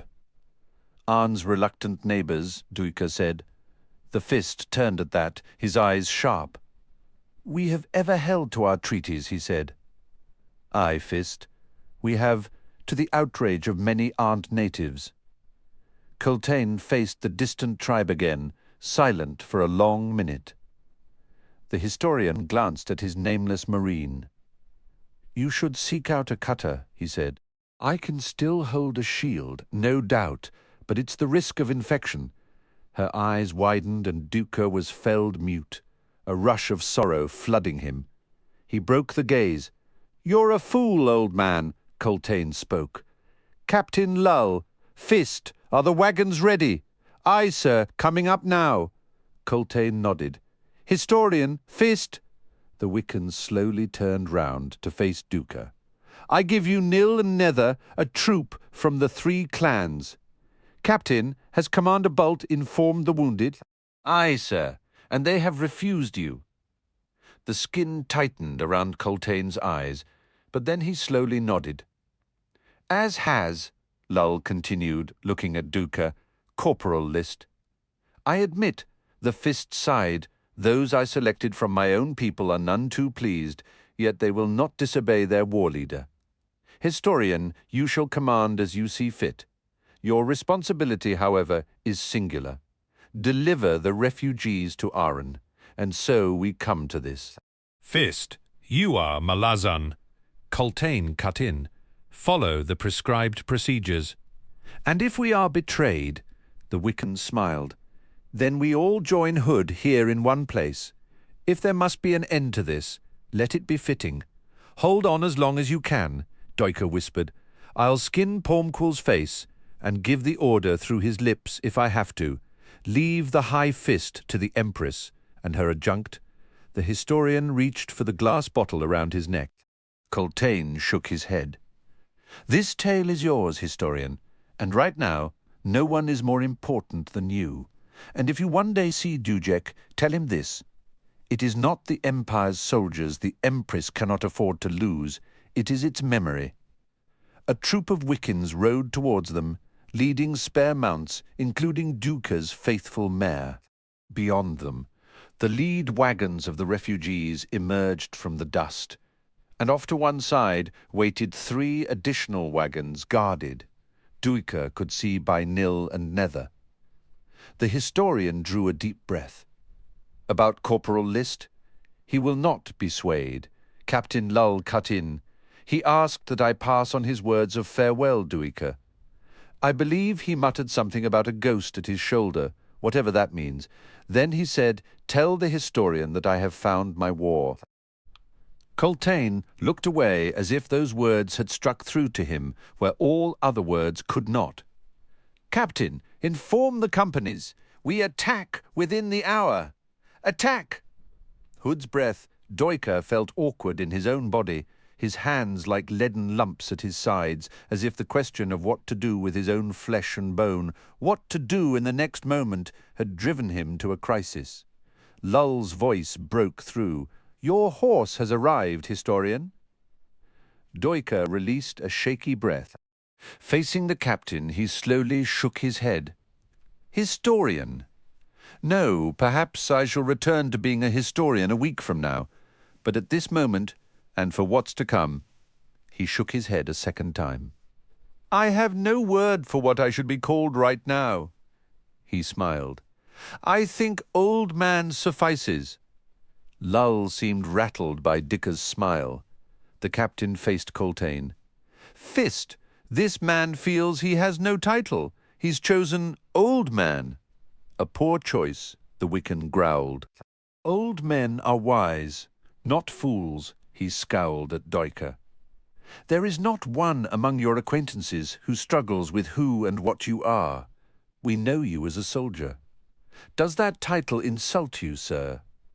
Duiker's eyes narrowed. "No, at least I don't think so. Lead the refugees to safety, soldier." "Yes, Fist." The nameless marine spoke. "I have something for you, Duiker." Lull grunted. "What, here?" She handed him a tatter of cloth. "Wait a while before you read what's on it, please." He could only nod as he tucked the scrap in his belt. He looked at the 3 figures before him, wishing Bult and List had been present for this. But there would be no staged goodbyes, no comfort of roles to step into. Like everything else, the moment was messy, awkward, and incomplete. "Get on that scrawny beast of yours," Lull said, "and stay in Hood's blind side, friend. I wish the same for you, all of you." Coltaine hissed, wheeling to face north. He bared his teeth. "Not a chance of that, Duiker. We intend to carve a bloody path, right down the bastard's throat." Flanked by Nill and Nether, Duiker rode at the head of the refugee train, heading towards the tribe on the ridge. The Wiccan outriders and those guarding the selected wagons that trundled directly ahead were all very young, boys and girls still with their first weapons. Their collective outrage at having been sent from their clans was a silent storm. Yet if Coltaine has erred in this gamble, they will wield those weapons one more time. One last time. 2 riders. Nill said, "Good sign." Duiker grunted, eyes focusing on the Aren pair that now approached at a canter. Both were elders, a man and a woman, lean and weathered, their skin the same hue as the buckskins that clothed them. Hook-bladed swords were slung under their left arms, and ornate iron helmets covered their heads. Their eyes were framed in robust cheek plates. "Stay here," Nill, Duiker said. "Nether with me, please." He nudged his mare forward. They met just beyond the lead wagons, reining in to face each other with a few paces between them. Duiker was the first to speak. "These are Cheran Dobri lands, recognized by treaty. The Malazan Empire honors all such treaties. We seek passage." The woman, her eyes on the wagons, snapped in unaccented Malazan. "How much?" "A collection from all the soldiers of the 7th, Duiker said. "In Imperial coin, a worth totaling 41,000 silver jakartas, a full-strength Malazan army's annual wages," the woman said, scowling. This was no collection. Do your soldiers know you have stolen their wages to buy passage? Duiker blinked, then said softly, The soldiers insisted, Elder. This was in truth a collection. Nether then spoke. From the 3 Wiccan clans, an additional payment, jewellery, cookware, skins, bolts of felt, horseshoes, tack and leather, and an assortment of coins looted in the course of our long journey from Hisar, in an amount approaching 73,000 silver jacatas, all given freely. The woman was silent for a long moment. Then her companion said something to her in their own tongue. She shook her head in reply, her flat, dun eyes finding the historian again. And with this offer, you seek passage for these refugees, and for the Wiccan clans, and for the 7th.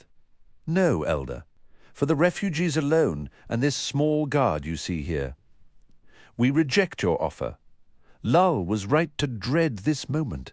Damn it, it is too much, the woman said. The treaty with the Empress is specific. At a loss, Duiker could only shrug.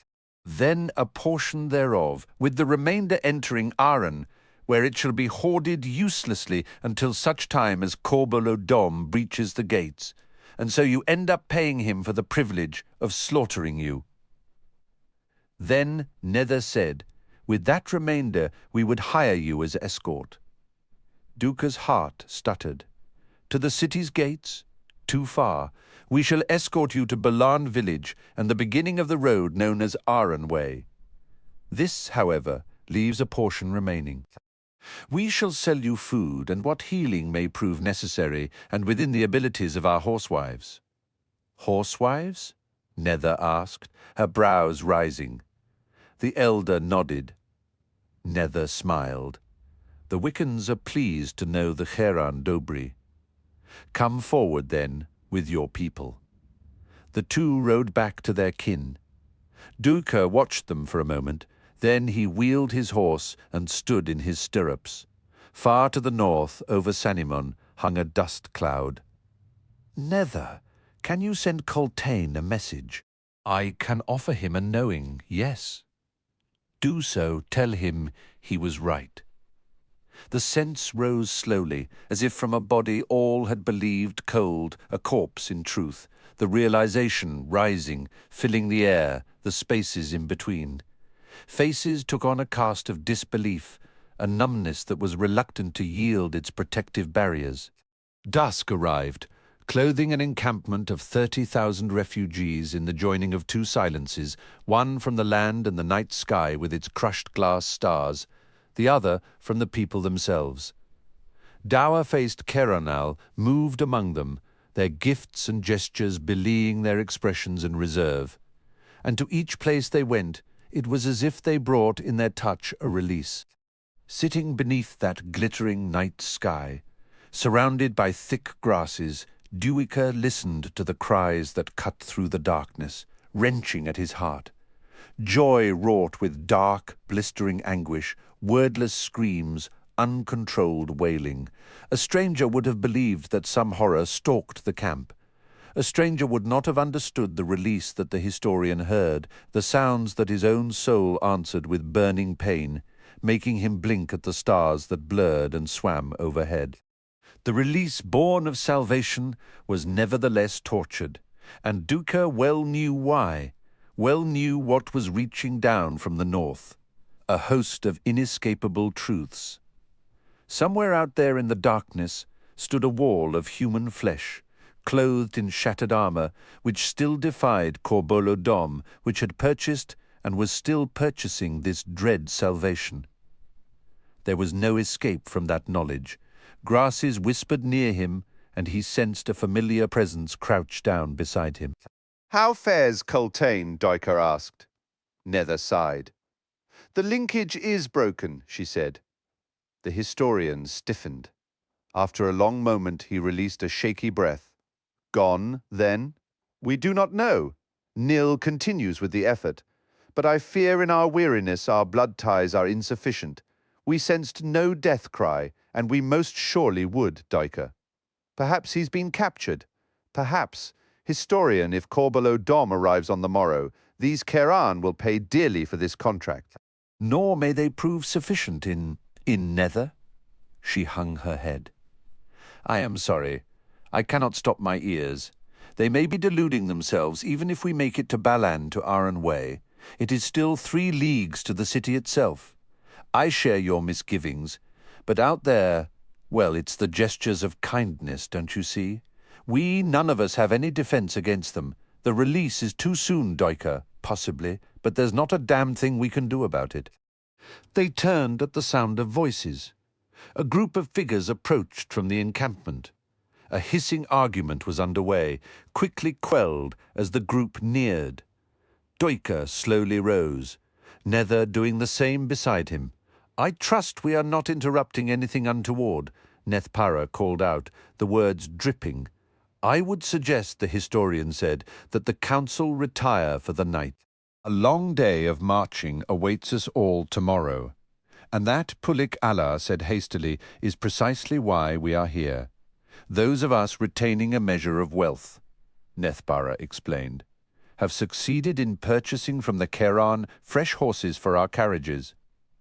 We wish to leave now, Pulik added, our small group that is, and make with all haste for Aren, where we shall insist the High Fist dispatch a force to provide guard for the rest of you, Nethpara said. Duiker stared at the 2 men, then at the dozen figures behind them. Where is Tumlet? He asked. Alas, he fell ill 3 days ago and is no longer among the living. We all deeply mourn his passing. No doubt. Your suggestion has merit, but is rejected. But, Nethpara, if you start moving now, you'll incite panic. And that is something none of us can afford. No, you travel with the rest of us, and must be content with being the first of the refugees to pass beneath the city gates at the head of the train. This is an outrage. Get out of my sight, Nethpara, before I finish what I began at Vathar Crossing. Oh, do not for a moment believe I have forgotten, historian, an additional reason for rejecting your request. Return to your carriages, get some sleep, we'll be pushing hard tomorrow. A certainty, Pulik hissed. Corbelow Dom is hardly finished with us. Now that Coltaine's dead and his army with him, we are to trust our lives to these stinking nomads, and when the escort ends, 3 leagues from Aren, you send us all to our deaths? Aye, Duiker growled. All or none. Now I'm done speaking. Leave. Oh, are you now that Wiccan dog reborn? He reached for the rapier at his belt. I hereby challenge you to a duel. The historian's sword was a blur, the flat of the blade cracking Pulik Allah's temple. The noble-born dropped to the ground unconscious. Coltaine reborn, Duiker whispered. No, just a soldier. Nether spoke, her eyes on the prone body. Your council will have to pay dearly to have that healed, Nethpara. I suppose I could have swung harder and saved you the coin, Duiker muttered. Get out of my sight, all of you. The council retreated, carrying their fallen spokesman with them. Nether, have the Wickans watch them. Aye, sir. Balan village was a squalid collection of low mud-brick houses, home to perhaps 40 residents, all of whom had fled days earlier. The only structure less than a century old was the Malazan arched gate that marked the beginning of the Aren Way, a broad, raised military road that had been constructed at Dasim Ultor's command early in the conquest. Deep ditches flanked the Aren Way, and beyond them were high, flat-topped earthen banks on which grew for the entire 10-mile stretch, and in 2 precise rows, tall cedars that had been transplanted from Geleen on the Clatar Sea.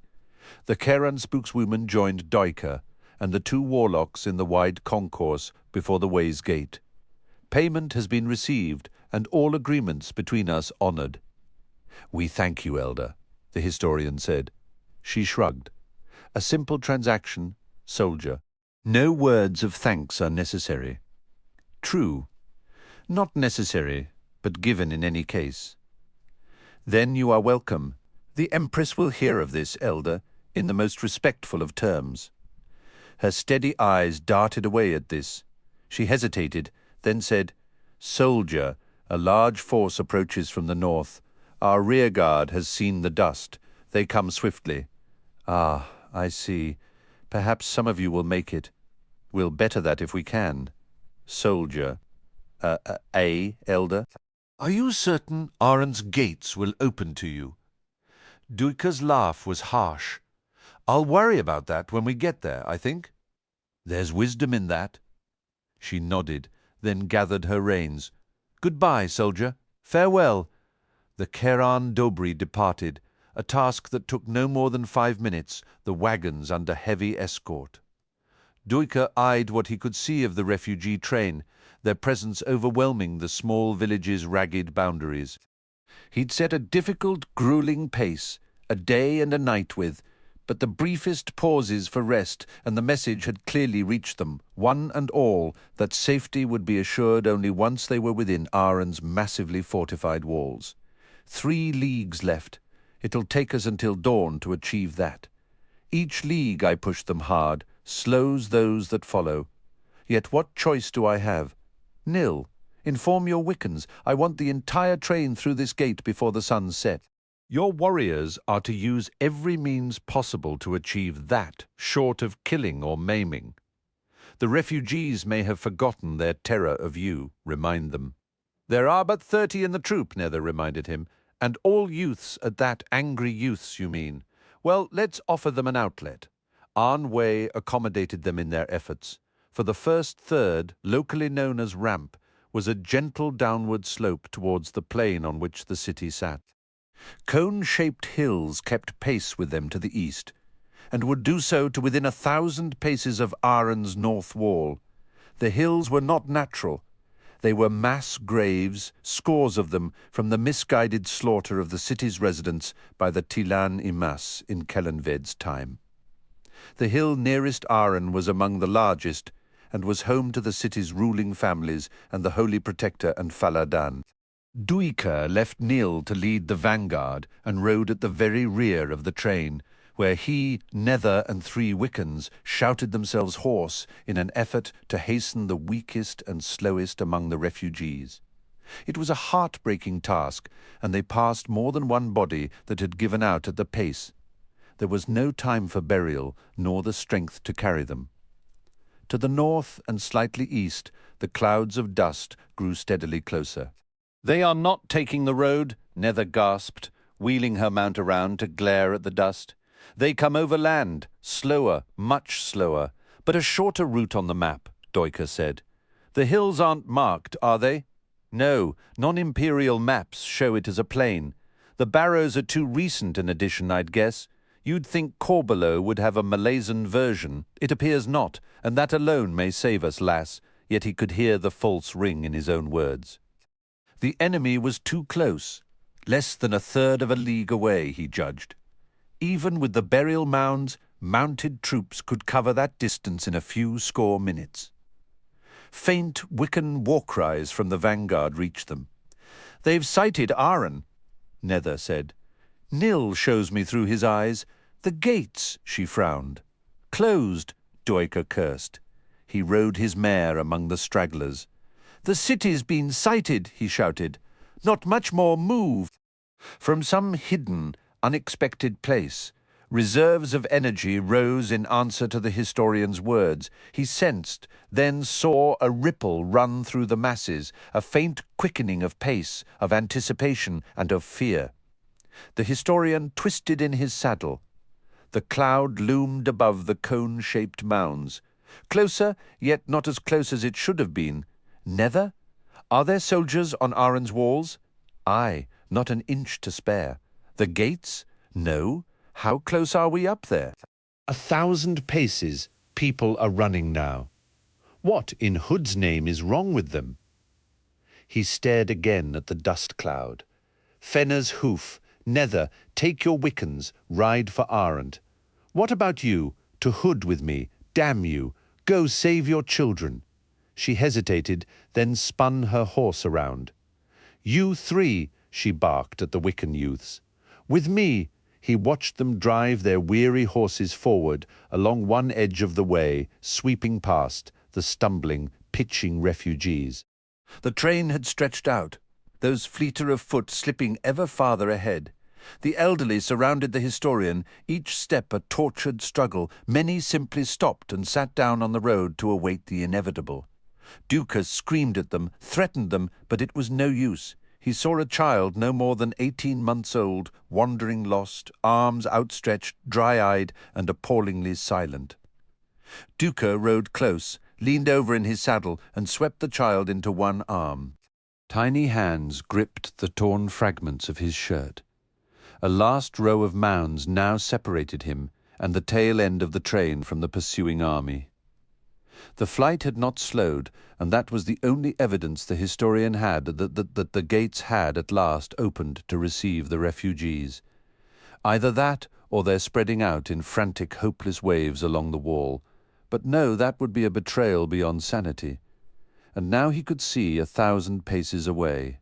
The north gates, flanked by solid towers, yawned for 3/4 of their height. The last, lowest quarter was a seething mass of figures, pushing, crowding, clambering over each other in their panic. But the tide's strength was too great, too inexorable to stopper that passageway like a giant maw. Aren was swallowing the refugees. The Wickans rode at either side, desperately trying to contain the human river, and Duiker could now see among them soldiers in the uniform of the Aren city garrison, joining in the effort. And the army itself. The High Fist's army. They stood on the walls, they watched row upon row of faces, figures jostling for a vantage point along the north wall's entire length. Resplendently dressed individuals occupied the platforms atop the towers, flanking the gates, looking down at the starved, bedraggled, screaming mob that thronged the city entrance. City garrison guards were suddenly among the last of those refugees still moving. On all sides around Duiker, he saw grim-faced soldiers pick people up and carry them at a half-jog towards the gates. Spotting one guardsman bearing the insignia of a captain, the historian rode up to him. "You, take this child." The man reached up to close his hands around the silent, wide-eyed toddler. "Are you Duiker?" the captain asked. "Aye." "You're to report to the High Fist immediately, sir, there on the left-hand tower." "That bastard will have to wait," Duiker growled. "I will see every damned refugee through first. Now run, Captain, but tell me your name, for there may well be a mother or father still alive for that child."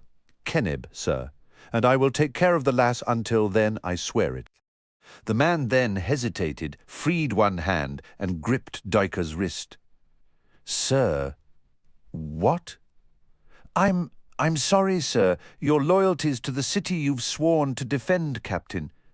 "I know, sir, but those soldiers on the walls, sir, well, they're as close as they're allowed to get, if you understand me, and they're not happy about it. They're not alone in that. Now get going, Captain Keneb. Duiker was the last."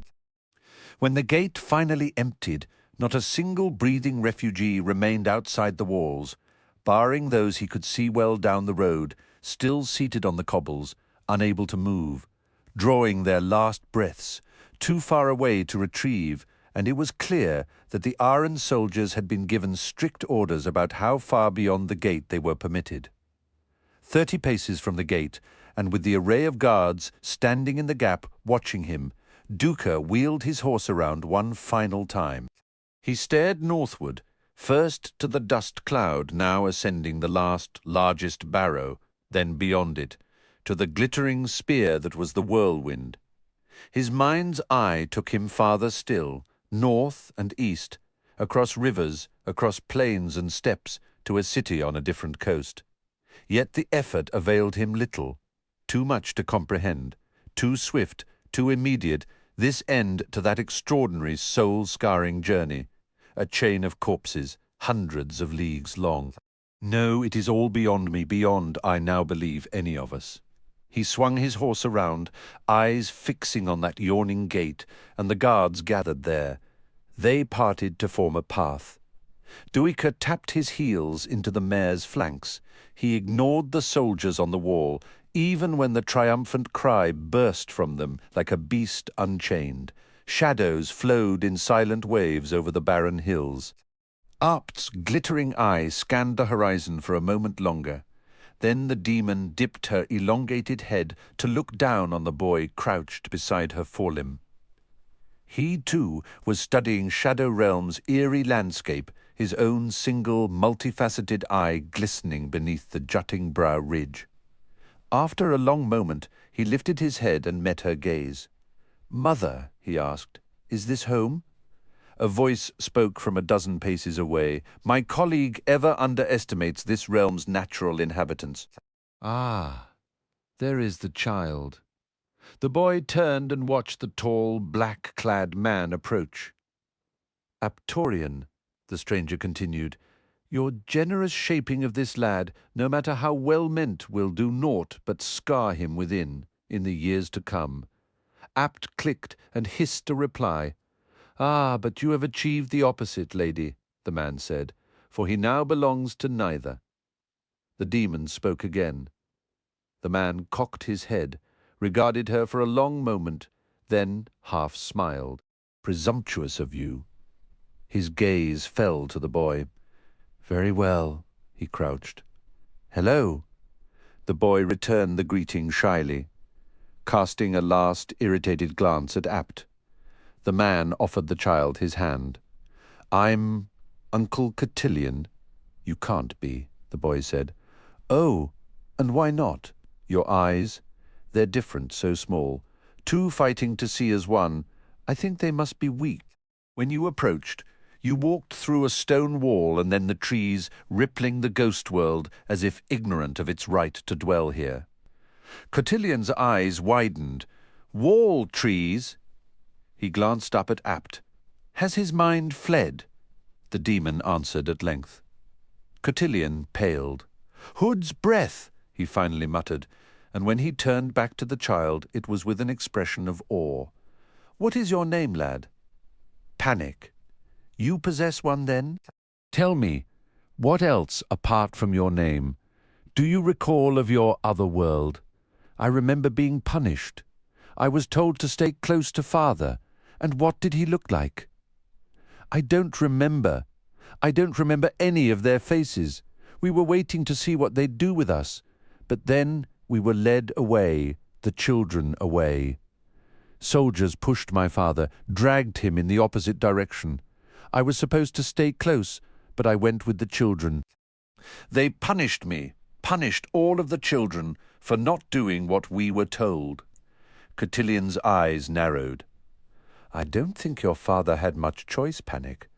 But the enemy were fathers too, you see, and mothers and grandmothers. They were all so angry with us.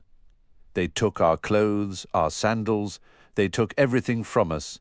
They were so angry. Then they punished us." "And how did they do that?" "They nailed us to crosses." Cotillion said nothing for a long moment. When he finally spoke, his voice was strangely flat. "You remember that, then?" "Yes. And I promise to do as I'm told. From now on, whatever Mother says, I promise." "Panic, listen carefully to your uncle. You weren't punished for not doing what you were told. Listen, this is hard, I know, but try to understand. They hurt you because they could, because there was no one there who was capable of stopping them. Your father would have tried. I'm sure he did. But like you, he was helpless. We're here now, with you, your mother and Uncle Cotillion. We're here to make sure you'll never be helpless again. Do you understand?" Panic looked up at his mother. She clicked softly. "All right," the boy said. "We'll teach each other, lad." Panic frowned. "What can I teach you?" Cotillion grimaced. "Teach me what you see here in this realm, your ghost world, the shadow hold that was the old places that remain, what you walk through unseeing. I've often wondered why the hounds never run straight." "Hounds? You'll meet them sooner or later, Panic. Cuddly mutts, one and all." Panic smiled, revealing sharp fangs. "I like dogs." With a slight flinch, Cotillion said, "I'm sure they'll like you in turn." He straightened, faced Apt. "You're right. You can't do this alone. Let us think on it, Amanus and I." He faced the lad again. "Your mother has other tasks now. Debts to pay. Will you go with her or come with me?" "Where do you go, Uncle?" "The other children have been deposited nearby. Would you like to help me get them settled?" Panic hesitated, then replied, "I would like to see them again, but not right away. I will go with Mother. The man who asked her to save us needs to be looked after. She explained that. I would like to meet him. Mother says he dreams of me, of when he first saw me." "I'm sure he does," Cotillion muttered. "Like me, he is haunted by helplessness." Very well, until we meet again. He shifted his attention one last time, stared long into Apt's eye. "When I ascended, lady, it was to escape the nightmares of feeling." He grimaced. "Imagine my surprise that I now thank you for such chains." Panic broke in. "Uncle, do you have any children?" He winced, looked away. "A daughter, of sorts."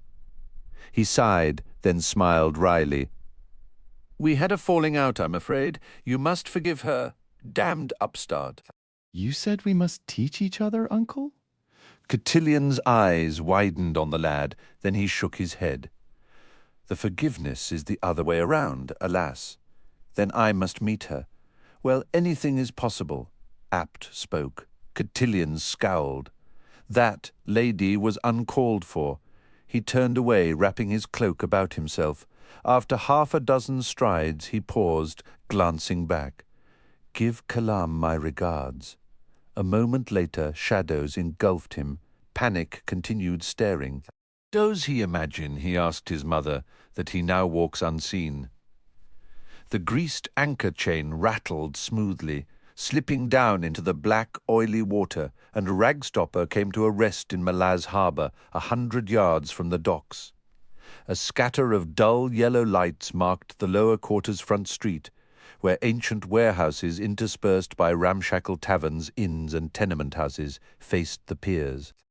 To the north was the ridge that was home to the city's merchants and nobles, the larger estates abutting the cliff wall and its switchback stairs that ascended to Mock's Hold. Few lights were visible in that old bastion, though Kalam could see a pennant flapping heavily in a high wind, too dark to make out its colours.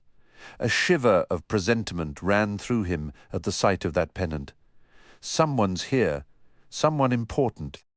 The crew were settling down behind him, grumbling about the late hour of arrival which would prevent them from immediately disembarking into the harbour streets. The harbour-master would wait until the morrow before rowing out to inspect the craft and ensure that the sailors were hale, free of infections and the like. The midnight bell had sounded its atonal note only minutes earlier. Solk Elan judged rightly. Damn him. It had never been part of the plan, this stop in Malaz City. Kalam had originally intended to await Fiddler in Unta, where they would finalize the details. Quick Ben had insisted that the sapper could come through via Deadhouse, though the mage was typically evasive about specifics. Kalam had begun to view the Deadhouse option as more of a potential escape route if things went wrong than anything else, and even then as a last recourse. He'd never liked the Azath, had no faith in anything that appeared so benign.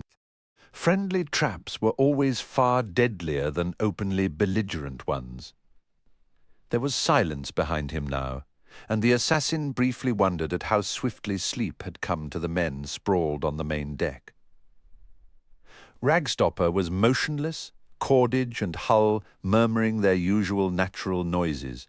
Kalam leaned on the forecastle rail, eyes on the city before him, on the dark bulks of ships resting in their berths. The Imperial pier was off to his right, where the cliff face reached down to the sea. No craft was visible there. He thought to glance back up at the pennant's dark wing above the hold, but the effort seemed too much, too dark in any case, and his imagination was ever fueled by thinking the worse of all he could not know. And now came sounds from farther out in the bay, another ship edging its way through the darkness, another late arrival. The assassin glanced down at his hands, where they rested on the rail. They felt like someone else's, that polished dark brown hue of his skin, the pale scars that crossed it here and there, not his own, but the victims of someone else's will. He shook off the sensation. The island city's smells drifted out to him, the usual stench of a harbour, sewage warring with rot, brackish water of the sea mixing with a pungent whiff from the sluggish river that emptied into the bay. His eyes focused again on the dark, snag-toothed grin of the harbour-front buildings. A few streets in, he knew, occupying one squalid corner amidst tenement blocks and fish stalls, stood the Deadhouse, unmentioned and avoided by all denizens of the city, and to all outward appearances completely abandoned, its yard overgrown, its black, rough stones smothered in vines. No lights from the gaping windows in the twin towers. If anyone can make it, it's Fiddler. The bastard's always been charmed. A sapper all his life, it seems, with a sapper's extra sense. What would he say if he stood here beside me right now? Don't like it, Cal. Something's awry, all right. Move those hands of yours. Kalam frowned, glanced back down at his hands, willing them to lift clear of the rail. Nothing. He attempted to step back, but his muscles refused, deaf to his command. Sweat sprang out beneath his clothes, beading the backs of his hands. A soft voice spoke beside him. There's such irony in this, my friend. You see, it's your mind that's betrayed you. The formidable, deadly mind of the assassin Kalam Mekhar. Sulk Elan leaned on the rail beside him, studying the city. I've admired you for so long, you know. You're a damned legend, the finest killer the Claw ever had, and lost. Ah, and it's that loss that rankles the most, had you the will for it. Kalam, you could now be in command of the entire organization. Oh, Topper might disagree, and I'll grant you in some ways he's your superior by far. He would have killed me on the first day, no matter how uncertain he was of whatever risk I might have presented. Even so, Solkelan continued after a moment. Knife to knife, you're his better friend. Another irony for you, Kalam. I was not in 7 cities to find you, indeed. We knew nothing of your presence there, until I came across a certain red blade who did, that is.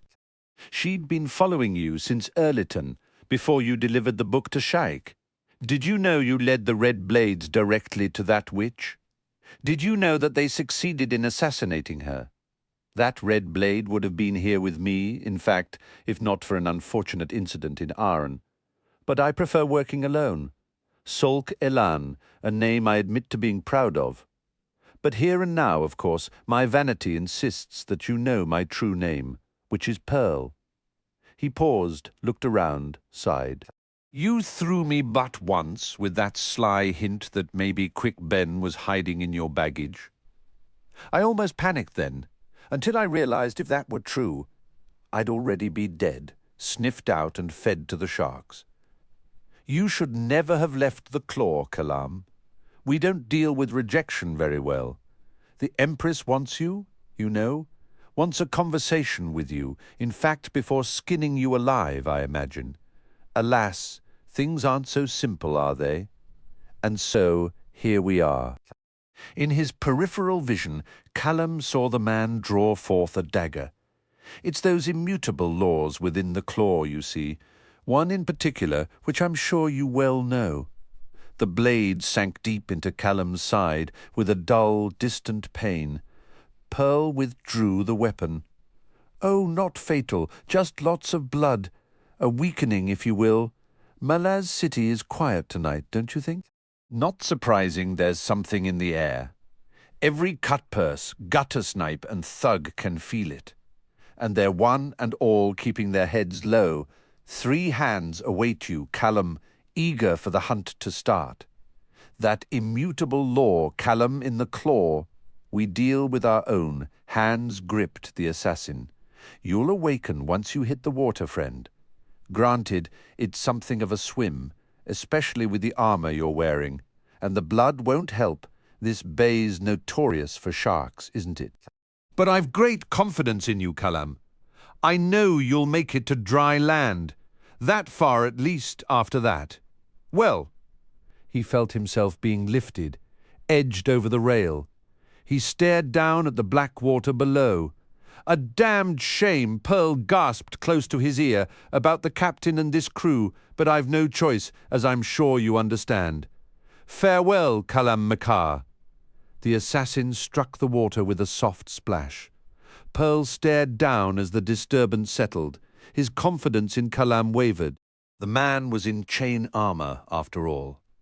Then he shrugged, drew forth a pair of throat stickers, and swung to face the motionless figures lying on the main deck. A good man's work is never done, alas, he said, stepping forward. The shape that emerged from the shadows to face him was huge, angular, black-limbed. A single eye gleamed from the long-snouted head, and hovering dimly behind that head was a rider, his face a mockery of his mounts. Pearl stepped back, offered a smile. "Ah, an opportunity to thank you for your efforts against the Semk. I knew not where you came from then, nor how you've come to be here now, or why. But please accept my gratitude.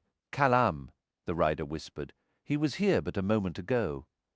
Pearl's eyes narrowed. "Ah, now I understand. You weren't following me, were you?" "No, of course not. How silly of me. Well, to answer your question, child, Kalam has gone into the city." The demon's lunge interrupted him. Pearl ducked beneath the snapping jaws and directly into the sweeping foreclaw. The impact threw the claw 20 feet, crashing him up against a battened-down dory. His shoulder dislocated with a stab of pain. Pearl rolled, forcing himself into a sitting position. He watched the demon stalk towards him. "I see I've met my match," Pearl whispered. "Very well." He reached under his shirt. "Try this one, then." The tiny bottle shattered on the deck between them. Smoke billowed, began coalescing. "The Kenrila looks eager, wouldn't you say? Well, he struggled to his feet. I think I'll leave you two to it. There's a certain tavern in Malaz City I've been dying to see." He gestured and a warren opened, swept over him, and when it closed, Pearl was gone. Apt watched the Imperial demon acquire its form, a creature twice its weight, hulking and bestial. The child reached down and patted Apt's lone shoulder. "Let's be quick with this one, shall we?" A chorus of shudders and explosions of wood awoke the captain. He blinked in the darkness as Ragstopper pitched wildly about him. Voices screamed on deck. Groaning, the captain pushed himself off the bed, sensing a clarity in his mind that he'd not known in months, a freedom of action and thought that told unequivocally that Pearl's influence was gone. He clambered to his cabin door, limbs weak with disuse, and made his way into the passage. Emerging on deck, he found himself in a crowd of cowering sailors. Two horrific creatures were battling directly in front of them. The larger of the two, a mass of shredded flesh, unable to match its opponent's lightning speed, its wild flailing with a massive double-bladed axe had reduced the deck and the rails to pulp. An earlier swing had chopped through the mast, and though it remained upright, snagged in cordage somewhere high above them, it leaned precariously, its weight canting the ship hard over. "Captain! Have the lads drag the surviving dories clear, Pallet, and back up astern. We'll lower 'em from there." "Aye, sir!" The acting first mate snapped out the commands, then swung back to offer the captain a grin. "Glad you're back, Cartha. Shut your face, Pallet. That's Malaz City out there, and I drowned years ago, remember?" He squinted at the warring demons. "Ragstopper's not going to survive this. But the loot, to Hood with that. We can always raise her, but we need to be alive to do it. Now, let's lend a hand with those dories. We're taking on water and going down fast. Baru fend, the sea's crawling with sharks." 50 yards farther out, the captain of the fast trader stood with his first mate, both of them straining to make out the source of the commotion ahead. Back oars, the captain said. Full stop. Aye, sir. That ship's going down. Assemble rescue crews. Lower the boats. Horse hooves clomped on the main deck behind them. Both men turned. The first mate stepped forward. You there? What in Mail's name do you think you're doing? How did you get that damned animal on deck? The woman tightened the girth strap another notch, then swung up into the saddle. I'm sorry, she said, but I cannot wait. Sailors and marines scattered as she drove the horse forward. The creature cleared the side rail and leapt out into darkness. A loud splash followed a moment later. The first mate turned back to his captain, jaw hanging. Get ship's mage and a goat, the captain snapped. Sir? Anyone brave and stupid enough to do what she just did has earned our every assistance. Have ship's mage clear a path through the sharks and whatever else might await her. Be quick about it. Chapter 21. Every throne is an arrow butt. Kellenveed, beneath the Whirlwind's towering spire, was a lower billowing of dust as the massive army decamped. Borne on wayward gusts, the ochre clouds spread out from the oasis, settling here and there among the weathered folds of ruins. The air was lit gold on all sides, as if the desert had at last unveiled its memories of wealth and glory, only to reveal them for what they truly were. Sha'ik stood on the flat roof of a wooden watchtower near the palace concourse, the scurrying efforts of an entire city beneath her, almost unnoticed as she stared into the opaqueness to the south. The young girl she had adopted kneeled close by, watching her new mother with sharp, steady eyes. The ladder below creaked incessantly to someone's laboured ascent. Sha'ik slowly realized, and as she turned she saw Heboric's head and shoulders emerge through the trap. The ex-priest clambered onto the platform and laid an invisible hand on the girl's head before turning to squint at Sha'ik. Loric's the one to watch, Heboric said. The other two think they're subtle, but they're anything but Loric, she murmured, returning her gaze to the south. What is your sense of him? You've knowledge that surpasses mine. Lass, nevertheless. I think he senses the bargain. Bargain? Heboric moved to stand beside her and leaned his tattooed forearms on the thin wooden railing. The one the goddess made with you, the one that proves that a rebirth did not in truth occur. Did it not, Heboric? No, no child chooses to be born. No child has any say in the matter. You had both. Sha'ik has not been reborn. She has been remade. Loric may well seize on this, believing it to be a gap in your armour. He risks the wrath of the goddess, then. Aye, and I don't think he's ignorant of that, lass, which is why he needs to be watched, carefully.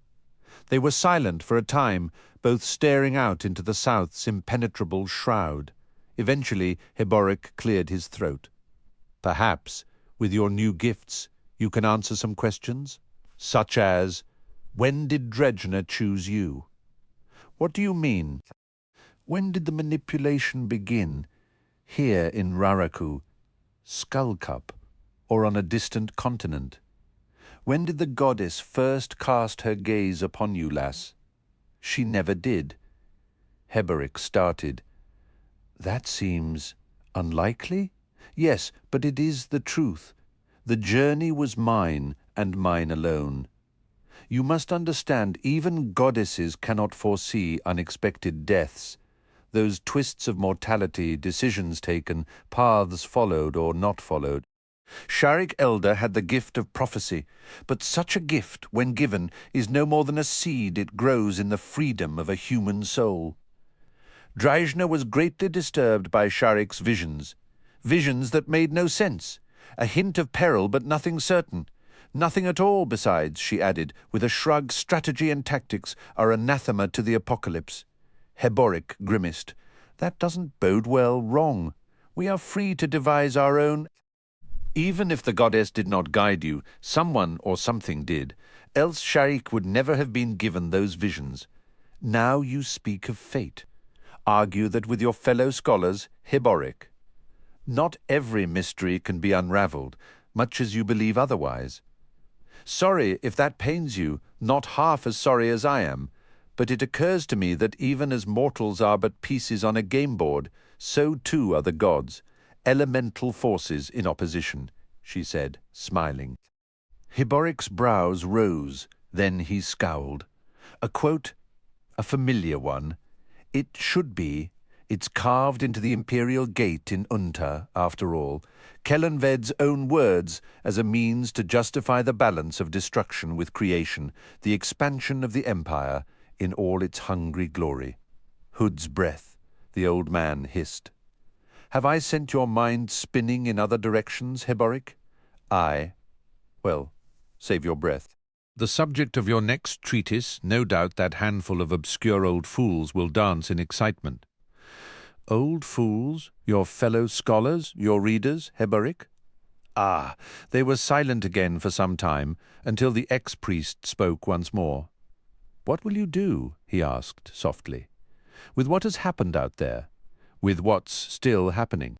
Corbelow Dom reaping senseless slaughter in your name. In the name of the goddess, she corrected, hearing the brittle anger in her own voice. She'd already exchanged sharp words with Leoman on this subject.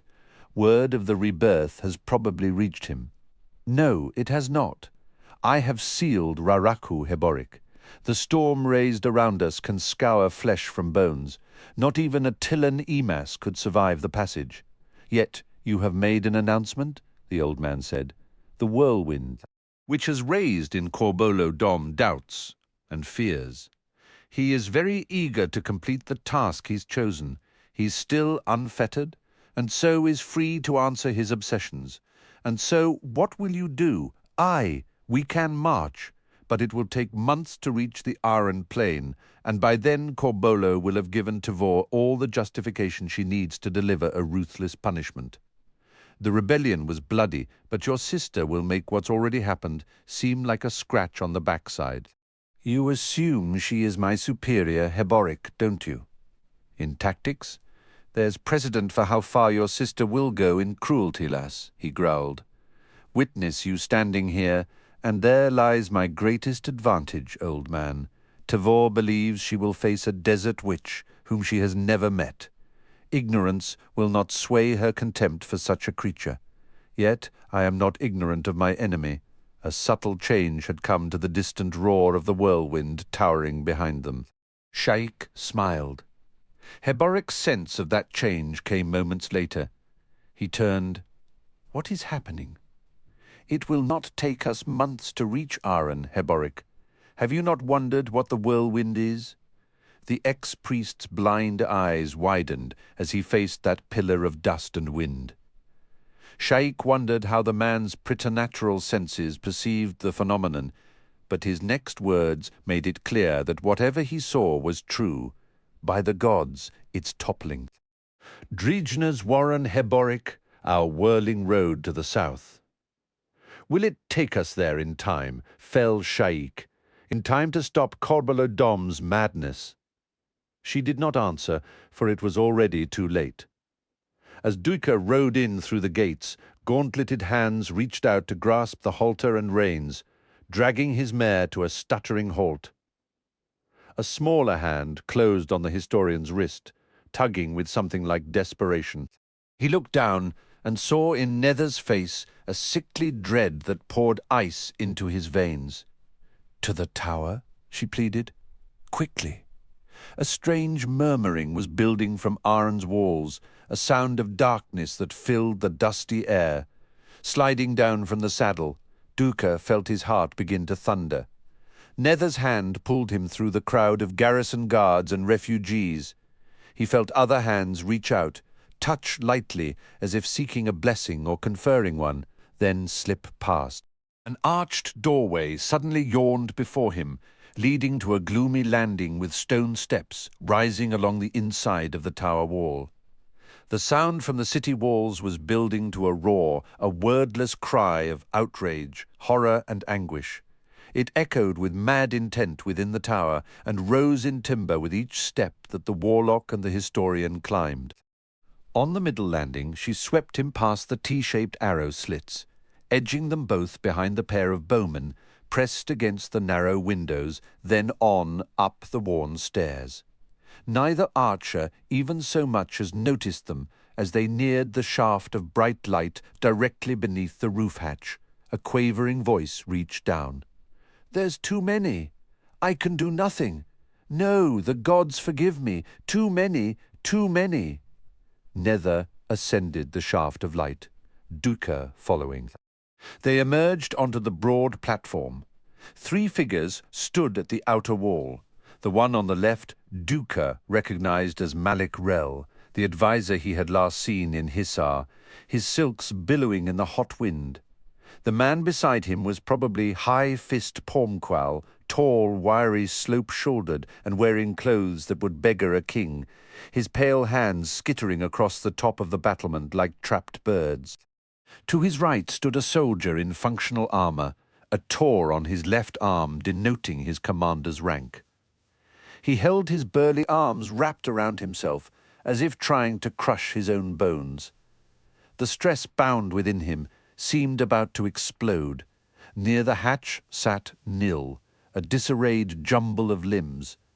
The young warlock swung a grey, aged face towards Duiker. Nether swept down to wrap her brother in a fierce hug that she seemed unwilling or unable to relax. The soldiers lining the walls to either side were screaming now, a sound that cut the air like Hood's own scythe. The historian went to the wall beside the commander. Duiker's hands reached out to grip the sun-baked stone of the Merlin. Following the rapt gaze of the others, he could barely draw breath. Panic surged through him as his eyes took in the scene on the slope of the closest burial mound. Coltaine. Above a contracting mass of less than 400 soldiers, 3 standards waved, the 7th's the polished, articulated dog skeleton of the Foolish Dog clan, the crow's black wings surmounting a bronze disc that flashed in the sunlight. Defiant and proud, the bearers continued to hold them high. On all sides, pressing in with bestial frenzy, were Corbolodom's thousands, a mass of foot soldiers devoid of all discipline, interested only in slaughter.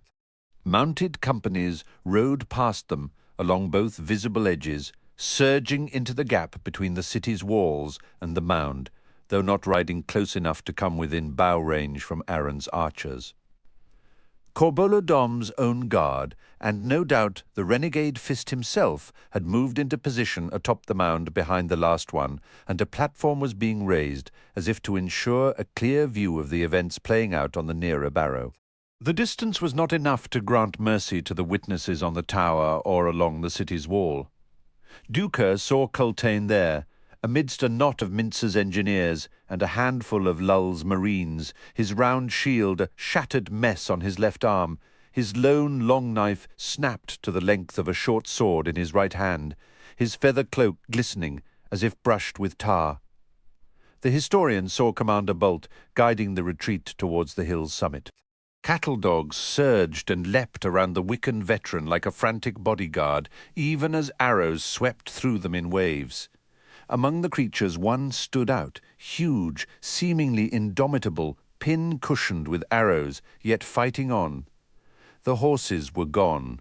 The Weasel clan was gone. The foolish dog warriors were but a score in number, surrounding 6 old men and horsewives, the very last of a dwindled, cut-away heart. Of the crow, it was clear that Coltaine and Bult were the last. Soldiers of the 7th, few with any armour left, held themselves in a solid ring around the others. Many of them no longer raised weapons, yet stood their ground even as they were cut to pieces. No quarter was given. Every soldier who fell with wounds was summarily butchered, their helmets torn off, their forearms shattered as they sought to ward off the attacks, their skulls crumpling to multiple blows. The stone beneath Duiker's hands had gone slick, sticky. Iron lances of pain shot up his arms. He barely noticed. With a wrenching effort, the historian pulled back, reaching out red fingers to grip Pormqual. The garrison commander blocked him, held him back. The High Fist saw Duiker, flinched away. "You do not understand," he screamed. I cannot save them. Too many, too many. You can, you bastard. A sortie can drive right to that mound. A cordon, damn you. No, we'll be crushed. I must not. The commander's low growl reached Duiker. You're right, historian. But he won't do it. The High Fist won't let us save them. Duiker struggled to free himself of the man's grip, but was pushed back. For Hood's sake, the commander snapped. We've tried. We've all tried. Malek Rel stepped close, said softly, My heart weeps, historian. The High Fist cannot be swayed. This is murder, for which Corbulo Dom shall pay, and dearly. Duiker spun around, lurched back to the wall. They were dying.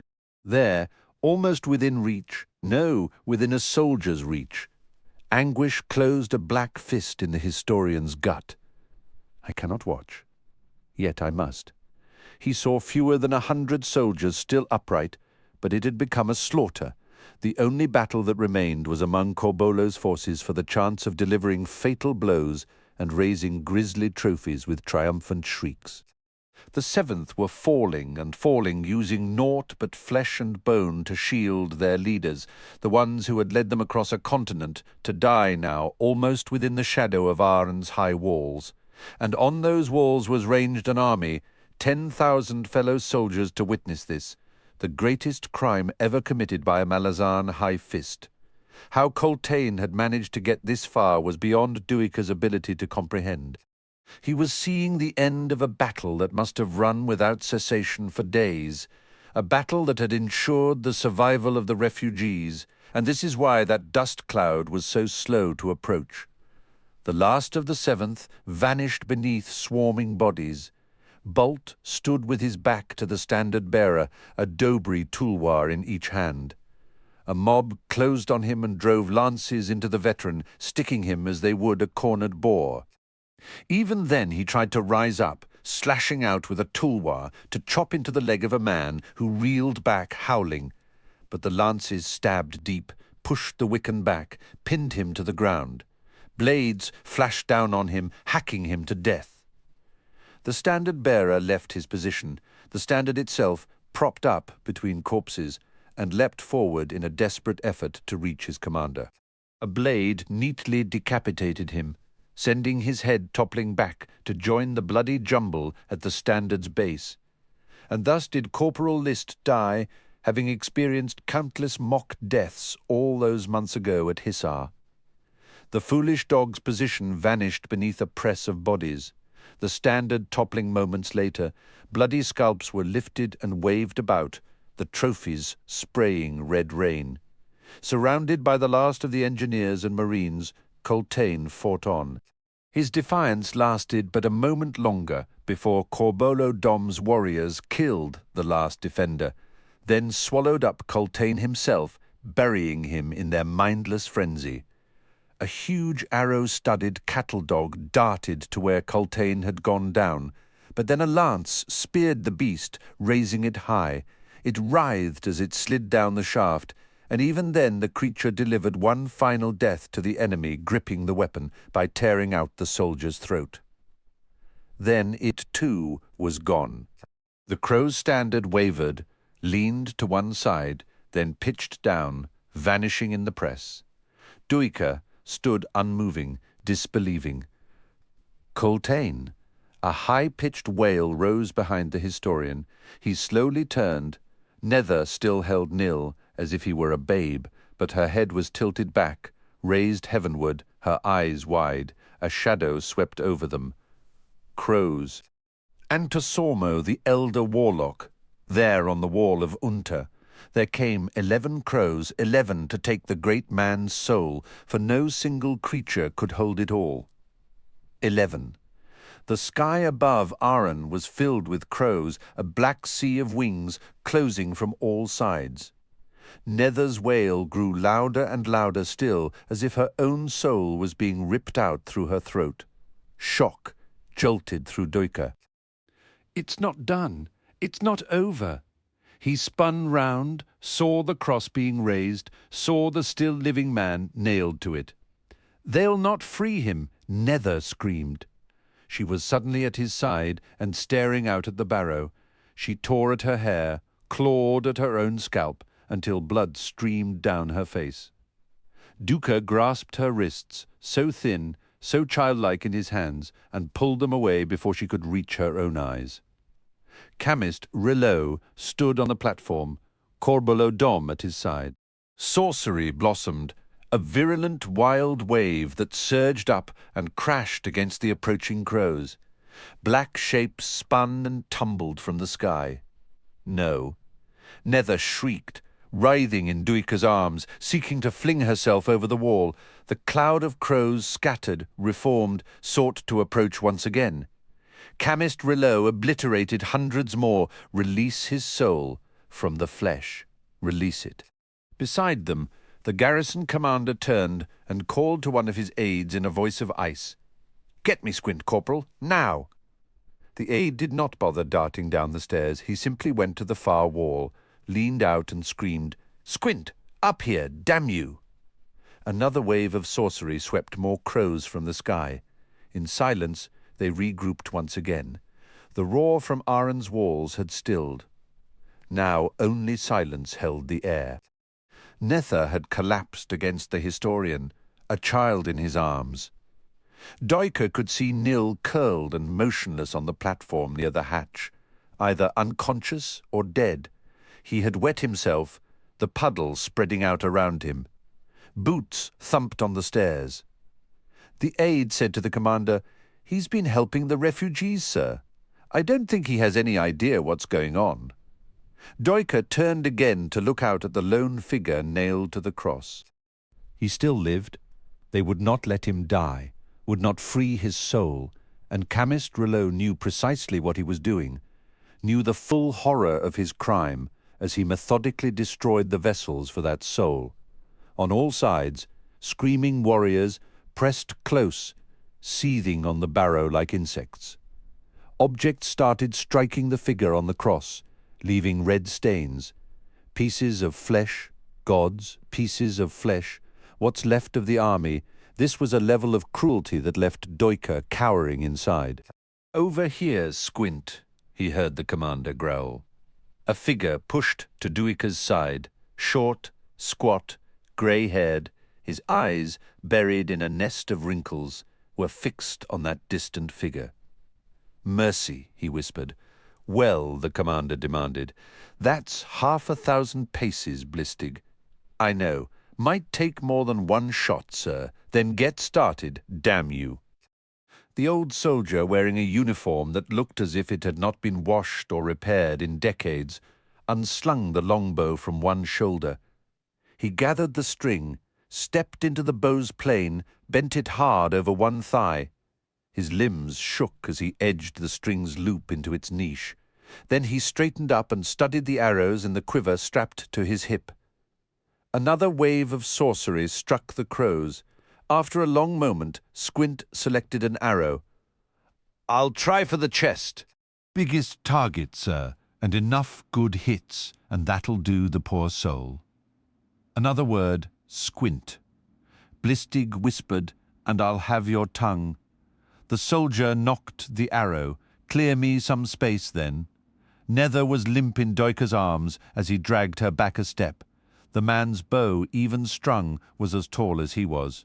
His forearms, as he drew the string back, were like hemp ropes, bundled and twisted and taut. The string brushed his stubbled jawline as he completed the draw, then locked it in place with a slow, even exhalation. Duiker saw the man tremble suddenly, and his eyes widened, revealing themselves for the first time, black, small marbles in red-streaked nests. Raw fear edged Blistig's voice. "Squint! That's got to be Coltaine, sir," the old man gasped. "You want me to kill Coltaine?" "Squint!" Nether raised her head and reached out one bloody hand in supplication. "Release him." "Please." The old man studied her a moment. Tears streamed down his face. The trembling stilled. The bow itself had not moved an inch. "Hood's breath," Duiker hissed. "He's weeping. He can't aim. The bastard can't aim." The bowstring thrummed, the long shaft cut through the sky. "Oh, gods!" Squint moaned. "Too high, too high!" It rose, swept through the massed crows, untouched and unwavering, began arcing down. Duiker could have sworn that Coltaine looked up then, lifted his gaze to greet that gift. As the iron head impacted his forehead, shattered the bone, sank deep into his brain and killed him instantly. His head snapped back between the spars of wood, then the arrow was through. The warriors on the barrow's slopes flinched back. The crows shook the air with their eerie cries and plunged down towards the sagging figure on the cross, sweeping over the warriors crowding the slopes. The sorcery that battered at them was shunted aside, scattered by whatever force. Coltaine's soul now rose to join the birds. The cloud descended on Coltaine, swallowing him entire and covering the cross itself. At that distance they were to Duiker like flies swarming a piece of flesh. And when they rose, exploding skyward, the war leader of the Crow clan was gone. Duiker staggered, leaned hard against the stone wall. Nether slipped down through his motionless arms, her blood-matted hair hiding her face as she curled around his feet. "I killed him," Squint moaned. "I killed Coltaine. Who took that man's life? A broken old soldier of the High Fist's army. He killed Coltaine. Oh, Beru, have mercy on my soul." Duiker wrapped the old man in his arms and held him fiercely. The bow clattered on the platform's wooden slats. The historian felt the man crumpling against him, as if his bones had turned to dust, as if centuries stole into him with each ragged breath. Commander Blistig gripped the bowman by the back of the collar and yanked him upright. "Before the day's through, you bastard," he hissed. 10,000 soldiers will be voicing your name." The words shook. Like a prayer, Squint, like a hood-damned prayer. The historian squeezed his eyes shut. It had become a day to hold in his arms broken figures. But who will hold me? Duiker opened his eyes, raised his head. High Fist Pormqual's mouth was moving, as if in a silent plea for forgiveness. Shock was written on the man's thin, oiled face, and as he met the historian's gaze, a flash of raw fear. Out on the barrow, Corba le Dom's army was stirring, like reeds in eddies, a restless, meaningless motion. The aftermath was now upon them. Voices rose, wordless cries, but they were too few to break the dreadful silence and its growing power. The crows were gone. The crossed spars of wood stood empty, rising above the masses with their blood-streaked shafts. Overhead, the sky had begun to die. Duiker's gaze returned to Pormqual. The High Fist seemed to shrink into Malik Rel's shadow. He shook his head as if to deny the day. Thrice denied High Fist. Coltaine is dead. They are all dead. Chapter 22. I saw the sun's bolt arc an unerring path to the man's forehead. As it struck, the crows converged like night, drawing breath. Dog chain. Siglora faint ripples licked the garbage-studded mud beneath the docks. Night insects danced just beyond the water's reach, and the bank itself seethed in the egg-laying frenzy of some kind of eels. In their thousands, black and gleaming, the small creatures writhed beneath the dancing insects. This silent breaching of the harbour's shore had for generations past, almost unnoticed by human eyes, a mercy granted only because the eels were wholly unpalatable. From the darkness beyond came the sound of cascading water. The ripples that reached shore from that commotion were larger, more agitated, the only indication that a stranger had arrived to disturb the scene. Kalam stumbled ashore, collapsing onto mud that swarmed beneath him. Warm blood still leaked between the fingers of his right hand, where it pressed against the knife wound.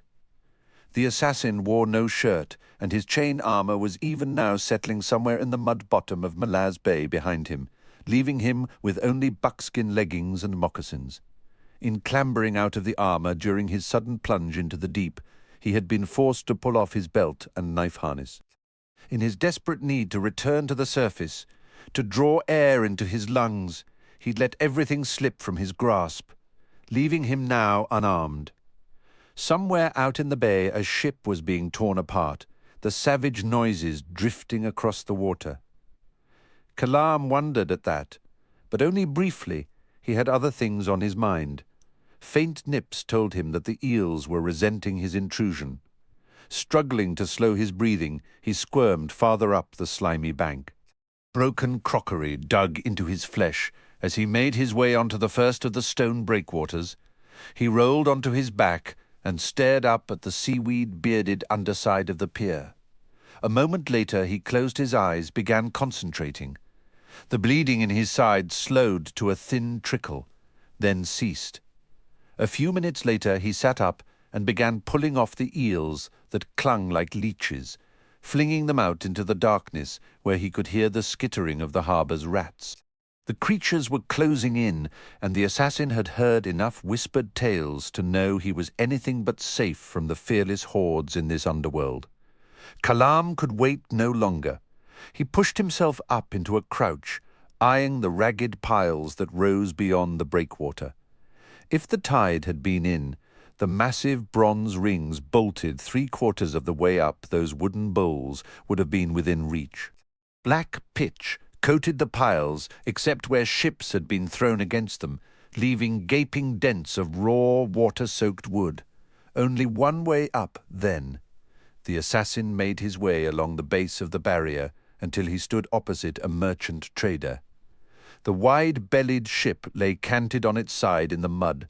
A thick hemp rope stretched from its bow to one of the brass rings high on the pile. Under normal circumstances, the climb would have been a simple one, but even with the inner discipline that was part of a claw's training, Kalam could not prevent fresh blood welling from the wound in his side as he made his way up the rope. He felt himself weakening as he worked his way closer to the ring, and when he reached it he paused, limbs shaking, while he sought to recover his strength. There had been no time for thought since Sulk Elan had pitched him over the side, and none now. Cursing his own stupidity was a waste of time. Killers awaited him in Malaz City's dark, narrow streets and alleys. His next few hours would, in all likelihood, be his last this side of Hood's gates. Kalam had no intention of being easy prey. Crouched against the huge ring, he worked to slow his breathing once more, to still the seep of blood from his side and the countless leech wounds. Eyes on the warehouse roofs with sorcery-enhanced vision, and I've not even a shirt to hide my body's heat. They know I'm wounded, a challenge to the higher disciplines. I doubt even Surly in her prime could manage a cooling of flesh in these straits. Can I? Once more he closed his eyes. Draw the blood from the surface, draw it down to hide within muscle, close to bone. Every breath must be ice, every touch upon cobble and stone a matching of temperature.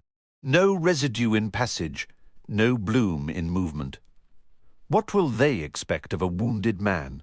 Not this. He opened his eyes, released one hand from the ring and pressed his forearm against the pitted metal. It felt warm. Time to move. The top of the pile was within easy reach.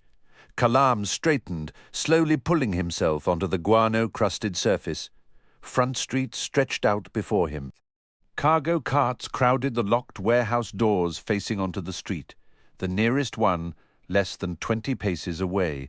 To run would be to invite death, because his body could not adjust to changes in temperature fast enough, and the bloom would be unmissable. One of those eels has crawled too far and is about to crawl farther still. Flat on his belly, Kalam edged forward onto the damp cobblestones, his face against them as he sent his breath down beneath him. Sorcery makes a hunter lazy, tuned only to what they expect will be obvious, given their enhanced senses. They forget the game of shadows, the play of darkness, the most subtle telltale signs, I hope. He could not look up, but he knew that he was in truth completely exposed, like a worm crossing a flagstone path. A part of his mind threatened to shriek its panic, but the assassin crushed it down. Higher discipline was a ruthless master of his own mind, his own body, his own soul. His greatest dread was a break in the overcast sky above the city. The moon had become his enemy, and should it awaken, even the laziest of watchers could not fail to see the shadow Kalam would throw across the cobbles. Minutes passed as he slid his agonizingly slow way across the street. The city beyond was silent, unnaturally so, a hunter's maze prepared for him should he manage to reach it. A thought slipped through. I've been spotted already, but why spoil the game? This hunt's to be a protracted pleasure, something to satisfy the Brotherhood's thirst for vengeance. After all, why prepare a maze if you kill your victim before he can even reach it? The bitter logic of that was like a hot dagger in his chest, threatening to shatter his camouflage more thoroughly than anything else could.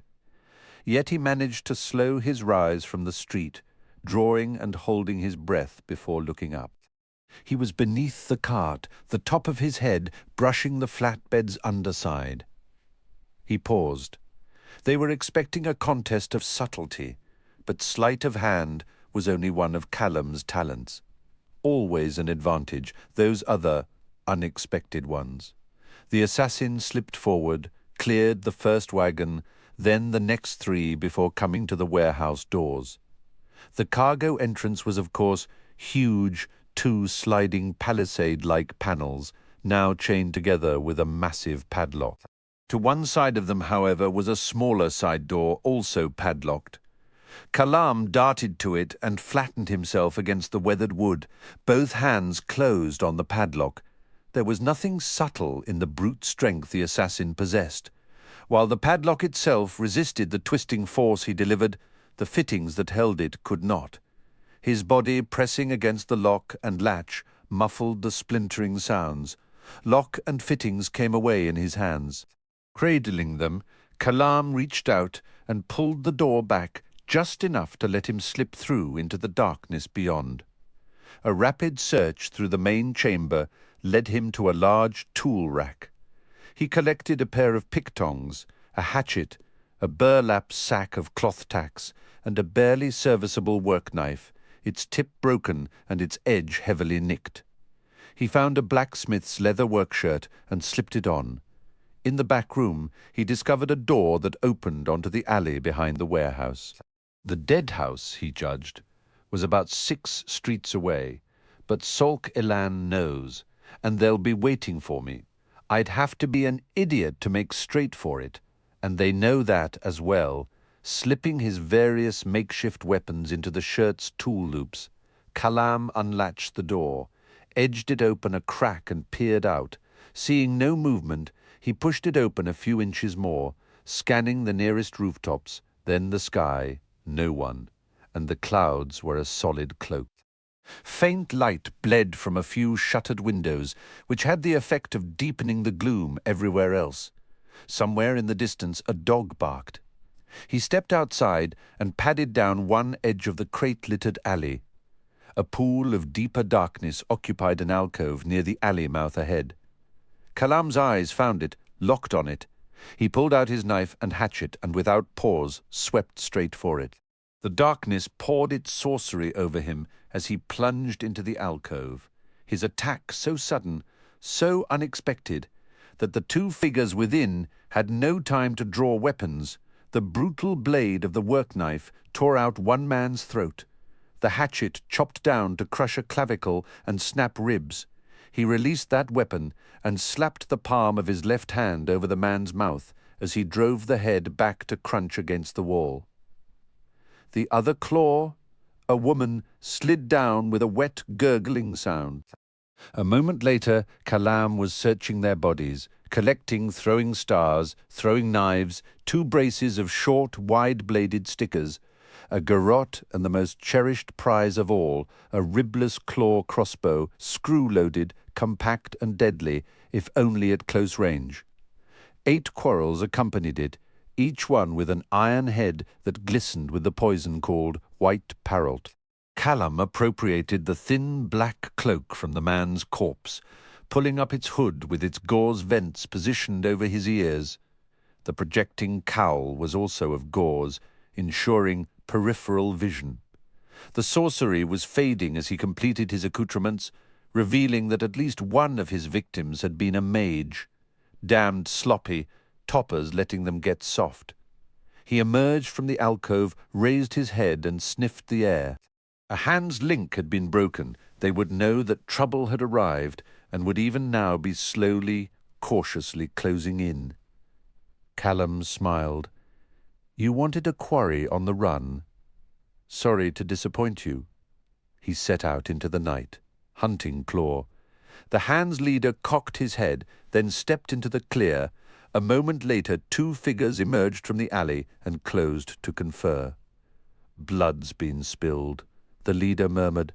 "Topper shall be—" A soft clicking made him turn. "Ah, now we learn the details," the man said, watching their cloaked companion approach. "The killer has arrived," the newcomer growled. "I am about to pluck Topper's strand. Good, it's time he understood. What?" Both of the leader's companions fell to the cobbles.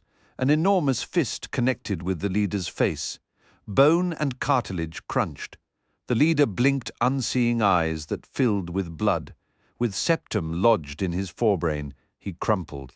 Kalam crouched down to whisper in the dead man's ear. "I know you can hear me, Topper. 2 hands left. Run and hide. I'll still find you." He straightened, retrieved his weapons. The corpse at his feet gurgled a wet laugh, and the assassin looked down as a spectral voice emerged from the dead man's lips. "Welcome back, Kalam. 2 hands, you said. Not any more, old friend. Scared you, did I? Sulk Ilan appears to have let you off too easily." "I shall not be as kind, I'm afraid. I know where you are, Topper, and I'm coming for you." There was a long silence. Then the corpse spoke one last time. "By all means, my friend." The Imperial Warren was holed like cheesecloth that night, as hand after hand of claw pushed through into the city. One such portal opened directly in a lone man's path, and the 5 figures announced their arrival with gasping breaths and splashed blood, the swift and as swiftly done noises of dying. Not one had managed more than a step onto the slick cobbles of Malaz City before their flesh began cooling in the gentle night. Screams echoed down streets and alleys as denizens foolish enough to brave the open paid for their temerity with their lives. The claw took no more chances. The game that Kalam had turned yet again. The mosaic at their feet was endless, the multicolored stones creating a pattern that defied comprehension, the strange floor stretching away to every horizon. The echo of their boots was muted and faintly sonorous. Fiddler hitched his crossbow over one shoulder with a shrug. "We'd see trouble from a league away," he said. "You are all betraying the Azath," Iskarol Pust hissed, pacing in circles around the group. "The Jarg belongs beneath a root-webbed mound.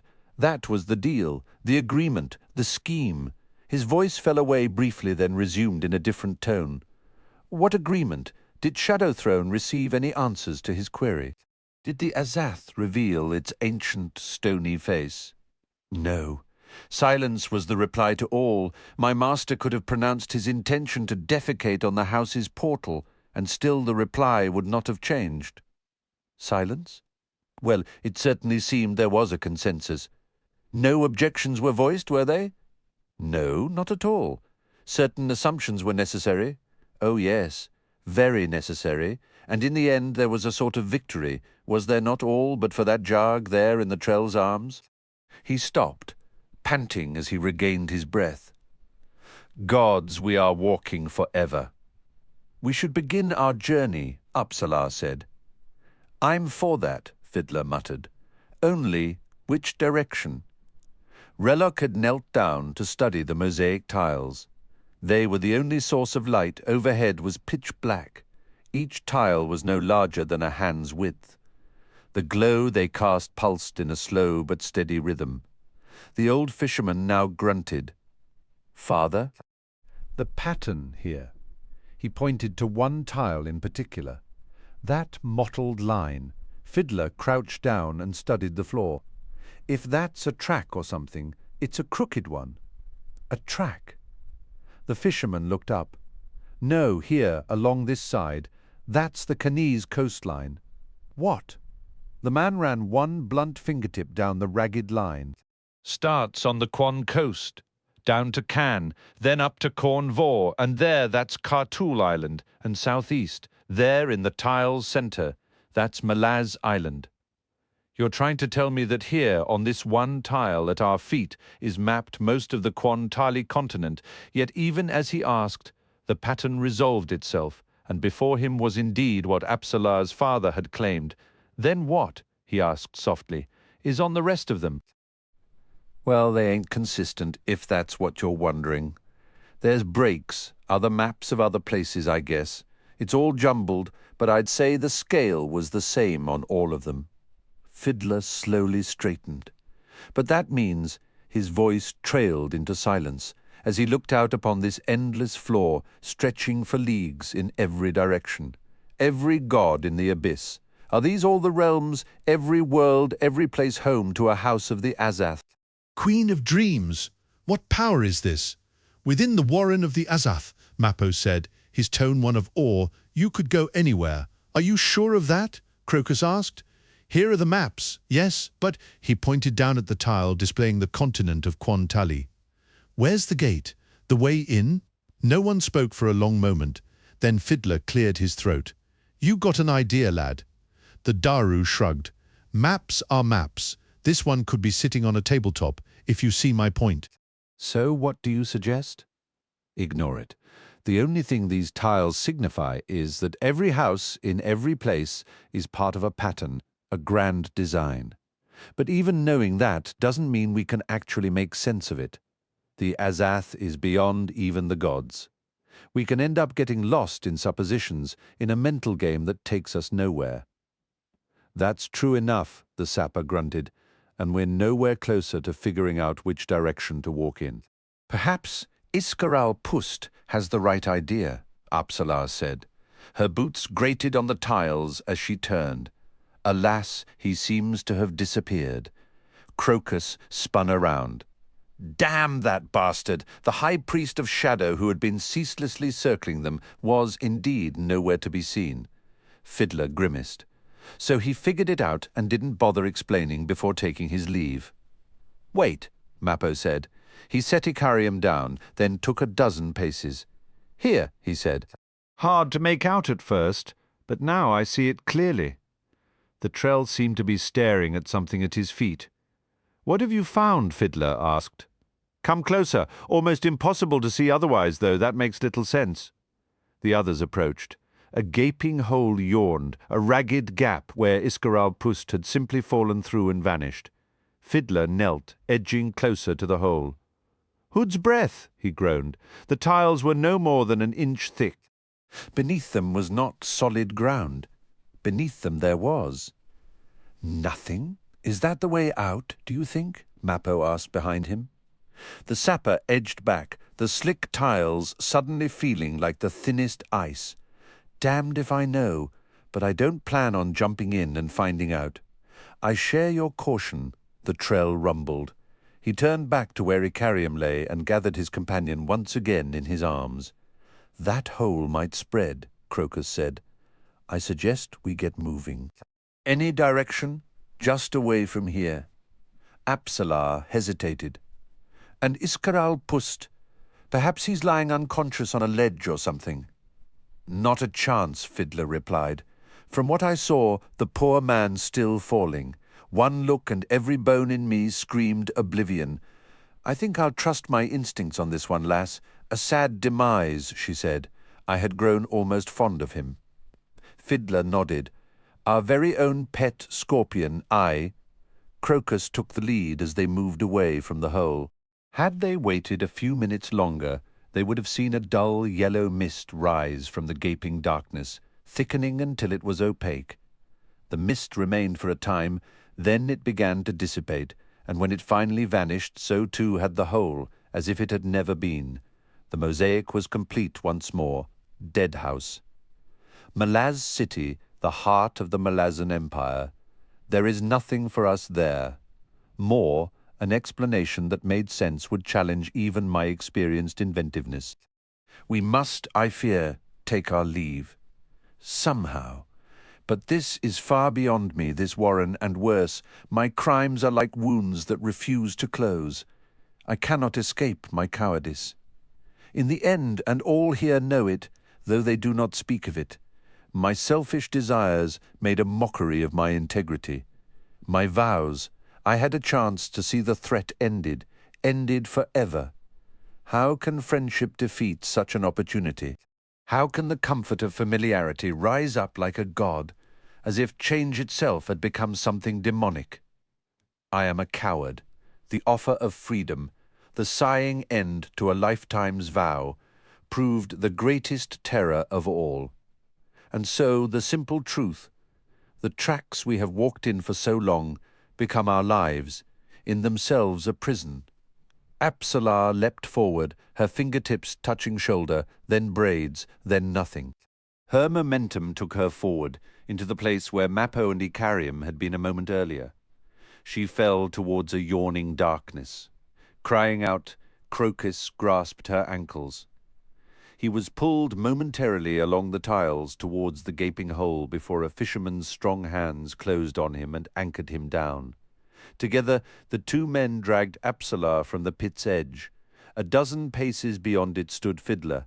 The Daru's cry had been the first intimation of trouble. They're gone. Crokus shouted.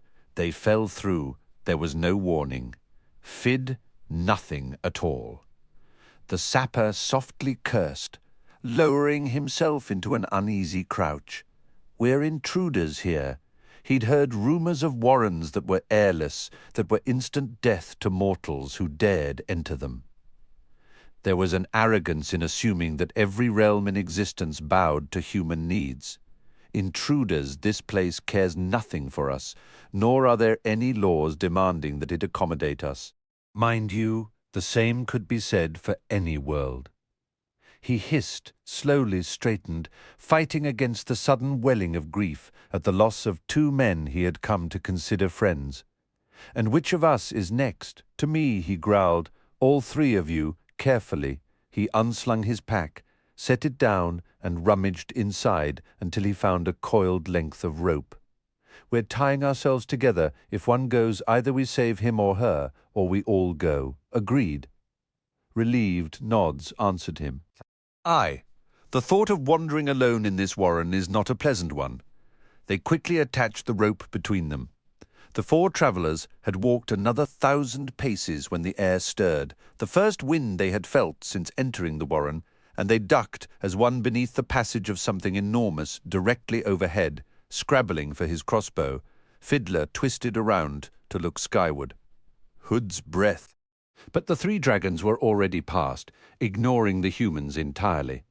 They flew in triangular formation like a flight of geese, and were of a kind ochre-scaled, their wingspans as far across as 5 wagons end to end.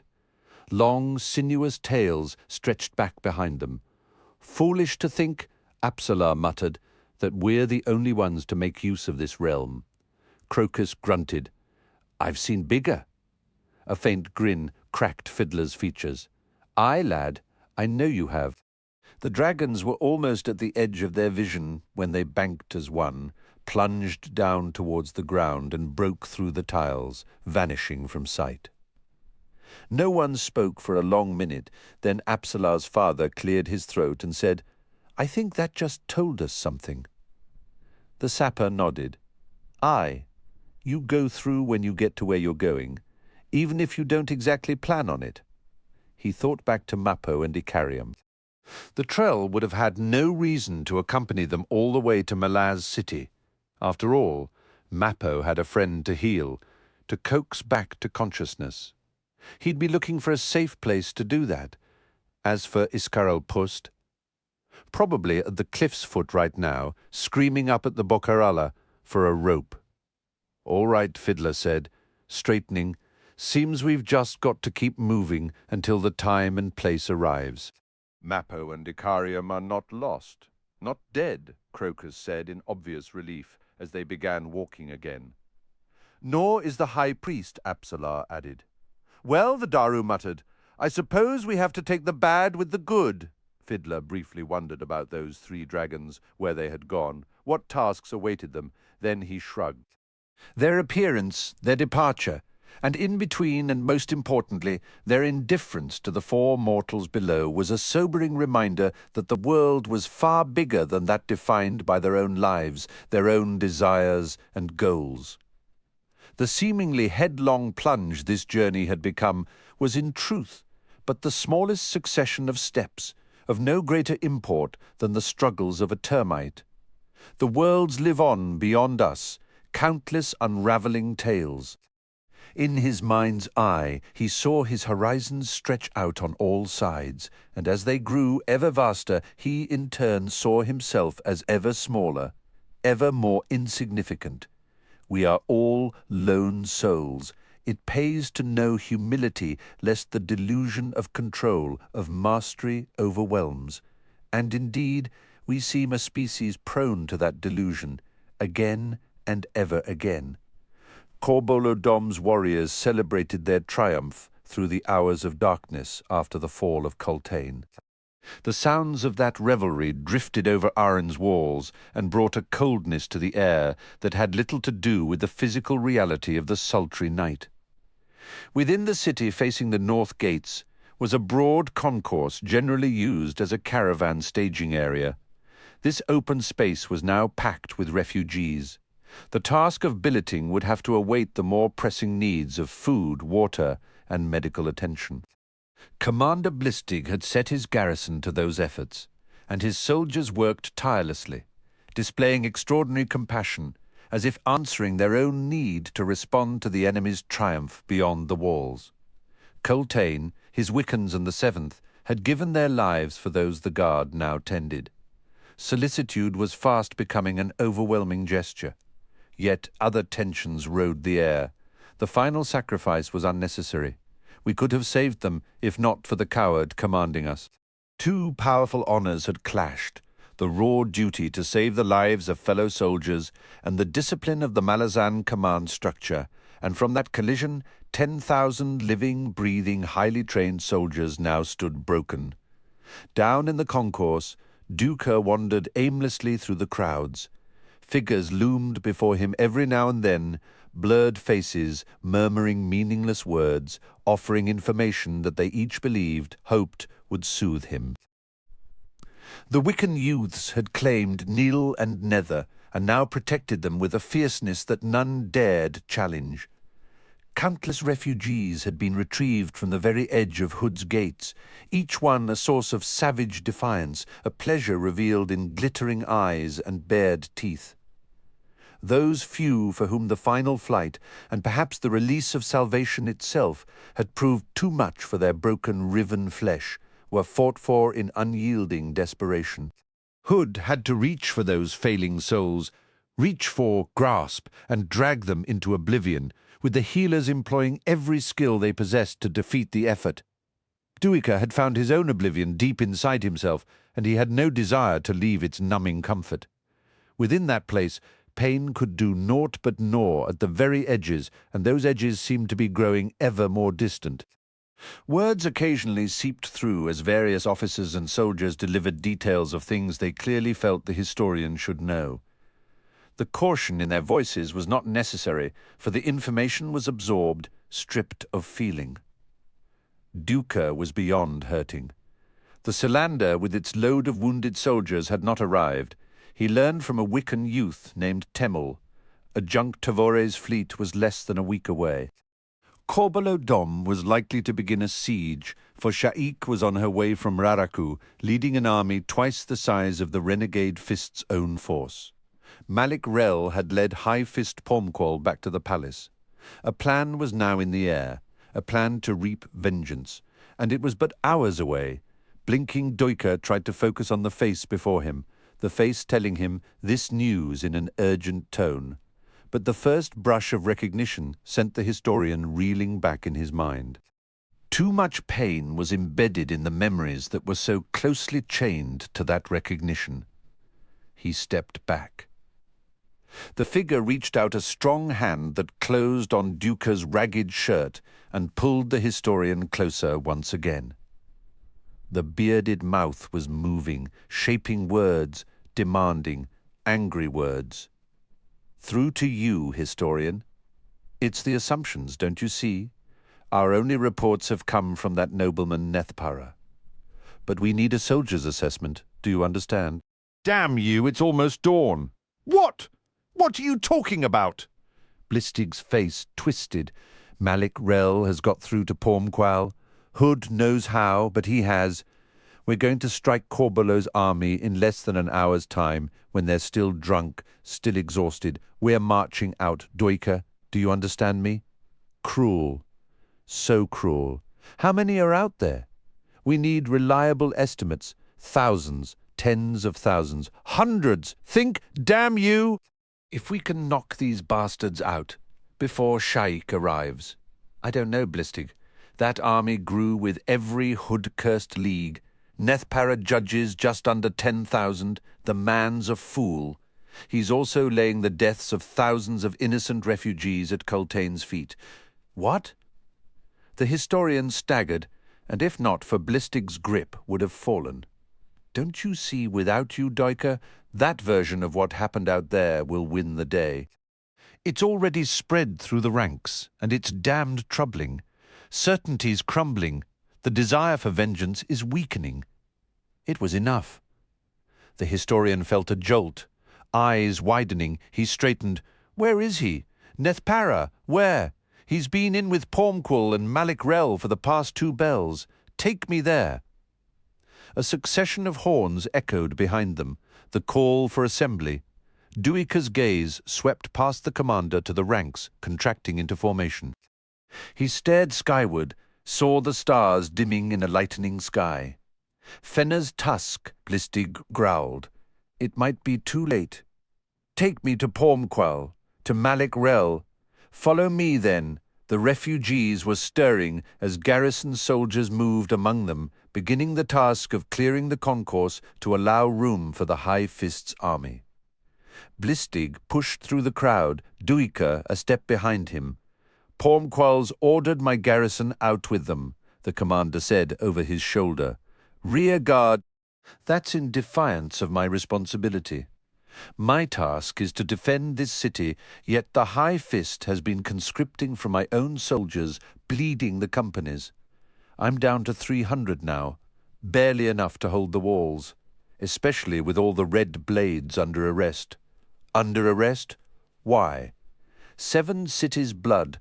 Pormqual doesn't trust them. The fool. They're the most loyal soldiers of the Empire I've ever known.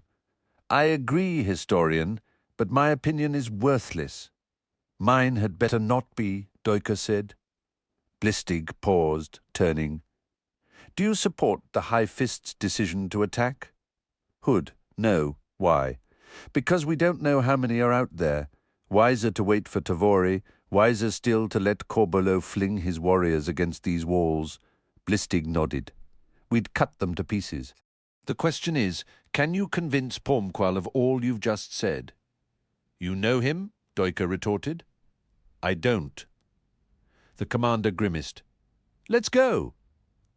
The standards of the High Fist's army flanked a knot of mounted figures near the mouth of the main avenue leading off from the concourse. Blistig led the historian directly for them. Duiker saw Pormqual seated atop a magnificent warhorse. The High Fist's armour was ornate, more decorative than functional. The jewelled hilt of a Grisian broadsword jutted from one hip. The helm bore a gold-threaded sunburst on the polished iron skullcap. His face looked sickly and bloodless. Malik Rel sat on a white horse beside the High Fist, silk-cloaked and weaponless, a sea-blue cloth wrapped about his head. Various officers, both mounted and on foot, surrounded them, and among that group Duiker saw Nethpara and Pulik Allah. A red mist descended on the scene as Duiker's stare fixed on the 2 noblemen. Increasing his pace, he pushed past Blistig, who snapped a hand out to drag the historian back. Leave that till later, man. You've got a more immediate responsibility to deal with first. Trembling, Duiker forced his rage back.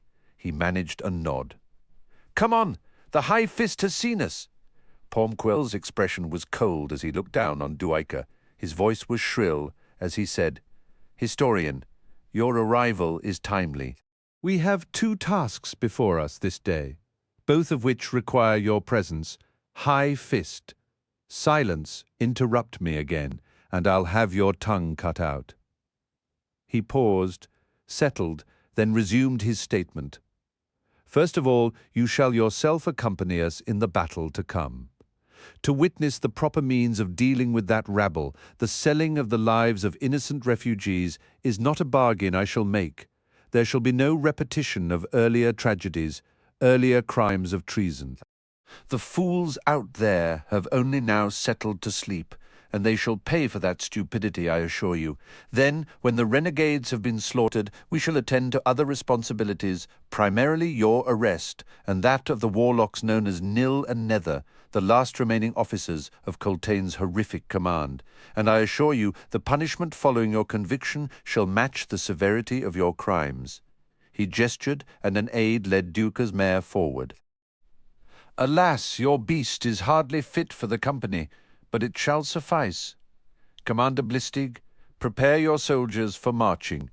We wish our rearguard to be no more and no less than 300 paces behind us. I trust that is within your capabilities. If not, inform me now, and I shall happily place someone else in command of the garrison. Aye, High Fist, the task is within my capabilities. Duiker's gaze swung to Malak Rel, and the historian wondered at the satisfied flush in the priest's face. But only for a moment. Ah, of course. Past slights. Not a man to cross, are you, Rel?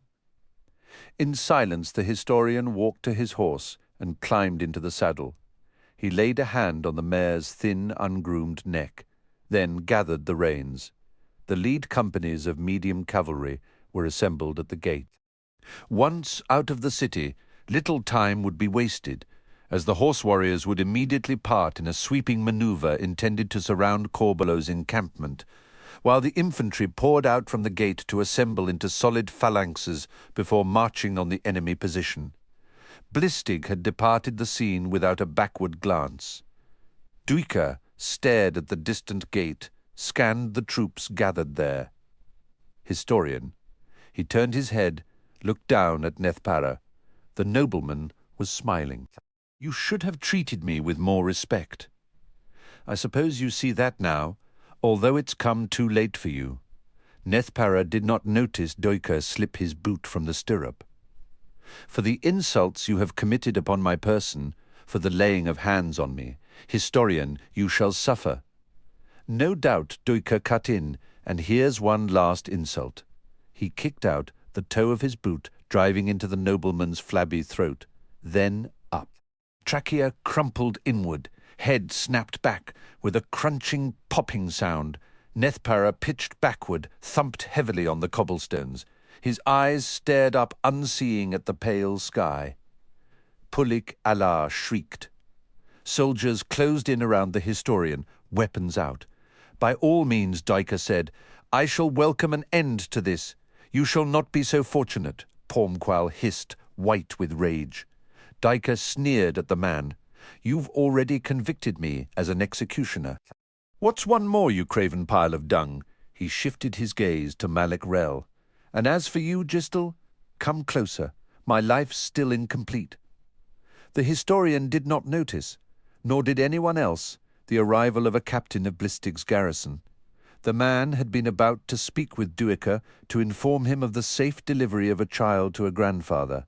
But at the word Gistel, he stiffened. Then, eyes widening, he took a step back. The gates opened just then, and the troops of cavalry poured through. Motion rippled through the legions of infantry as weapons were readied. Keneb took another step back, that lone word echoing in his mind. He knew it from somewhere, but full awareness eluded him, even as alarms rang in his mind. A voice within was shouting that he needed to find Blistig. He did not yet know why, but it was imperative. but he had run out of time. Keneb stared out as the armies surged towards the gate. The orders had been given, and the momentum was unstoppable. The captain took another step back, his words to Duiker forgotten. He stumbled over Nethpara's body, unnoticing, then spun about and ran. 60 paces on, Keneb's mind was suddenly flooded with the memory of when he had last heard the word gistel. Duiker rode with the mounted officers out onto the plain. Corbelow Dom's army looked to be in full panicked flight, though the historian noted that they still held on to their weapons even as they fled back over the mound and its facing slope. The High Fist's cavalry rode hard to either side, quickly outpacing the foot soldiers as they pushed to complete the encirclement. Both wings rode beyond line of sight into the evenly distributed hills of the burial ground. The High Fist's legions moved at double time, silent and determined. They had no hope of catching the fleeing army until the cavalry had completed the encirclement, closing off all avenues of escape. "As you predicted, High Fist," Malik Rel shouted to Pormqual as they cantered along. "They are routed, but they shall not escape, shall they?" Pormqual laughed, pitching unevenly in his saddle. "Gods below, the High Fist can't even ride." The pursuit took them up and over the first barrow, and they rode among the corpses of the 7th and the Wickans. Those looted bodies spread northward in a wide swath, mapping the route of Coltaine's running battle. Over the next barrow, then around the base of the one beyond, Duiker struggled to keep from scanning those corpses, seeking familiar faces in their unfamiliar expressions of death. He stared forward, studying the fleeing renegades. Pormqual periodically slowed their pace to keep within the midst of the infantry. The wings of cavalry were somewhere ahead and had not reappeared. In the meantime, the thousands of fleeing soldiers stayed ahead of the phalanxes, sweeping around the barrows, leaving booty behind as they went. The High Fist and his army doggedly pursued, down into a vast basin packed with the routed enemy who began pouring up the gently sloping sides. Dust ringed the crest to the east and west, and directly ahead. "The encirclement is complete." Pormqual cried, "See the dust!" Duiker frowned at that dust. Faintly he heard the sounds of battle. A moment later, those sounds began to diminish, while the rising dust thickened, deepened. The infantry marched down into the basin. Something's wrong. The fleeing soldiers had reached the crests now on all sides but the south, but instead of continuing their panicked pace, they slowed, readied their weapons, and turned about. The curtain of dust climbed higher behind those warriors. Then mounted figures appeared, not Pormqual's cavalry, but tribal riders. A moment later the ring of foot soldiers thickened, as rank after rank joined them. Duiker spun in his saddle. 7 cities' cavalry lined the south skylines, closing the back door, and so we ride into the simplest of traps, leaving Aren defenseless. Malik, Pormqual shrieked, reining in. "What is happening? What has happened?" The priest's head was jerking in all directions, his jaw dropping. "Treachery!" he hissed. He swung his white horse around, eyes fixing on Duiker. "This is your doing, historian. Part of the bargain Nethpara hinted at. More, I see the sorcery around you now. You have been communicating with Corbelow Dom gods. We were fools." Duiker ignored the man, his eyes squinting as he studied the scene to the south, and the tag-end elements of Pormqual's army as they wheeled about to face the threat now behind them. Clearly, the High Fist's cavalry wings had been annihilated. "We are surrounded. They are in the tens of thousands. We shall be slaughtered." The High Fist jabbed a finger at the historian. "Kill him! Kill him now!" "Wait!" Malik Rel shouted. He turned to Pormqual. "Please, High Fist, leave that to me, I beg you. Be assured that I shall exact a worthy punishment." "As you say, then. But—" Pormqual glared about. "What shall we do, Malik?" The priest pointed to the north. Their riders approach under a white flag. Let us see what Corbelow Dom proposes. High Fist, what have we to lose? I cannot speak with them, Pormqual gibbered. I cannot think, Malik. Please. Very well. The Gistal priest acceded. He swung his mount around, jabbed spurred heels into the beast's flanks, and rode through the milling ranks of the High Fist's trapped army. Midway up the distant north slope, the converging riders met. The parley lasted less than a minute. Then Malik wheeled and rode back. If we push back, we can break the elements to the south, Duiker quietly said to the High Fist. A fighting withdrawal, back to the city's gates. Not another word from you, traitor. Malik Rel arrived, his expression filled with hope. Corbelow Dom has had enough of bloodshed, High Fist. Yesterday's slaughter has left him sickened. What does he propose, then? Pormqual demanded, leaning forward. Our only hope, High Fist. You must command your army to lay down its arms, to pass them out to the edges, then withdraw into a compact mass in the centre of this basin. They shall be prisoners of war, and therefore treated with mercy. As for you and me, we shall be made hostages. When Tavor arrives, arrangements will be made for our honourable return. High Fist, we have no choice in the matter. A strange lassitude seeped into Duiker as he listened. He knew he could say nothing to sway the High Fist. He slowly dismounted, reached under his mare, and unhitched the girth. "What are you doing, traitor?" Malik Rel demanded. "I'm freeing my horse," the historian said reasonably. "The enemy won't bother with her. Too worn out to be of any use. She'll head back to Aren. It's the least I can do for her." He removed the saddle, dropped it to the ground to one side, then pulled the bit from the mare's mouth. The priest stared for a moment longer, a slight frown on his face. Then he turned back to the High Fist. "They await our reply." Duiker stepped close to his horse's head and laid a hand on the soft muzzle. "Take care," he whispered. Then he stepped back, gave the animal a slap on the rump. The mare sprang away, wheeled, then trotted southward, as Duiker knew she would. "What choice?" Pormqual whispered. "Unlike Coltaine, I must consider my soldiers. Their lives are worth everything. Peace will return to this land sooner or later. Thousands of husbands, wives, and fathers and mothers will bless your name, High Fist.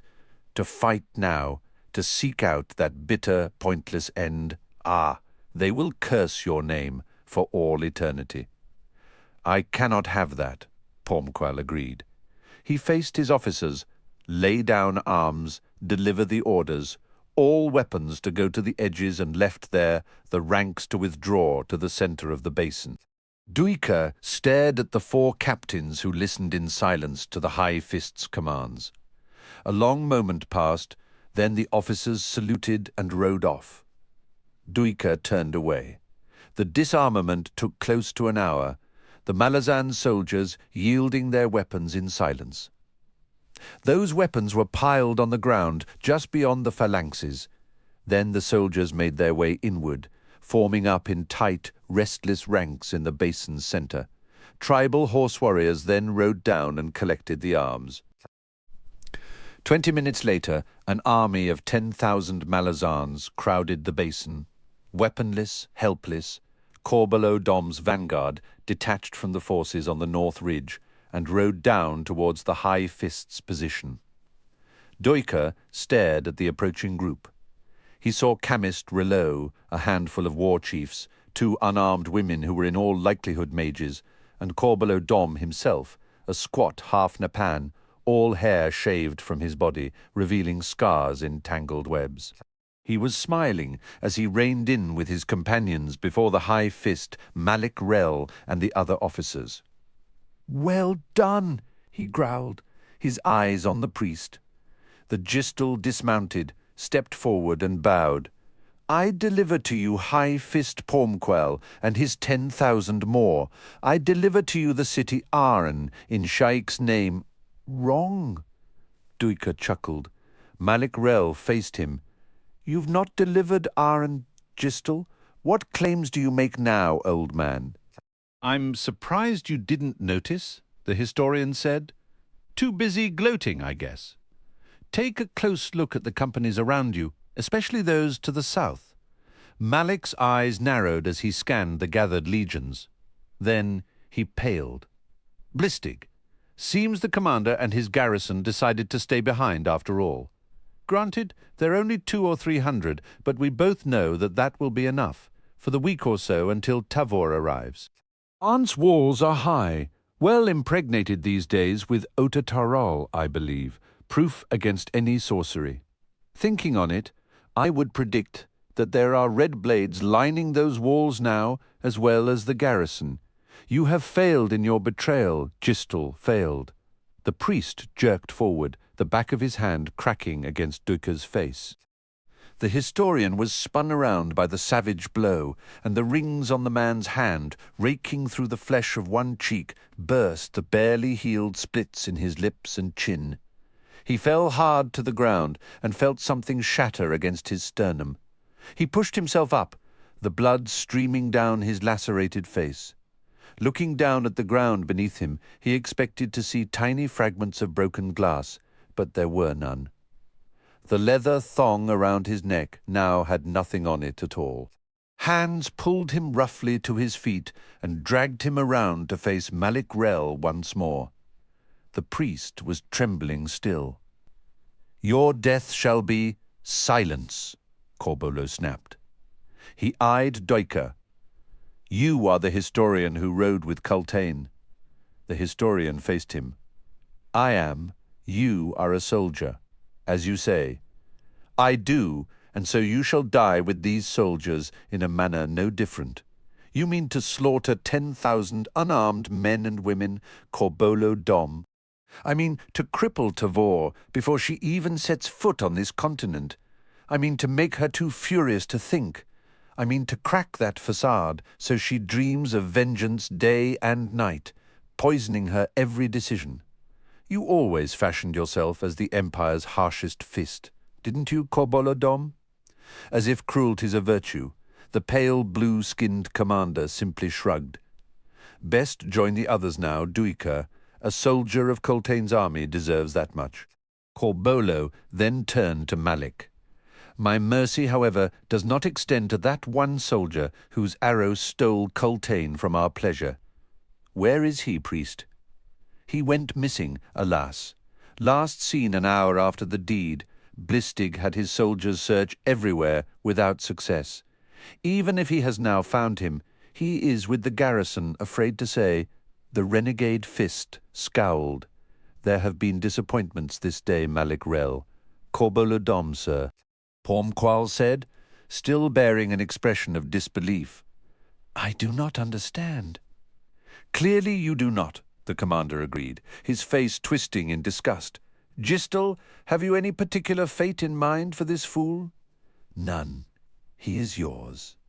I cannot grant him the dignified sacrifice I have in mind for his soldiers. That would leave too bitter a taste in my mouth, I'm afraid." Corbulo Dom hesitated, then sighed and made a slight gesture with one hand. A war chief's tulwar flashed behind the high fist, lifted the man's head clean from his shoulders and sent it spinning. The warhorse bolted in alarm and broke through the ring of soldiers. The beautiful beast galloped down among the unarmed soldiers, carrying its headless burden into their midst. The high fist's corpse, Duiker saw, rode in the saddle with a grace not matched in life, weaving this way and that, before hands reached up to slow the frightened horse, and Pormqual's body slid to one side, falling into waiting arms. It may have been his imagination, but Duiker thought he could hear the harsh laughter of a god. There was no shortage of spikes, yet it took a day and a half before the last screaming prisoner was nailed to the last crowded cedar-lining Aren way.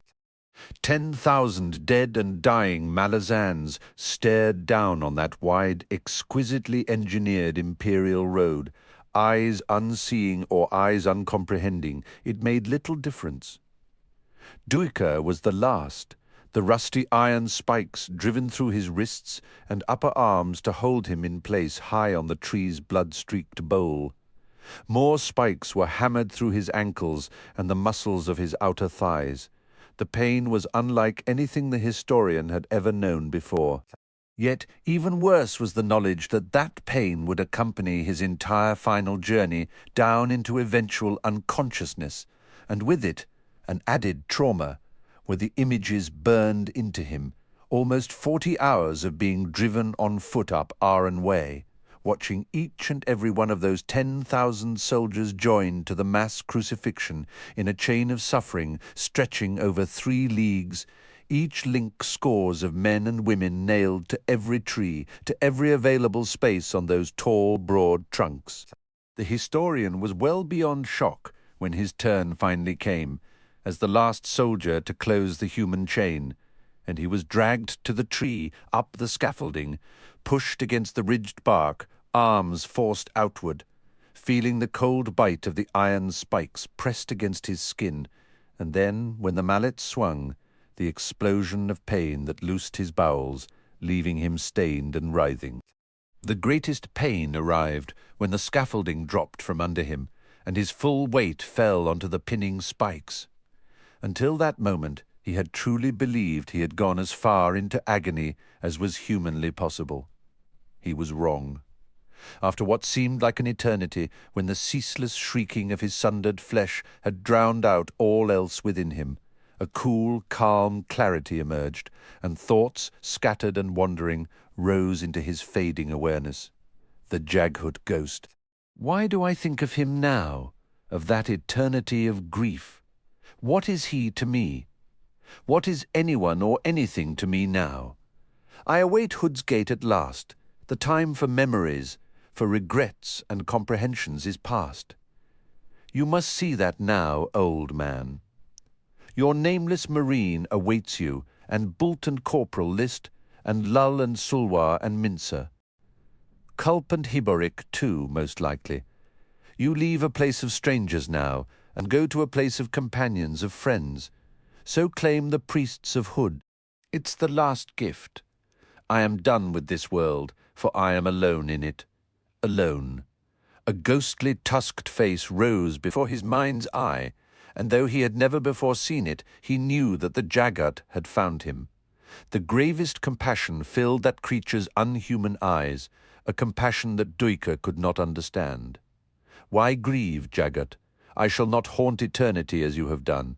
I shall not return to this place, nor suffer again the losses a mortal suffers in life and in living. Hood is about to bless me, Jaghut. No need to grieve. Those thoughts echoed only a moment longer as the Jaghut's ravaged face faded and darkness closed in around the historian, closed in until it swallowed him. And with it awareness ceased. Chapter 23. Lezine sent Tavor rushing across the seas to clasp Coltaine's hand, and closing her fingers, she held crow-picked bones. The Sha'ik uprising. Wu Kalam threw himself into the shadows at the base of a low, battered wall, then dragged the still, warm corpse half over him. He ducked his head down, then lay still, battling to slow his breathing. A few moments later, light footfalls sounded on the street's cobbles. A voice hissed an angry halt. They pursued, another hunter whispered, and he ambushed them here. Gods! What kind of man is he? A third claw spoke, a woman. He can't be far away. Of course he's close, snapped the leader who had first called the halt. He doesn't have wings, does he? He's not immortal. He's not immune to the charms of our blades. No more such mutterings. Do you two hear me now? Spread out, you up that side, and you up the other. Sorcery cast its cold breath. I'll stay in the middle. The leader said, I, and unseen, meaning you're first, bastard. Kalam listened as the other two headed off. He knew the pattern they would assume, the two flankers moving ahead, the leader, hidden in sorcery, hanging back, eyes flicking between the two hunters, scanning alley mouths, rooftops, a ribless crossbow in each hand. Kalam waited a moment longer, then slowly, silently slipped free of the corpse and rose into a crouch. He padded into the street, his bare feet making no sound. To someone who knew what to look for, the bloom of darkness edging forward 20 paces ahead was just discernible. Not an easy spell to maintain. It was inevitably weaker to the rear, and Kalam could make out a hint of the figure moving within it. He closed the distance like a charging leopard, one of Kalam's elbows connected with the base of the leader's skull, killing him instantly. He caught one of the crossbows before it struck the cobbles, but the other eluded him, clattering and skittering on the street. Silently cursing, the assassin continued his charge, angling right towards an alley mouth 20 paces behind the flanker on that side. He dived at the muted snap of a crossbow and felt the quarrel rip through his cloak. Then he was rolling into the alley's narrow confines, sliding on rotted vegetables. Rats scattered from his path as he regained his feet and darted into deeper shadows. An alcove loomed on his left, and he spun, backed into its gloom, and pulled free his own crossbow. Doubly armed, he waited. A figure edged into view and paused opposite him, no more than 6 feet away. The woman ducked and twisted even as Kalam fired, and the assassin knew he had missed. Her dagger, however, did not. The blade, flashing out from her hand, thudded as it struck him just beneath his right clavicle. A second thrown weapon, an iron star, embedded itself in the alcove's wooden door beside Kalam's face. He pressed the release on the second crossbow. The quarrel took her low in the belly. She tumbled back and was dead of the white parrot before she stopped moving. Kalam was not. The weapon jutting from his chest must be clean. He sank down, laying the 2 crossbows on the ground, then reached up and withdrew the knife, reversing grip. He'd already used up his other weapons, although he still retained the tongs and the small sack of cloth tacks.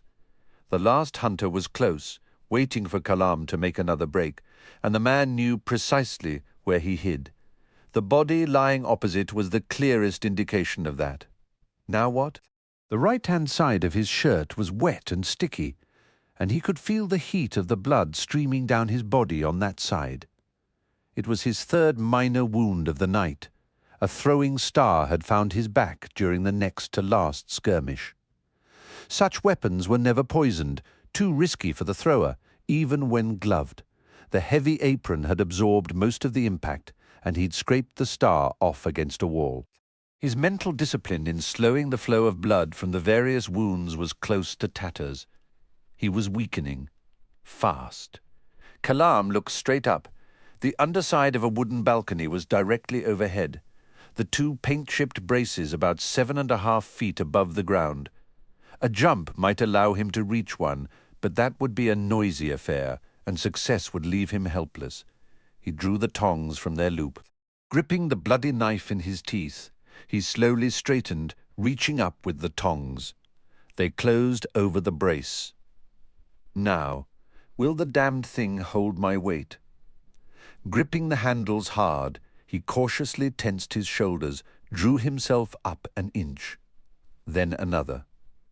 The brace did not so much as groan, and he realized that the wooden beam in all likelihood extended into a deep socket in the stone wall itself. He continued pulling himself upward.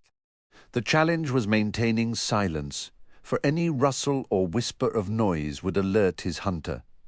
Arms and shoulders trembling, Kalam drew his legs up a fraction at a time, tucked his right leg even higher, then edged it, foot first, through the triangular gap above the brace. He hooked that leg, pulled, and was finally able to ease the strain on his arms and shoulders. Kalam hung there, motionless, for a long minute. Claws liked waiting games. They excelled in contests of patience. His hunter had evidently concluded that this was one of those games, and he intended to win it. "Well, stranger, I don't play by your rules." He slipped the tongs free, held them out and lifted them towards the balcony's floor. This was the greatest risk, since he had no idea what occupied that floor above him. He probed with the tongs in minute increments until he could reach no farther.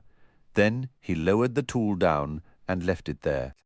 The knife stayed clenched between his teeth, filling his mouth with the taste of his own blood. With both hands freed, Kalam gripped the balcony's ledge, slowly pulled his weight away from the brace, and drew himself up.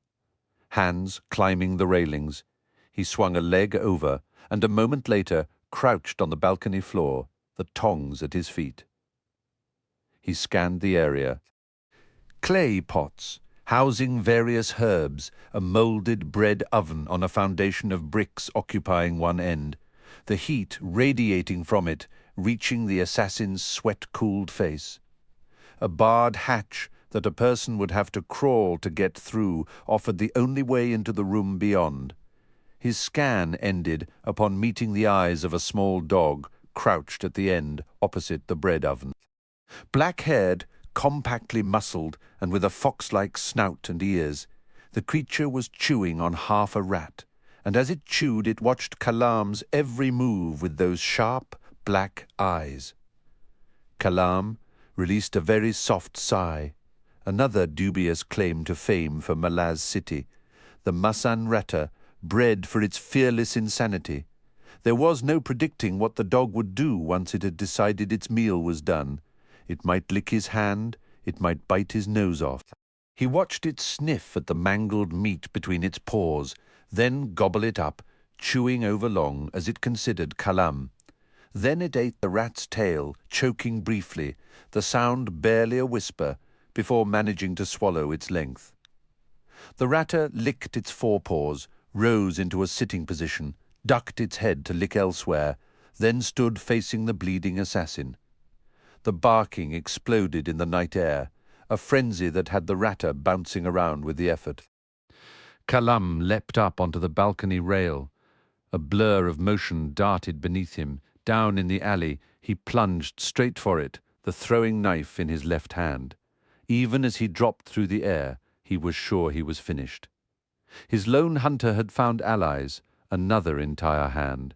Sorcery flared upward to strike Kalam like a massive fist. The knife flew from nerveless fingers. Twisting, his trajectory knocked awry by the mage's attack. He missed his target and struck the cobbles hard on his left side. The maniacal barking overhead continued unabated. Kalam's intended target charged him, blades flashing. He drew his legs up and kicked out, but the man slipped past with a deft motion. The knife blade scored against Kalam's ribs on either side. The hunter's forehead cracked against his nose. Light exploded behind the assassin's eyes. A moment later, as the hunter reared back, straddling Kalam and raised both knives, a snarling black bundle landed on the man's head. He shrieked as razor-like, overlong canines ripped open one side of his face. Kalam caught one wrist, snapped it, and pulled the knife from the spasming hand. The hunter was desperately stabbing at the ratter with the other knife, without much luck. Then he threw the weapon away and reached for the writhing dog. Kalam sank his knife into the hunter's heart. Pushing the body aside, he staggered upright to find himself surrounded. "You can call your dog off, Kalam," a woman said. He glanced down at the animal. It hadn't slowed. Blood spattered the cobbles around the corpse's head and neck. "Alas," Kalam growled, "not mine, though I wish I had 100 of the beasts." The pain of his shattered nose throbbed. Tears streamed from his eyes, joining the flow of blood dripping from his lips and chin. Oh, for Hood's sake. The woman turned to one of her hunters. "Kill the damned thing. Not necessary," Kalam said, stepping over. He reached down, grabbed the creature by its scruff, and lobbed it back towards the balcony. The ratter yelped, just clearing the rail, then vanished from sight. A wild skitter of claws announced its landing. A wavering voice reached down from the balcony's hatch. "Flower, darling, settle down now, there's a good boy." Kalam eyed the leader. "All right then," he said, "finish it." With pleasure, the quarrel's impact threw her into Kalam's arms, almost skewering him on the great barbed point jutting from her chest. The 4 remaining hunters dived for cover, not knowing what had arrived, as horse hooves crashed in the alley. Kalam gaped to see his stallion charging for him, and crouched low over the saddle and swinging back the clawfoot on the marine-issue crossbow, Minala. The assassin stepped aside a split second before being trampled, grasped an edge of the saddle, and let the animal's momentum swing him up behind Minala. She thrust the crossbow into his hands. "Cover us!" Twisting, he saw 4 shapes in pursuit. Kalam fired. The hunters pitched down to the ground as one. The quarrel careened off a wall and skittered away into the darkness. The alley opened onto a street. Minala wheeled the stallion to the left. Hooves skidded, spraying sparks. Righting itself, the horse bolted forward. Malaz City's harbour district was a tangle of narrow, twisting streets and alleys, seemingly impossible for a horse at full gallop in the dead of night. The next few minutes marked the wildest ride Kalam had ever known. Minala's skill was breathtaking. After a short while, Kalam leaned close to her. "Where in Hood's name are you taking us? The whole city's crawling with claws, woman." "I know. Damn you." She guided the stallion across a wooden bridge. Looking up, the assassin saw the upper district, and beyond it a looming black shape. The cliff and Mock's Hold. "Minala, you wanted the Empress, right?" "Well, you bastard, she's right there in Mock's Hold." Oh, Hood's shadow! The tiles gave way without a sound.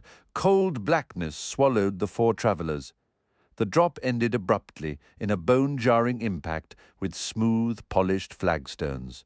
Groaning, Fiddler sat up, the sack of munitions still strapped to his shoulders. He'd injured his barely healed ankle in the fall, and the pain was excruciating. Teeth clenched. He looked around. The others were all in one piece, it seemed, slowly clambering to their feet. They were in a round room, a perfect match to the one they had left in Tremolor.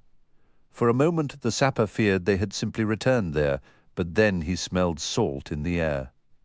"We're here," he said. "Deadhouse." "What makes you so sure?" Crokus demanded. Fiddler crawled over to a wall and levered himself upright. He tested the leg, winced.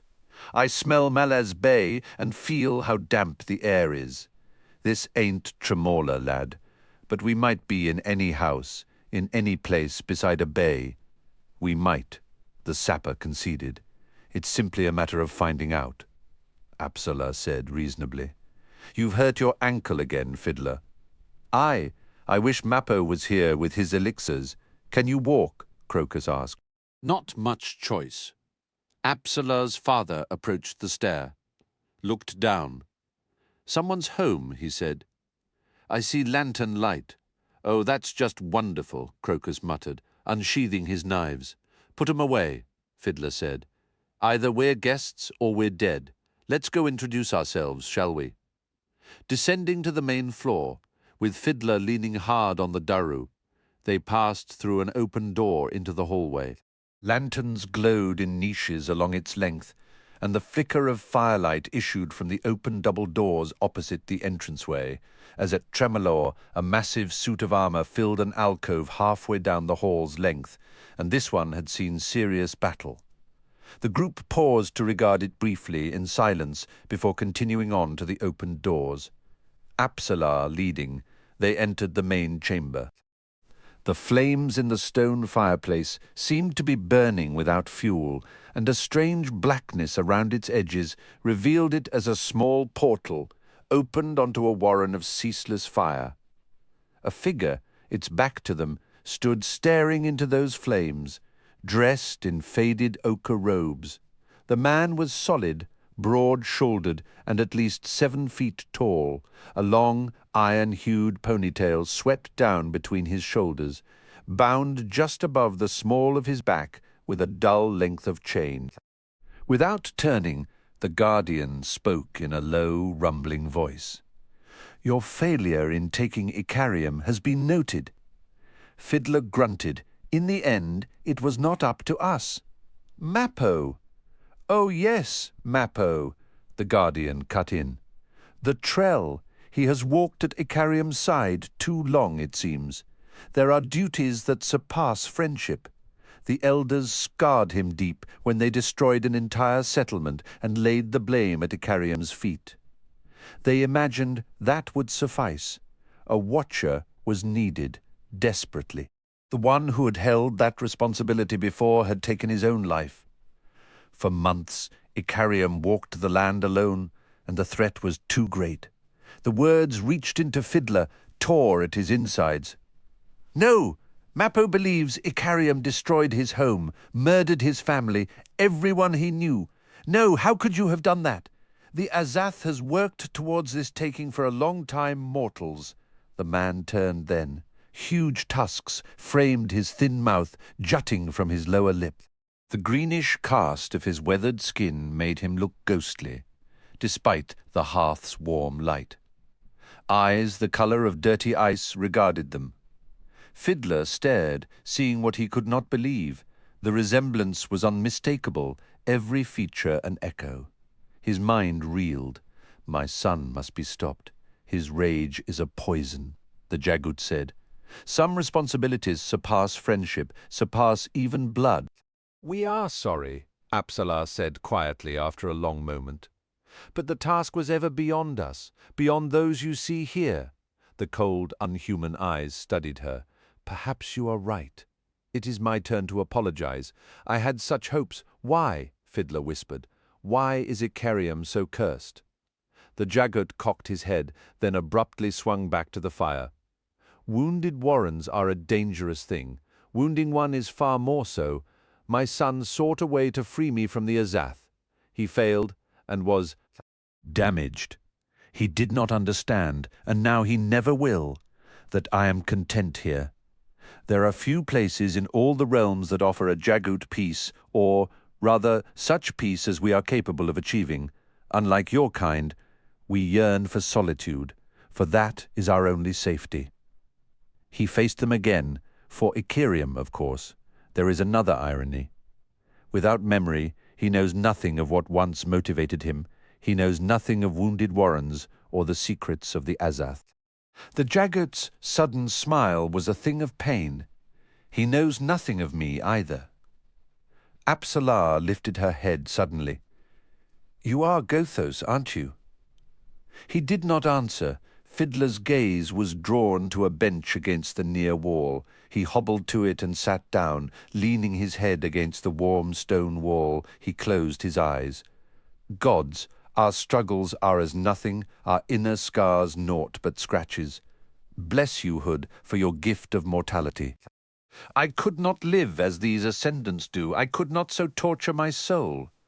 It is time for you to leave, the Jagut rumbled. If you are ailing with wounds, you shall find a bucket of water near the front door. The water has healing properties. This night is rife with unpleasantries in the streets beyond, so tread with care. Apsalar turned, meeting Fiddler's eyes as he blinked them open and struggled to focus through his tears. Oh, Mappo, Icarium, so entwined. We must go, she said. He nodded, pushed himself to his feet. I could do with a drink of water, he muttered. Crokus was taking a last look around at the faded tapestries, the ornate bench, the pieces of stone and wood placed on ledges, finally at the numerous scrolls stacked on a desktop against the wall opposite the double doors. With a sigh, he backed away. Apsalar's father followed. They returned to the hall and approached the entranceway. The bucket stood to one side, a wooden ladle hanging from a hook above it. Apsalar took the ladle, dipped it into the water, offered it to Fiddler. He drank deep, then barked in pain as an appallingly swift mending gripped his ankle. A moment later it passed. He sagged, suddenly covered in sweat. The others eyed him. For Hood's sake, the sapper panted, don't drink unless you truly need it. Apsalar replaced the ladle. The door opened at a touch, revealing a night sky and a shambles of a yard. A flagstone path wound its way to an arched gate. The entire grounds were enclosed by a low stone wall. Tenement houses rose beyond, every shutter closed. Well, Crokus asked, turning to Fiddler. I, Malaz City. Damned ugly. Indeed, testing his ankle and finding not a single tremor of pain, Fiddler walked down the path to the arched gate. In the dark pool of its shadow, he looked out onto the street. No movement, no sound. I don't like this at all. Sorcery has touched this city, Apsalar pronounced, and I know its taste. Fiddler eyes narrowed on her. Claw? She nodded. The sapper swung his pack around to reach beneath the flap. That means close-up scuffles, maybe, if we're unlucky. He withdrew 2 sharpers. Yeah? Where to? Crokus whispered. Damned if I know. Let's try Smiley's. It's a tavern both Kalam and I know well. They stepped out from the gate. A huge shadow unfolded before them, revealing a hulking, ungainly shape. Apsalar's hand shot out and stilled Fiddler's arm, even as he prepared to throw. No, wait! The demon tilted a long-snouted head their way, regarding them with one silver eye. Then a figure, astride its shoulder, leaned into view. A youth, stained in old blood, his face a human version of the beast's.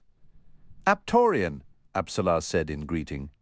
The youth's fanged mouth opened and a rasping voice emerged. You seek Kalam Mekhar. Yes, Apsalar answered. He approaches the keep on the cliff. Fiddler started. Mock's hold. Why? The rider cocked his head. He wishes to see the Empress. The sapper spun, eyes straining towards the towering bastion. A dark pennant flapped from the wither vein. Hood, take us! She's here! We shall guide you, the rider said, offering a ghastly smile. Through shadow, safe from the claw. Apsalar smiled in return. Lead on, then. There was no slowing of pace as they rode towards the foot of wide stone stairs leading up the cliff face. Kalam gripped Minala's arm. You'd better slow. Just hold tight, she growled. They aren't so steep. They aren't so steep. Fenners. Muscles surged beneath them as the stallion plunged forward. Before the beast's hooves struck the stones, however, the world shifted into formless grey. The stallion screamed and reared back, but too late. The warren swallowed them. Hooves skidded wildly beneath them. Kalam was thrown to one side, met a wall, and was scraped off. A polished floor rose up to meet him, punched the air from his lungs. The crossbow flew from his hands and skittered away. Gasping, the assassin slowly rolled over. They had arrived in a musty hallway, and the stallion was anything but pleased. The ceiling was high and arched, with an arm's reach to spare above the rearing animal. Somehow, Minala had stayed in the saddle. She struggled to calm the stallion, and a moment later succeeded, leaning forward to rest one hand lightly just behind its flaring nostrils. With a groan, Kalam climbed to his feet. Where are we? Minala hissed, staring up and down the long, empty hall. If I'm correct, Mock's hold, the assassin muttered, retrieving the crossbow. The Empress knows we're coming. Seems she's grown impatient. If that's the case, Kalam, we're as good as dead. He was not inclined to disagree, but said nothing, stepping past the horse and eyeing the doors at the far end. I think we're in the old keep. That explains the dust. Even so, it smells like a stable. Not surprising, half this building's been converted into just that. The main hall remains, though. He nodded towards the doors. Through there, no other approaches? He shook his head. None surviving. Her back door will be a warren in any case. Minala grunted and climbed down from the saddle. Do you think she's been watching magically? Maybe? You're wondering if she knows about you. He hesitated, then handed her the crossbow. Let's pretend she doesn't. Hold back. I'll lead the stallion through. She nodded, cocking the weapon. He looked at her. How in Hood's name did you get here? The Imperial transport that left a day after Ragstopper. This horse wasn't out of place among Pormqual's breeders. We, too, were caught in that cursed storm. But the only real trouble came when we had to disembark from the bay. That's a swim I don't want to repeat, ever. The assassin's eyes widened. Hood's breath, woman! He looked away, then back. Why? She bared her teeth. Can you really be that dense, Kalam? In any case, was I wrong? There were some barriers the assassin had never expected to be breached. Their swift crumble left him breathless. All right, he finally said, but I'll have you know I'm anything but subtle. Her brows arched. You could have fooled me. Kalam faced the doors once again. He was armed with a single knife and had lost too much blood.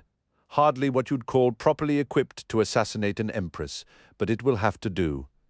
Without another word to Minala, he slipped forward, gathering the stallion's reins. The animal's hooves clopped loudly as they approached the old double doors. He laid a hand against the wood. The dark-stained planks were sweating. There's sorcery on the other side. Powerful sorcery. He stepped back, met Minala's eyes where she stood 10 paces back, and slowly shook his head. She shrugged, lifting the crossbow in her hands. He faced the doors again and gripped the latch of the one to his left. It lifted silently.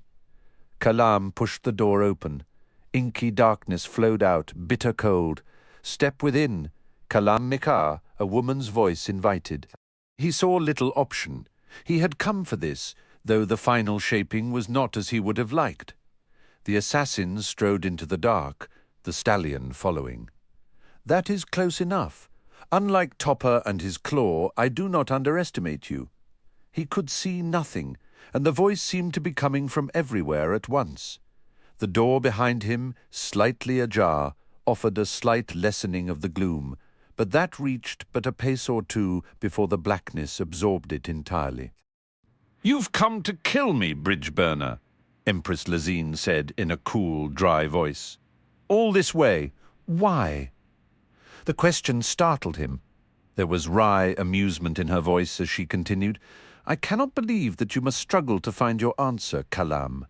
The deliberate murder of the bridge burners," the assassin growled, "the outlawing of Duiker Onam, the attempted murders of Whiskey Jack, myself, and the rest of the 9th Squad, old disappearances, a possible hand in Dasim Ulta's death, the assassination of Dancer and the Emperor. Incompetence, ignorance, betrayal, he let his litany fall away. Empress Lazine was silent for a long time. Then she said in a low tone, "And you are to be my judge and executioner." "That's about right. Am I permitted a defense?" He bared his teeth.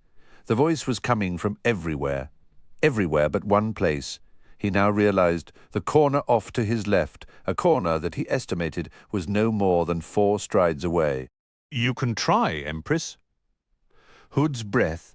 "I can barely stand upright, and she's most likely got wards. As Quick Ben says, when you've got nothing, bluff." Lazine's tone hardened. High Mage Teshren's efforts in Genabakis were misguided. The decimation of the bridge burners was not a part of my intentions. Within your squad was a young woman, possessed by a god that sought to kill me. Adjunct Lorne was sent to deal with her. I know about that, Empress. You're wasting time. I do not see it as a waste, given that time may be all I shall enjoy here in the mortal realm. Now, to continue answering your charges, the outlawing of Duiker is a temporary measure, a ruse, in fact. We perceived the threat that was the Panyan Domin. Duiker, however, was of the opinion that he could not deal with it on his own. We needed to fashion allies of enemies, Kalam. We needed Darujistan's resources. We needed Caladan Brood and his Rivi and Bargast. We needed Anomanda Rake and his Tista Andi. And we needed the Crimson Guard off our backs. Now, none of those formidable forces are strangers to pragmatism. One and all, they could see the threat represented by the Panyan Seer and his rising empire. But the question of trust remained problematic. I agreed to Duiker's plan to cut him and his host loose. As outlaws, They are, in effect, distanced from the Malazan Empire and its desires, our answer, if you will, to the issue of trust. Kalam's eyes narrowed in thought. And who knows of this ruse? Only Duiker and Taishran. After a moment he grunted. And what of the High Mage? What's his role in all this? He heard the smile as she said, "Ah, well, he remains in the background, out of sight. But there for Duiker should Onam need him. Taishran is Duiker's, how do you soldiers say it, his shaved knuckle in the hole." Kalam was silent for a long minute. The only sounds in the chamber were his breathing and the slow but steady drip of his blood onto the flagstones. Then he said, "There are older crimes that remain." The assassin frowned. The only sounds, assassinating Kelanved and Dancer. I ended their rule of the Malazan Empire, usurped the throne, a most vicious betrayal, in truth. An empire is greater than any lone mortal, including you. Including me, an empire enforces its own necessities, makes demands in the name of duty, and that particular burden is something you, as a soldier, most certainly understand. I knew those two men very well, Kalam, a claim you cannot make. I answered a necessity I could not avoid, with reluctance, with anguish. Since that time, I have made grievous errors in judgment, and I must live with those decem ultor. Was a rival, an ambitious man, sworn to Hood, I would not risk civil war, so I struck first. I averted that civil war, and so have no regrets on that. It seems the assassin murmured dryly, "You've prepared for this. Oh, haven't you just—" After a moment she went on. "So, if Dasim Ulta was sitting here right now, instead of me, tell me, Kalam, do you think he would have let you get this close? Do you think he would have sought to reason with you?" She was silent for a few more breaths, then continued, "It seems clear that my efforts to disguise the direction of my voice have failed, for you face me directly. 3, perhaps 4 strides, Kalam, and you can end the reign of Empress Felisin. What do you choose?" Smiling, Kalam shifted the grip of the knife in his right hand. "Very well, I'll play along, 7 cities." "Will be answered in kind," she snapped. Despite himself, the assassin's eyes widened at the anger he heard there. "Well, what do you know, Empress? You did not need your illusions after all. Thus, the hunt ends here." He sheathed the knife and smiled in admiration when she gasped. "Empress," he rumbled, I admit to some confusion. I'd not thought acting one of your fortes, Felisin. You could have begged for your life. You could have given more reasons, made more justifications. Instead, you spoke, not with your voice, but with an empire's." He turned away. "Your hiding place is safe. I will leave your presence. Wait." He paused, brows raised at the sudden uncertainty in her voice. "Empress? The claw? I can do nothing. I cannot recall them. I know they deal with their own." "Where will you go?" He smiled in the darkness. "Your confidence in me is flattering, Empress." He swung the stallion around, strode to the doorway, then turned back one last time. "If you meant to ask, will I come for you again? The answer is no." Minala was covering the entrance from a few paces away. She slowly straightened as Kalam stepped into the hallway. The crossbow held steady as the assassin pulled the stallion into view, then went around and shut the door. "Well," she demanded in a hiss. "Well, what?" I heard voices murmuring, garbled. "Is she dead? Did you kill the Empress?" "I killed a ghost, perhaps. No, a scarecrow I made in Lazine's guise. An assassin should never see the face behind the victim's mask. Naught but mocking echoes in that chamber. We're done here, Minala." Her eyes flashed. "After all this mocking echoes, you've crossed 3 continents to do this," he shrugged. "It's our nature, isn't it? Again and again we cling to the foolish belief that simple solutions exist. I I anticipated a dramatic, satisfying confrontation. The flash of sorcery, the spray of blood. I wanted a sworn enemy dead by my hand. Instead, he rumbled a laugh. I had an audience with a mortal woman, more or less. He shook himself. In any case, weave the claw's gauntlet ahead of us. Terrific. What do we do now, then? He grinned. Simple, straight down their hood-damned throat. A foolish belief, if ever I've heard one. Aye, come on, leading the stallion. They went down the hallway. The unnatural darkness slowly dissipated in the old main hall. Revealed in one corner was a chair on which was seated a withered corpse. Wisps of hair fluttered lightly in a faint draught. The lips were peeled back, the eye sockets two depthless voids. A warren opened near the back wall, and a tall, lean man draped in a dark green cloak stepped through. He paused in the centre of the chamber, cocked his head towards the double doors opposite, then turned to the corpse on the chair. "Well?" Empress Lesine's voice emerged from those lifeless lips. "No longer a threat? Are you sure, Empress? At some point in our conversation, Kalam realized that I was not here in the flesh, that he would have to resume his hunt.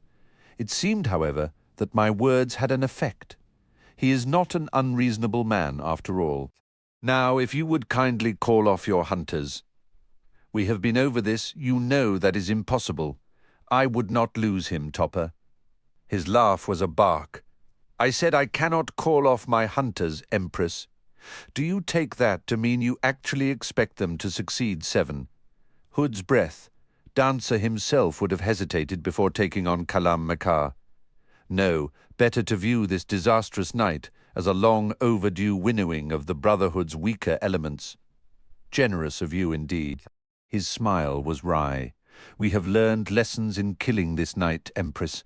Much to ponder. Besides, I have a victim on which to vent my frustration. Pearl, your favoured lieutenant, favoured no longer." A hint of warning entered Lesine's tone. "I trust he will recover from your attentions, Topper." He sighed.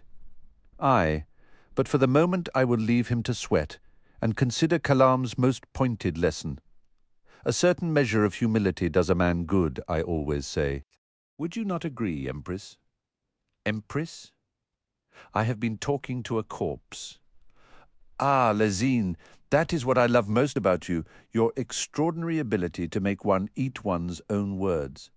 The captain of the guard literally stumbled on them as they edged their way alongside the old keep's outer wall. Minala raised the crossbow, and the man cautiously held his hands out to the sides. Kalam stepped forward and dragged him into the shadows, then quickly disarmed him. "All right, Captain," the assassin hissed. "Tell me where the hold's unwelcome guests are hiding." "I take it you don't mean yourselves," the man said, sighing. "Well, the gatehouse guard's been muttering about figures on the stairs. Of course the old bastard's half-blind. But in the grounds here, nothing. You can do better than that, Captain." The man scowled. "Aragon, and here I am only days away from a new posting." "And that doesn't have to change with a little cooperation. I've just done the rounds. Everything's quiet, as far as I can tell. Mind you, that doesn't mean a thing, does it?" Minala glanced pointedly up at the pennant flapping from the weather vane above the hold. "And your official guest? No bodyguards?" Captain Aragon grinned. "Oh, the Empress, you mean." Something in his tone hinted at great amusement. "She's not aged well, has she?" Inky blackness billowed in the courtyard. Minala shouted a warning even as the crossbow bucked in her hands. A voice shouted in pain. Kalam straight-armed the captain, sending him sprawling to one side, then spun, knife flashing in his hand. 4 hands of the claw had appeared. 20 killers were converging on them. Throwing stars hissed through the darkness.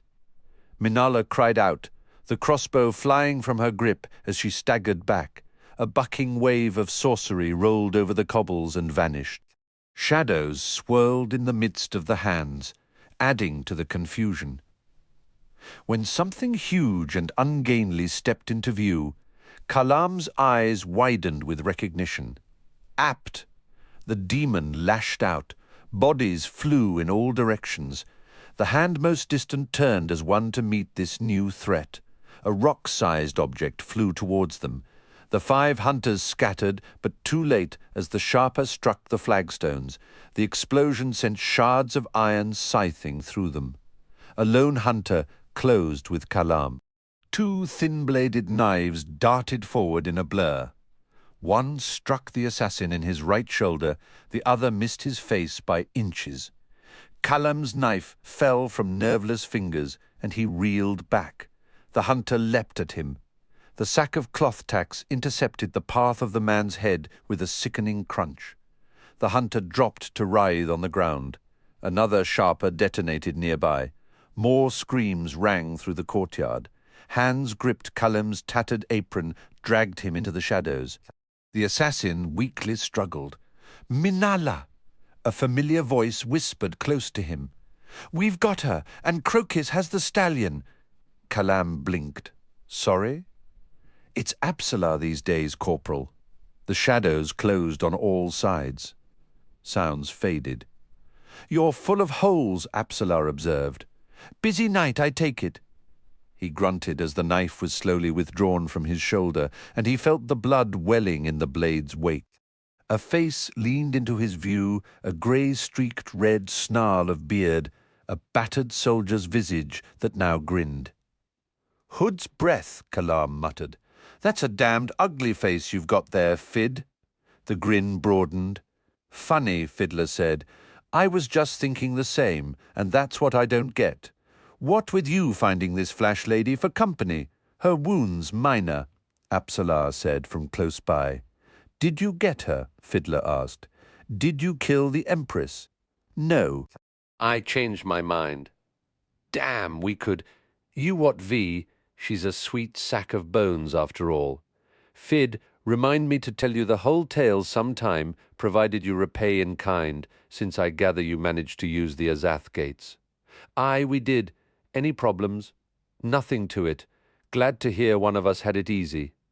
Kalam struggled to sit up. "Where are we?" A new voice spoke, sibilant and wry. "The realm of shadow."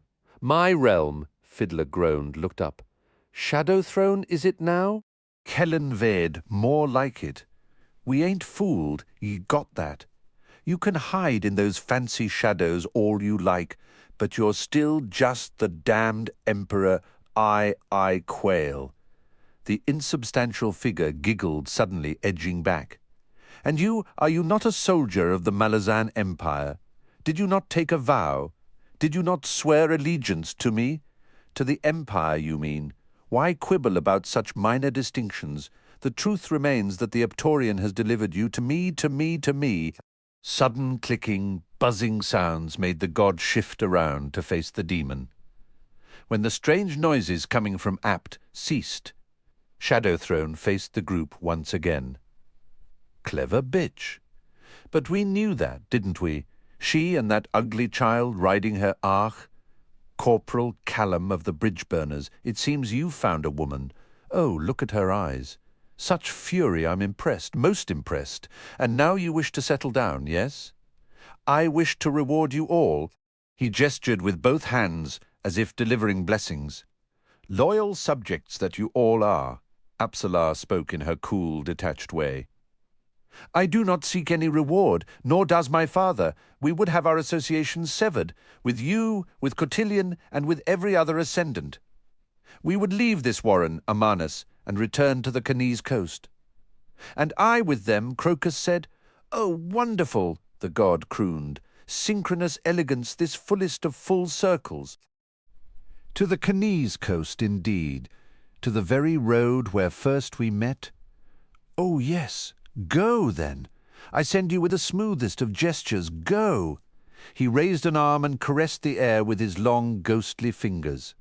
Shadows swept over the 3 figures, and when they cleared Apsalar, her father and Crokus had vanished. The god giggled again. "Cotillion will be so pleased, won't he, just? Now, what of you, soldier? My magnanimity is rarely seen. I have so little of it." "Quickly, before I tire of all this amusement." "Corporal?" Fiddler asked, crouching beside the assassin. Kalam, I ain't too thrilled with a god making offers, if you know what I mean. Well, we haven't heard much of those offers yet, have we? Kel Shadowthrone I could do with a rest, if that's what you've in mind. He glanced across and met Minala's eyes. She nodded. Some place safe. Safe, nowhere safer. Apt shall be at your side, as vigilant as ever. And comfort.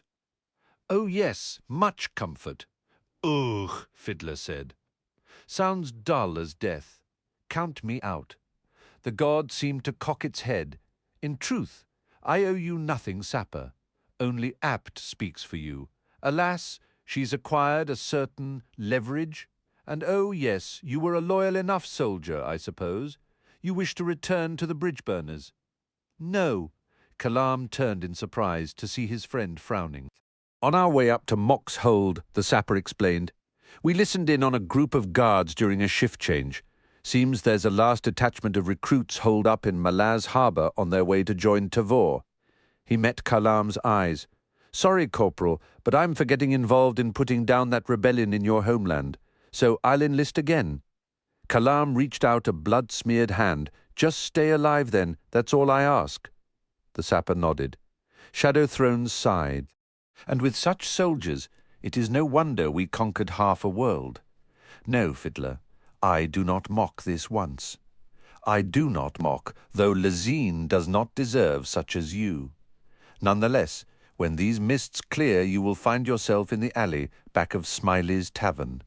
That will do me fine, Kellanved. I appreciate it. A moment later, the sapper was gone. The assassin turned a jaded eye on Shadowthrone. You understand, don't you, that I won't try to kill Lazine. My hunt's over. In fact, I'm tempted to warn you and Cotillion off her. Leave the Empire to the Empress. You've got your own right here. Tempted to warn us, you said. The god swept closer. Bite it back, Kalam, lest you come to regret it. The shadow-wrapped form withdrew again. We do as we please. Never forget that, mortal.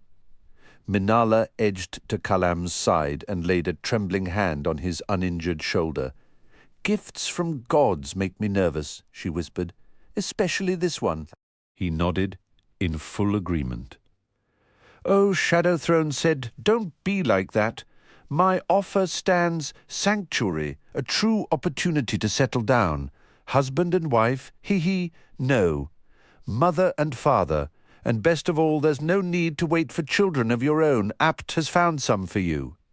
The mists surrounding them suddenly cleared, and they saw beyond Apt and her charge a ragtag encampment sprawled over the summit of a low hill.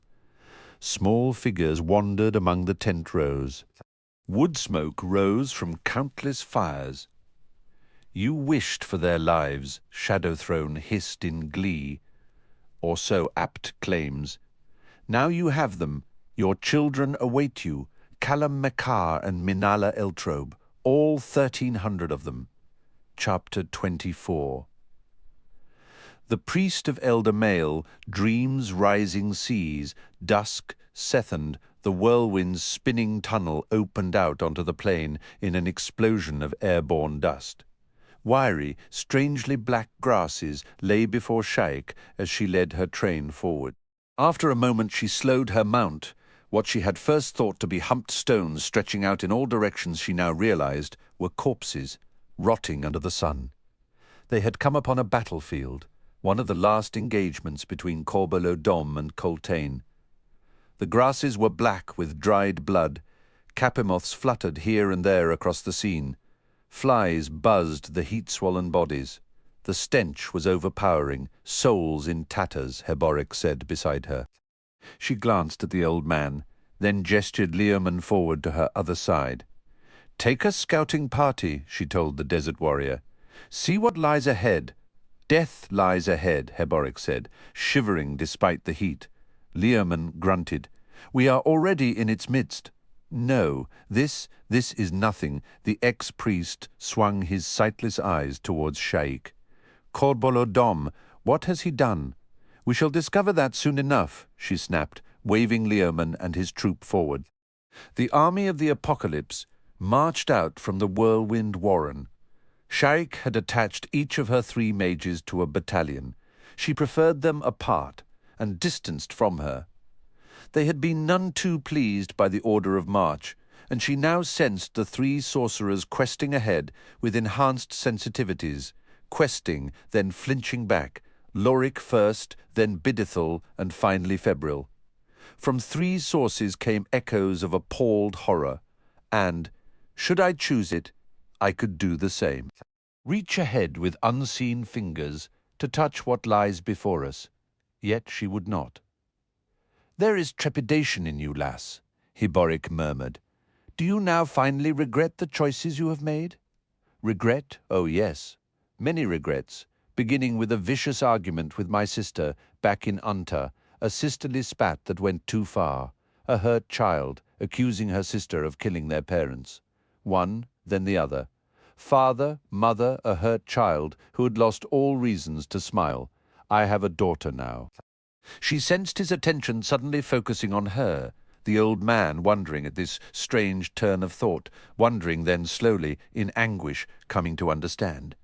Sha'ik went on, "And I have named her." "I've yet to hear it," the ex-priest said, as if each word edged forward on thinnest ice. She nodded. Leoman and his scouts had disappeared beyond the next rise. A faint haze of smoke awaited them there, and she wondered at the portent. She rarely speaks, yet when she does. A gift with words, Heboric, a poet's eye. In some ways, as I might have become, given the freedom. A gift with words, you say. A gift for you, but it may well be a curse for her, one that has little to do with freedom.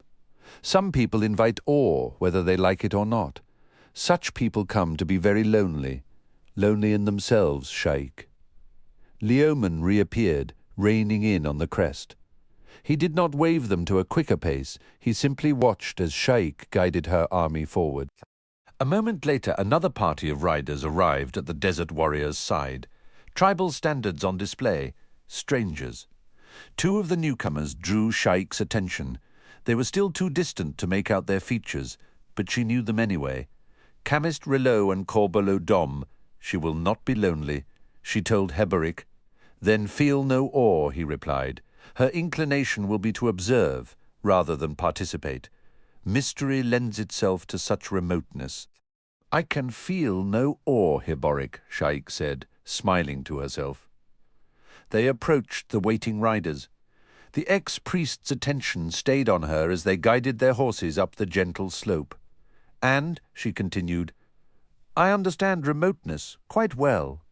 You have named her Felisin, haven't you? I have. She turned her head, stared into his sightless eyes. It's a fine name, is it not? It holds such promise. A fresh innocence, such as that which parents would see in their child, those bright, eager eyes. I wouldn't know, he said. She watched the tears roll down his weathered, tattooed cheeks, feeling detached from their significance, yet understanding that his observation was not meant as a condemnation. Only loss. Oh, Heboric, she said, it's not worthy of grief. Had she thought a moment longer before speaking those words, she would have realized that they, beyond any others, would break the old man.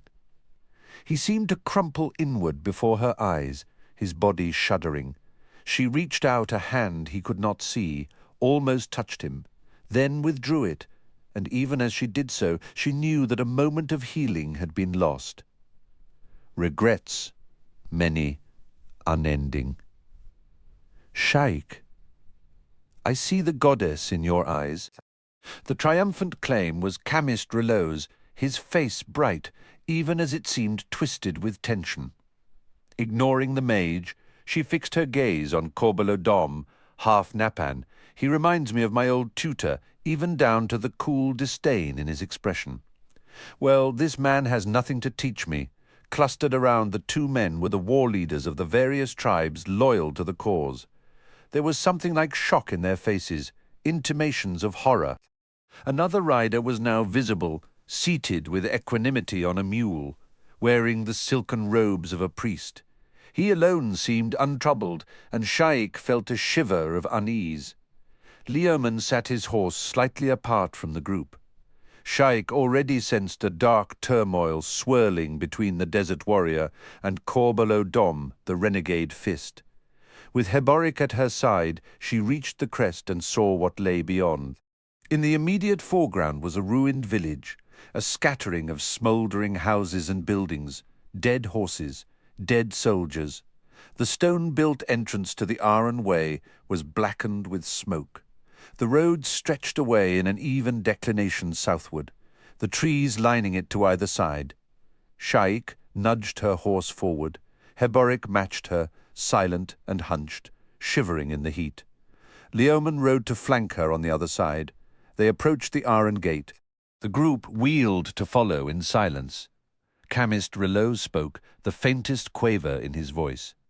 "See what has been made of this proud gate. The Malazan Empire's Aren Gate is now Hood's Gate, Seer. Do you see the significance? Do you?" Silence. Corbeau Dom growled, "Aye, silence. Let silence tell this tale." They passed beneath the gate's cool shadow and came to the first of the trees, the first of the bloated, rotting bodies nailed to them. Sha'ik halted. Leoman's scouts were approaching at a fast canter. Moments later they arrived, reined in. "Report?" Leoman snapped. 4 pale faces regarded them then. One said, "It does not change, sir. More than 3 leagues as far as we could see." There are thousands." Heboric pulled his horse to one side, nudged it closer to the nearest tree, and squinted up at the closest corpse. Sha'ik was silent for a long minute. Then, without turning, she said, "Where is your army, Corbeau Dom?" "Camped within sight of the city." "You failed to take Aren, then?" "Aye, Zia, we failed. An adjunct Tavore?" "The fleet has reached the bay, Seer. What will you make of this, sister?" "The fools surrendered," Corbeau Dom said, his voice betraying his own disbelief. "At High Fist Pormqual's command, and that is the Empire's new weakness. What used to be a strength, those soldiers obeyed the command. The Empire has lost its great leaders. Has it now?" She finally faced him. "Coltaine was the last of them, Seer," the renegade fist asserted. "This new adjunct is untested, a noble-born for Hood's sake, who awaits her in Aren, who will advise her. The 7th is gone. Pormqual's army is gone. Tavor has an army of recruits, about to face veteran forces 3 times their number. The Empress has lost her mind, Seer, to think that this pure-blood upstart will reconquer 7 cities. She turned away from him and stared down the Aren Way. "Withdraw your army, Corbeau Dom. Link up with my forces here, Seer. The apocalypse has but one commander, Corbeau Dom. Do as I say, and silence once again tells its tale. Of course, Seer, the renegade fist finally grated. Leoman, Seer, encamp our own people. Have them bury the dead on the plain." Corbeau Dom cleared his throat. "And once we've regrouped, what do you propose to do then? Propose. We shall meet Tavor." "But the time and place shall be of my choosing, not hers." She paused, then said, "We return to Raraku." She ignored the shouts of surprise and dismay, ignored the questions flung at her, even as they rose into demands. "Raraku, the heart of my newfound power. I shall need that embrace. If I am to defeat this fear, this terror of my sister, O goddess, guide me now." The protests, eliciting no responses, slowly died away. A wind had picked up, moaned through the gate behind them. Heboric's voice rose above it. "Who is this? I can see nothing, can sense nothing. Who is this man?" The corpulent, silk-clad priest finally spoke. "An old man, unhanded one, a soldier, no more than that one. Among 10,000, do you—" Heboric slowly turned, his milky eyes glistening. "Do you hear a god's laughter? Does anyone hear a god's laughter?" The gistal priest cocked his head. "Alas, I hear only the wind." Sha'ik frowned at Heboric. He looked suddenly so small. After a moment she wheeled her horse around. "It is time to leave. You have your orders." Heboric was the last, sitting helpless on his horse, staring up at a corpse that told him nothing. There was no end to the laughter in his head, the laughter that rode the wind sweeping through Aren Gate at his back. What am I not meant to see? Is it you who have truly blinded me now, Fenna? Or is it that stranger of jade who flows silent within me? Is this a cruel joke, or some land of mercy?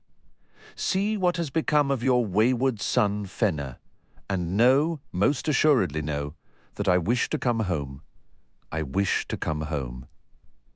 Commander Blistig stood at the parapet, watching the adjunct and her retinue ascend the broad limestone steps that led to the palace gate directly beneath him. She was not as old as he would have liked, but even at this distance he sensed something of the rumoured hardness in her. An attractive younger woman walked at her side, Tavor's aide and lover, it was said, but Blistig could not recall if he'd ever heard her name. On the adjunct's other flank strode the captain of her family's own house guard, a man named Gimlet. He had the look of a veteran, and that was reassuring. Captain Kinib arrived. "No luck, Commander." Blistig frowned, then sighed. The scorched ship's crew had disappeared almost immediately after docking and offloading the wounded soldiers from Coltaine's 7th. The garrison commander had wanted them present for the adjunct's arrival. He suspected Tavor would desire to question them, and who knows, those irreverent bastards could do with a blistering "The 7th survivors have been assembled for her inspection, sir," Kinib said. "Including the Wickans?" "Aye, and both warlocks among them." Blistig shivered despite the sultry heat. They were a frightening pair. So cold, so silent. 2 children who are not, and Squint was still missing. The commander well knew that it was unlikely he would ever see that man again. Heroism and murder in a single gesture would be a hard thing for any person to live with. He only hoped that they wouldn't find the old bowman floating face down in the harbour. Keneb cleared his throat. "Those survivors, sir. I know, Keneb. I know they're broken. Queen's mercy so broken, mended flesh can do only so much. Mind you, I've got my own troubles with the garrison. I've never seen a company so brittle. We should make our way below, sir. She's almost at the gate." Blistig sighed. "Aye, let's go meet this adjunct Tavore." Mappo gently laid Icarium down in the soft sand of the sinkhole. He'd rigged a tarp over his unconscious friend, sufficient for shade, but there was little he could do about the stench of putrefaction that hung heavy in the motionless air. It was not the best of smells for the jag to awaken to. The ruined village was behind them now, the black gate's shadow unable to reach to where Mappo had laid out the camp beside the road and its ghastly sentinels. The Azath Warren had spat them out 10 leagues to the north, days ago now. The Trell had carried Icarium in his arms all that way, seeking a place free of death.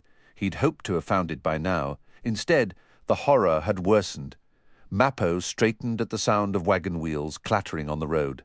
He squinted against the glare. A lone ox pulled a flatbed cart up Aren Way. A man sat hunched on the buckboard seat, and there was motion behind him. 2 more men crouched down on the bed, bent to some unseen task.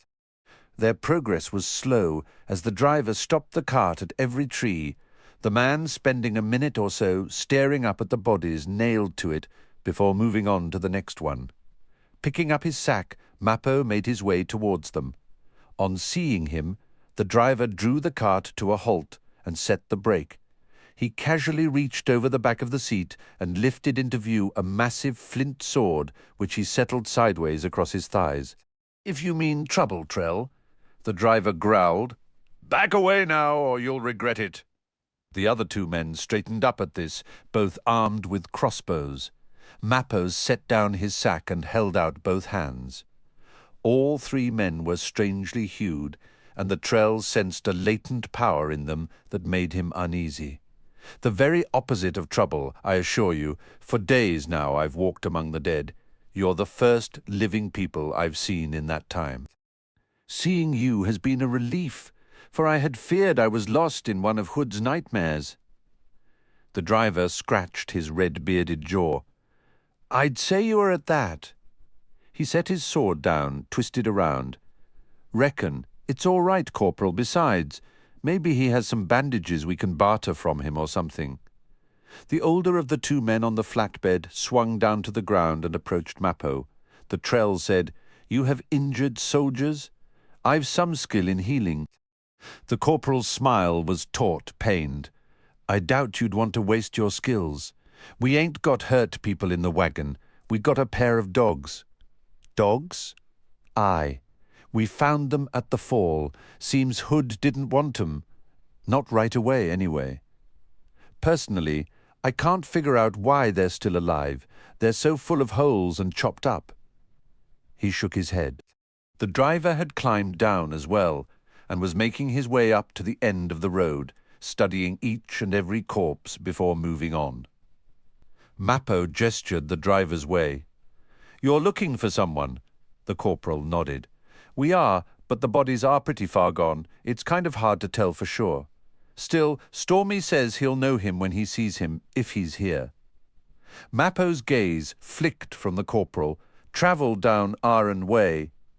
"How far does this go? The whole way, Trell?" 10,000 soldiers, give or take. And we've checked them all. The corporal's eyes narrowed. "Well, Stormy's up to the last few, anyway. You know, even if we wasn't looking for someone particular. Well, at the very least." He shrugged. Mappo looked away, his own face tightening. "Your friend mentioned something called the Fall. What is that?" "The place where Coltaine and the 7th went down. The dogs were the only survivors." Coltaine guided 30,000 refugees from Hissar to Aren. It was impossible, but that's what he did.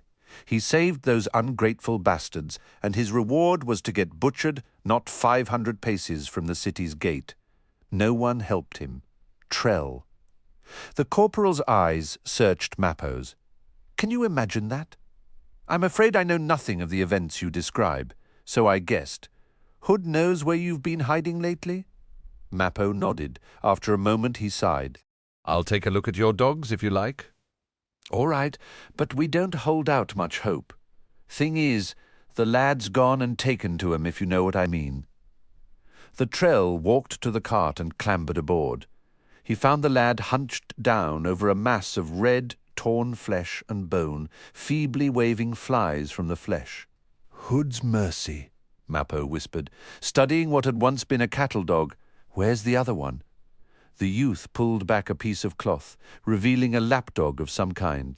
All 4 legs had been deliberately broken. Puss crusted the brakes, and the creature shook with fever. "That little one," the youth said. "It was left lying on this one." His tone was filled with pain and bewilderment.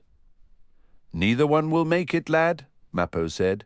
"That big one should have died long ago. It may well be dead now. No, he's alive. I can feel his heart.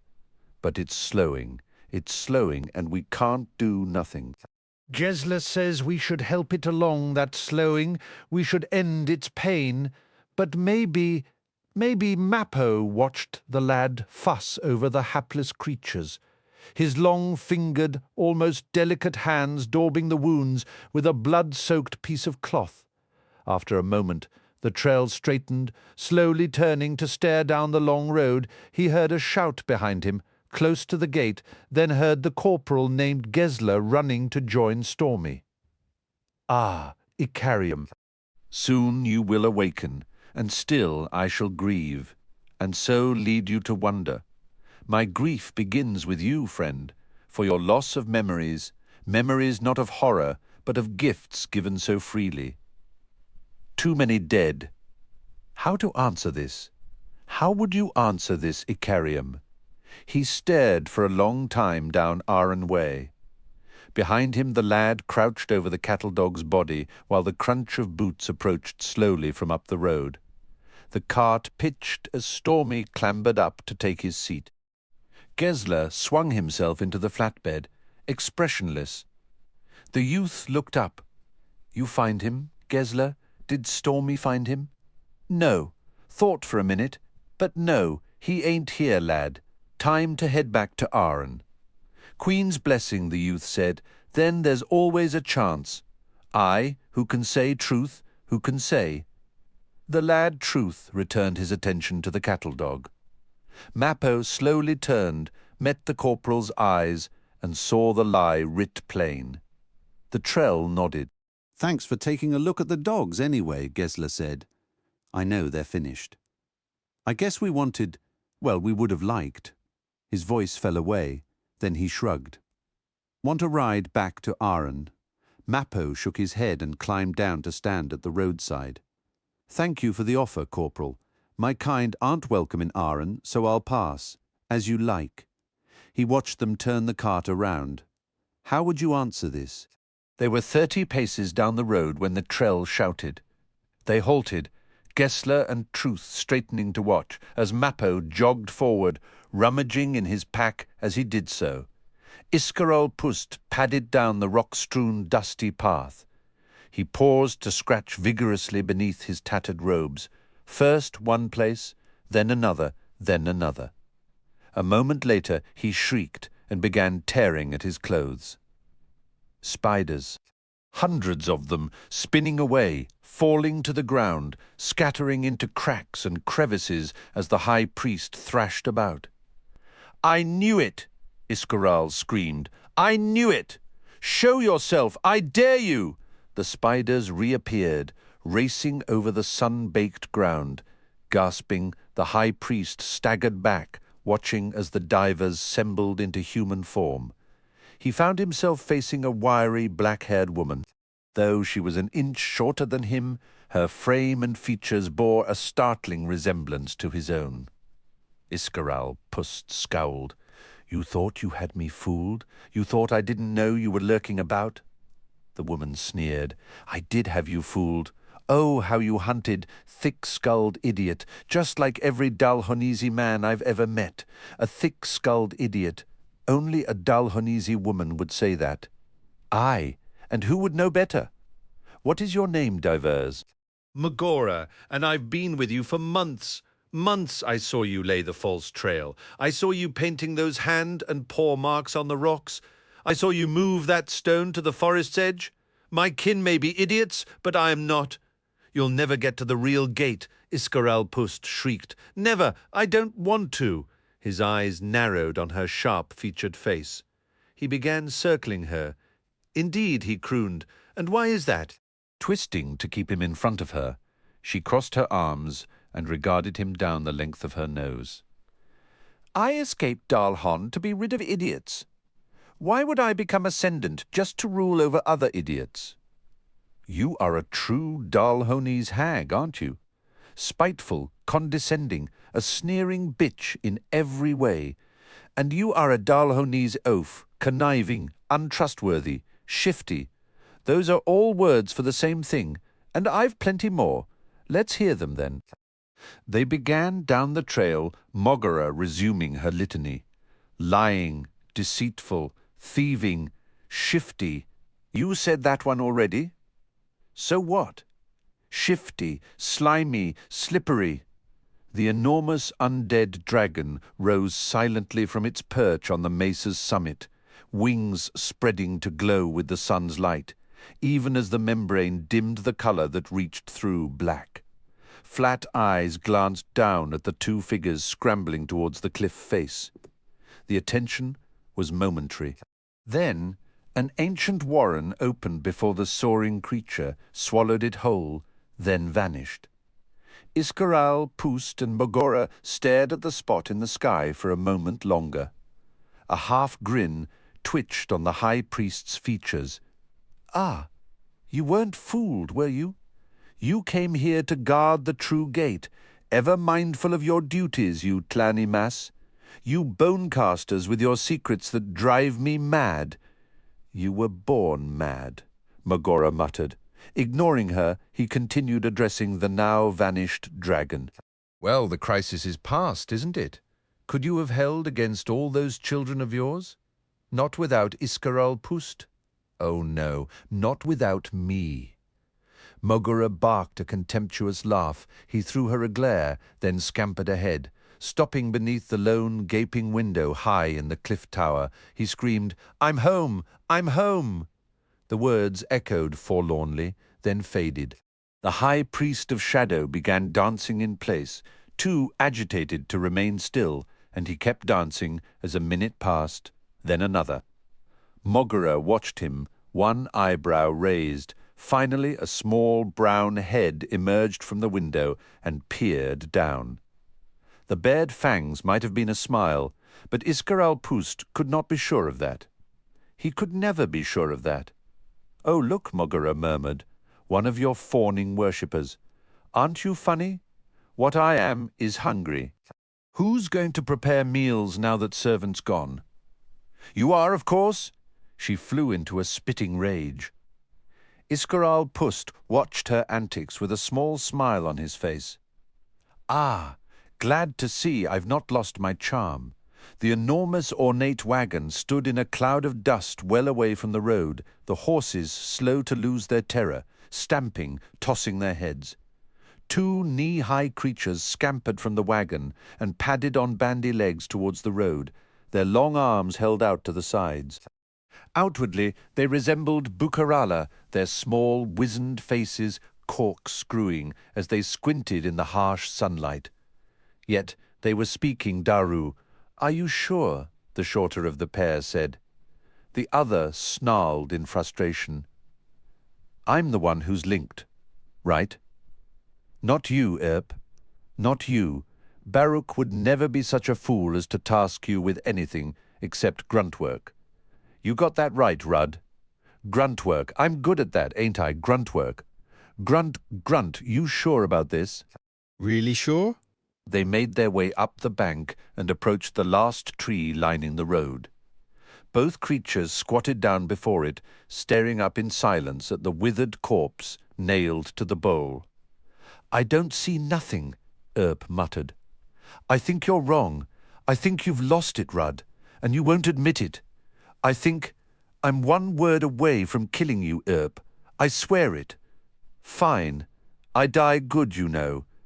Grunt, gasp, grunt, sigh. Grunt." Rudd ambled to the tree's base, the few stiff hairs of his hackles, the only sign of his simmering temper. He clambered upward, pulled himself onto the chest of the corpse, and rummaged with one hand beneath the rotted shirt.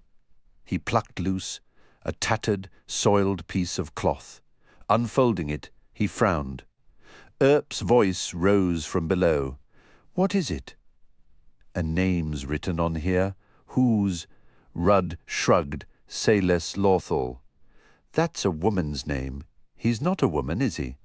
"Of course not." Rudd snapped. A moment later, he tucked the cloth back under the shirt. "Mortals are strange," he muttered, as he began searching beneath the shirt again. He quickly found what he sought and drew forth a small bottle of smoky glass. "Well," Earp demanded. "It broke all right," Rudd said with satisfaction. "I can see the cracks." He leaned forward and bit through the thong, then, clutching the bottle in one hand, scrambled back down. Crouched at the base, he held the bottle to the sun and squinted through it. Earp grunted. Rudd then held the bottle against one pointed ear and shook it. "Ah! He's in there, all right. Good, let's go. Not yet. The body comes with us. Mortals are particular that way. He won't want another. So go get it, Earp." "There's nothing left of the damned thing," Earp squawked. "Right then. It won't weigh much, will it?" Grumbling, Earp climbed the tree and began pulling out the spikes. Rudd listened to his grunts with satisfaction. Then he shivered. "Hurry up, damn you. It's eerie around here." The Zhag's eyes fluttered open and slowly focused on the wide, bestial face looking down on him. Puzzled recognition followed. "Mappo Trell, my friend. How do you feel, Icarium?" He moved slightly, winced. I am injured." "Aye. I'm afraid I gave away my last 2 elixirs, and so could not properly heal you." Icarium managed a smile. I am certain, as always, that the need was great. You may not think so, I'm afraid. I saved the lives of 2 dogs, Icarium's smile broadened. They must have been worthy beasts. I look forward to that tale. Help me up, please. Are you certain? Yes.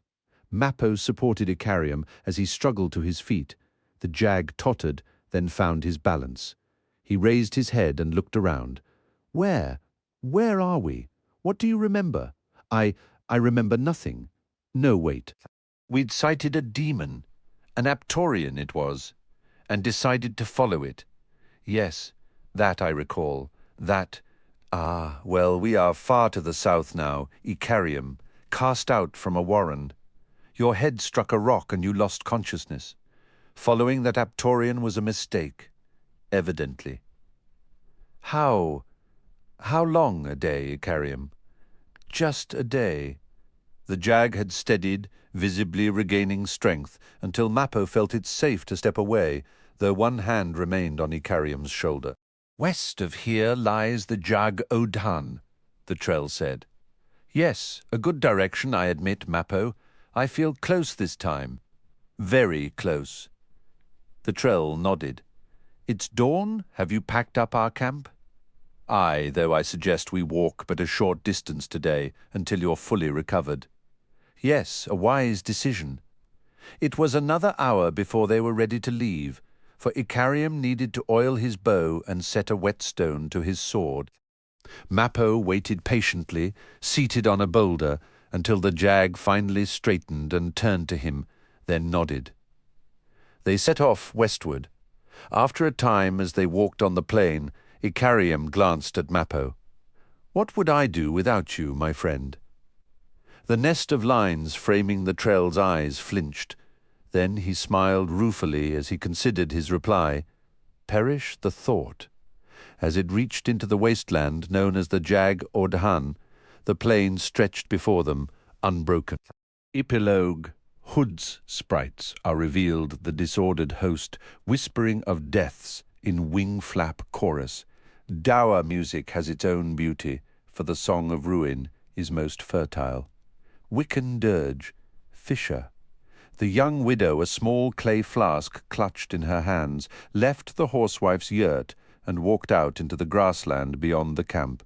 The sky overhead was empty, and for the woman, lifeless. Her bare feet stepped heavily, toes snagging in the yellowed grass. When she'd gone 30 paces, she stopped and lowered herself to her knees. She faced the vast Wiccan plain, her hands resting on her swollen belly. The horsewife's flask smooth, polished and warm beneath the calluses. The searching was complete, the conclusions inescapable. The child within her was empty, a thing without a soul. The vision of the horsewife's pale, sweat-beaded face rose to hover before the young woman, her words whispering like the wind. Even a warlock must ride a soul. The children they claimed were no different from children they did not claim. Do you understand? What grows within you possesses nothing. It has been cursed, for reasons only the spirits know. The child within you must be returned to the earth. She unstoppered the flask. There would be pain, at least to begin with, then a cooling numbness. No one from the camp would watch, all eyes averted from this time of shame. A storm cloud hung on the north horizon. She had not noticed it before. It swelled, rolled closer, towering and dark. The widow raised the flask to her lips. A hand swept over her shoulder and clamped onto her wrist. The young woman cried out and twisted around to see the horsewife. Her breath coming in gasps, her eyes wide as she stared at the storm cloud. The flask fell to the ground. Figures from the camp were now running towards the 2 women. The widow searched the old woman's weathered face, seeing fear and hope. What is it? The horsewife seemed unable to speak. She continued staring northward. The storm cloud darkened the rolling hills. The widow turned and gasped. The cloud was not a cloud. It was a swarm, a seething mass of black, striding like a giant towards them, tendrils spinning off, then coming around again to rejoin the main body. Terror gripped the widow. Pain shot up her arm from where the horsewife still clutched her wrist, a hold that threatened to snap bones. Flies! Oh, spirits below, flies! The swarm grew closer, a flapping, tumbling nightmare.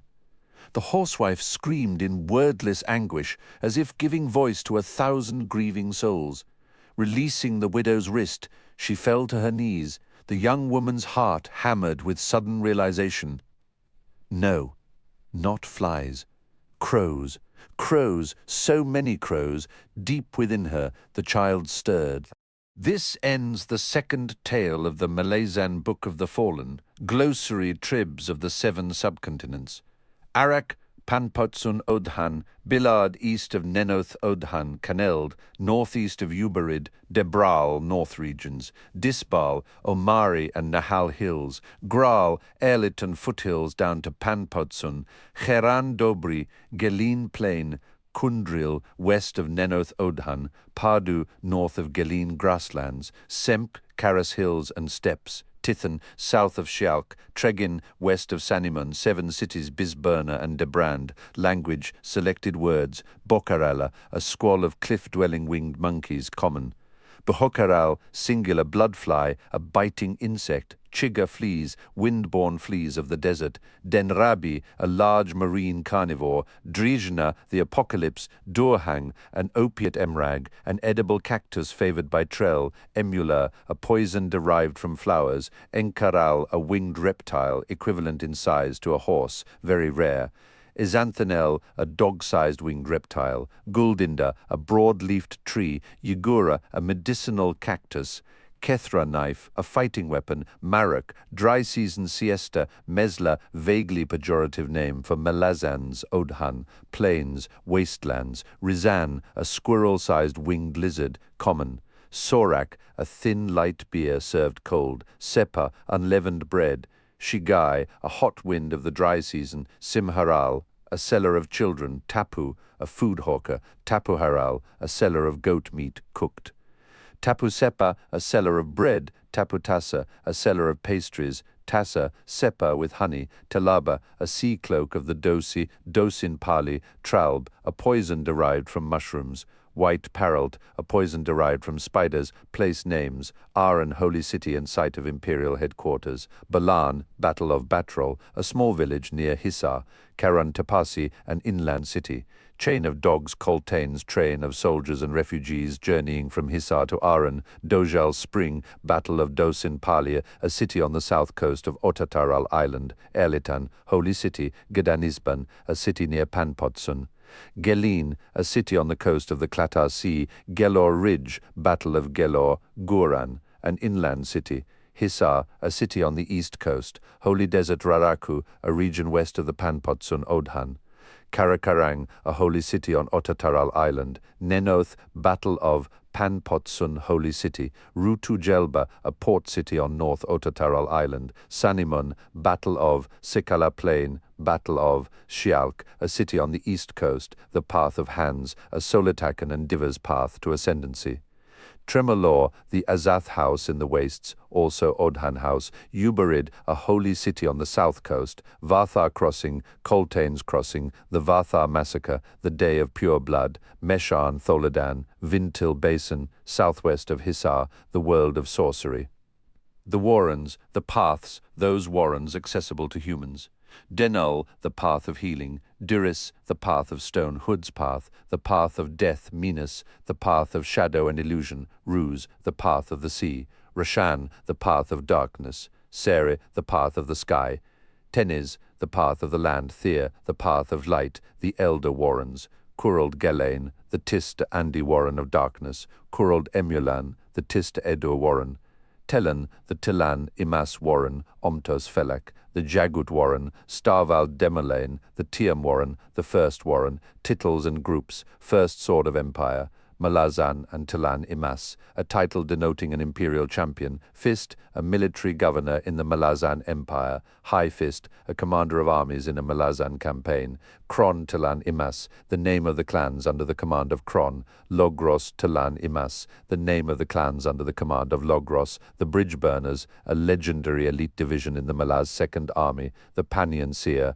a mysterious prophet ruling the land south of Darujistan, the Warlord, the name for Caladan Brood, the Claw, the covert organization of the Malazan Empire, Peoples, human and non-human Bargast, non-human, pastoral nomadic warrior society, Thurkrul Assail, non-human, extinct mythical people, one of the 4 founding races, Marant, non-human, highly regimented civilization centered in Cloud Forest, Talan Imas, one of the 4 founding races, now immortal, Tist Andi, non-human, an elder race, Tist Edur, non-human, an elder race, Trell, non-human, pastoral nomadic warrior society, the Deck of Dragons, the fatted and associated ascendants, high house life, king, queen, queen of dreams, champion, priest, herald, soldier, weaver, mason, virgin, high house, death, king, hood, queen, knight, son of darkness, magi, captain, soldier, weaver, mason, wife, high house, shadow, king, shadow throne, amanus, queen, assassin, the rope cotillion, magi, hound, unaligned, opon, the jesters of chance, obelisk, burn, crown, scepter, orb throne, Bonecaster, a shaman of the Talan Imas Divas, a higher order of shape-shifting, Otataral, a magic-negating reddish ore mined from the Tano Hills, 7 cities, Solitakan, an order of shape-shifting, Warrens of Chaos, the miasmic paths between the Warrens, Ascendants, Apsalar, Lady of Thieves, Burn, Lord of Storms, Burn, Lady of the Earth, the Sleeping Goddess, Caladan Brood, the Warlord Cotillion, the Rope, the Assassin of High House Shadow, Decembre, Lord of Tragedy, Drek, the Worm of Autumn, sometimes the Queen of Disease, see Poliel, Fandere, She-Wolf of Winter, Fenner, the Boar, see also Tenorok, Gederone, Lady of Spring, and Rebirth, Great Ravens, ravens sustained by magic, Hood, King of High House Death, Jess, Queen of Weaving, Calor, the High King, Cruel, Elder God, Male, Elder God, Maun, Lady of Beggars, Slaves and Serfs, Neruz, Lady of Calm Seas and Fair Wind, Opon, Twin Jesters of Chance, Osek, Lord of the Sky, Poliel, Mistress of Pestilence, Queen of Dreams, Queen of High House Life, Shadow Throne, Amanus, King of High House Shadow, Shedanol, Soliel, Lady of Health, Soliel, Mistress of Healing, Tenorok Fenner, the Boar of 5 Tusks, the Crippled God, King of Chains, the Hounds of High House Shadow, Tog, Seafandere, the Wolf of Winter, Trake, Trich, the Tiger of Summer, and Battle, Son of Darkness, Moon's Lord, Anamanda Rake, Knight of High House Dark, Trech, First Hero, Stephen Erickson's epic fantasy sequence, continues in Memories of Ice, also available from Bantam Books. Here is the prologue as a taster. The ancient wars of the Talan Imas and the Jaghut saw the world torn asunder. Vast armies contended on the ravaged lands, the dead piled high, their bone, the bones of hills, their spilled blood, the blood of seas. Sorceries raged until the sky itself was fire. Kinnick, Karbar, and Ancient Histories, Volt. When Maithki L.M. Pogrom of the Rotted Flower, the 33rd Yagut War, 298,665 years before Burn's sleep, swallows darted through the clouds of midges dancing over the mudflats. The sky above the marsh remained grey, but it had lost its mercurial wintry gleam, and the warm wind sighing through the air above the ravaged land held the scent of healing. What had once been the inland freshwater sea, the Tilan called Jagra Till, born from the shattering of the Jaghut icefields, was now in its own death throes. The pallid overcast was reflected in dwindling pools and stretches of knee-deep water for as far south as the eye could scan, but nonetheless, newly birthed land dominated the vista. The breaking of the sorcery that had raised the glacial age had returned to the region the old natural seasons, but the memories of mountain-high ice lingered. The exposed bedrock to the north was gouged and scraped, its basins filled with boulders. The heavy silts that had formed the floor of the inland sea still bubbled with escaping gases, as the land freed of the enormous weight with the glaciers passing 8 years ago slowly rose. Yagra Till's life had been short, yet the silts that had settled on its bottom were thick. and treacherous. Pran Chole, bonecaster of Canig Tol's clan among the Cron Tilan, sat motionless atop a mostly buried boulder along an ancient beach ridge. The descent before him was snarled in low, wiry grasses and withered driftwood. 12 paces beyond, the land dropped slightly, then stretched out into a broad basin of mud. 3 ranag had become trapped in a boggy sinkhole 20 paces into the basin. A bull male, his mate and their calf, ranged in a pathetic defensive circle, mired and vulnerable. They must have seemed easy kills for the pack of A that found them. But the land was treacherous indeed. The large tundra wolves had succumbed to the same fate as the ranag. Pran Chol counted 6 A, including a yearling. Tracks indicated that another yearling had circled the sinkhole dozens of times before wandering westward, doomed no doubt to die in solitude. How long ago had this drama occurred? There was no way to tell. The mud had hardened on ranag and A alike, forming cloaks of clay latticed with cracks. Spots of bright green showed where wind-borne seeds had germinated, and the bonecaster was reminded of his visions when spirit-walking, a host of mundane details twisted into something unreal. For the beasts the struggle had become eternal, hunter and hunted locked together for all time. Someone padded to his side, crouched down beside him. Pran Chole's tawny eyes remained fixed on the frozen tableau.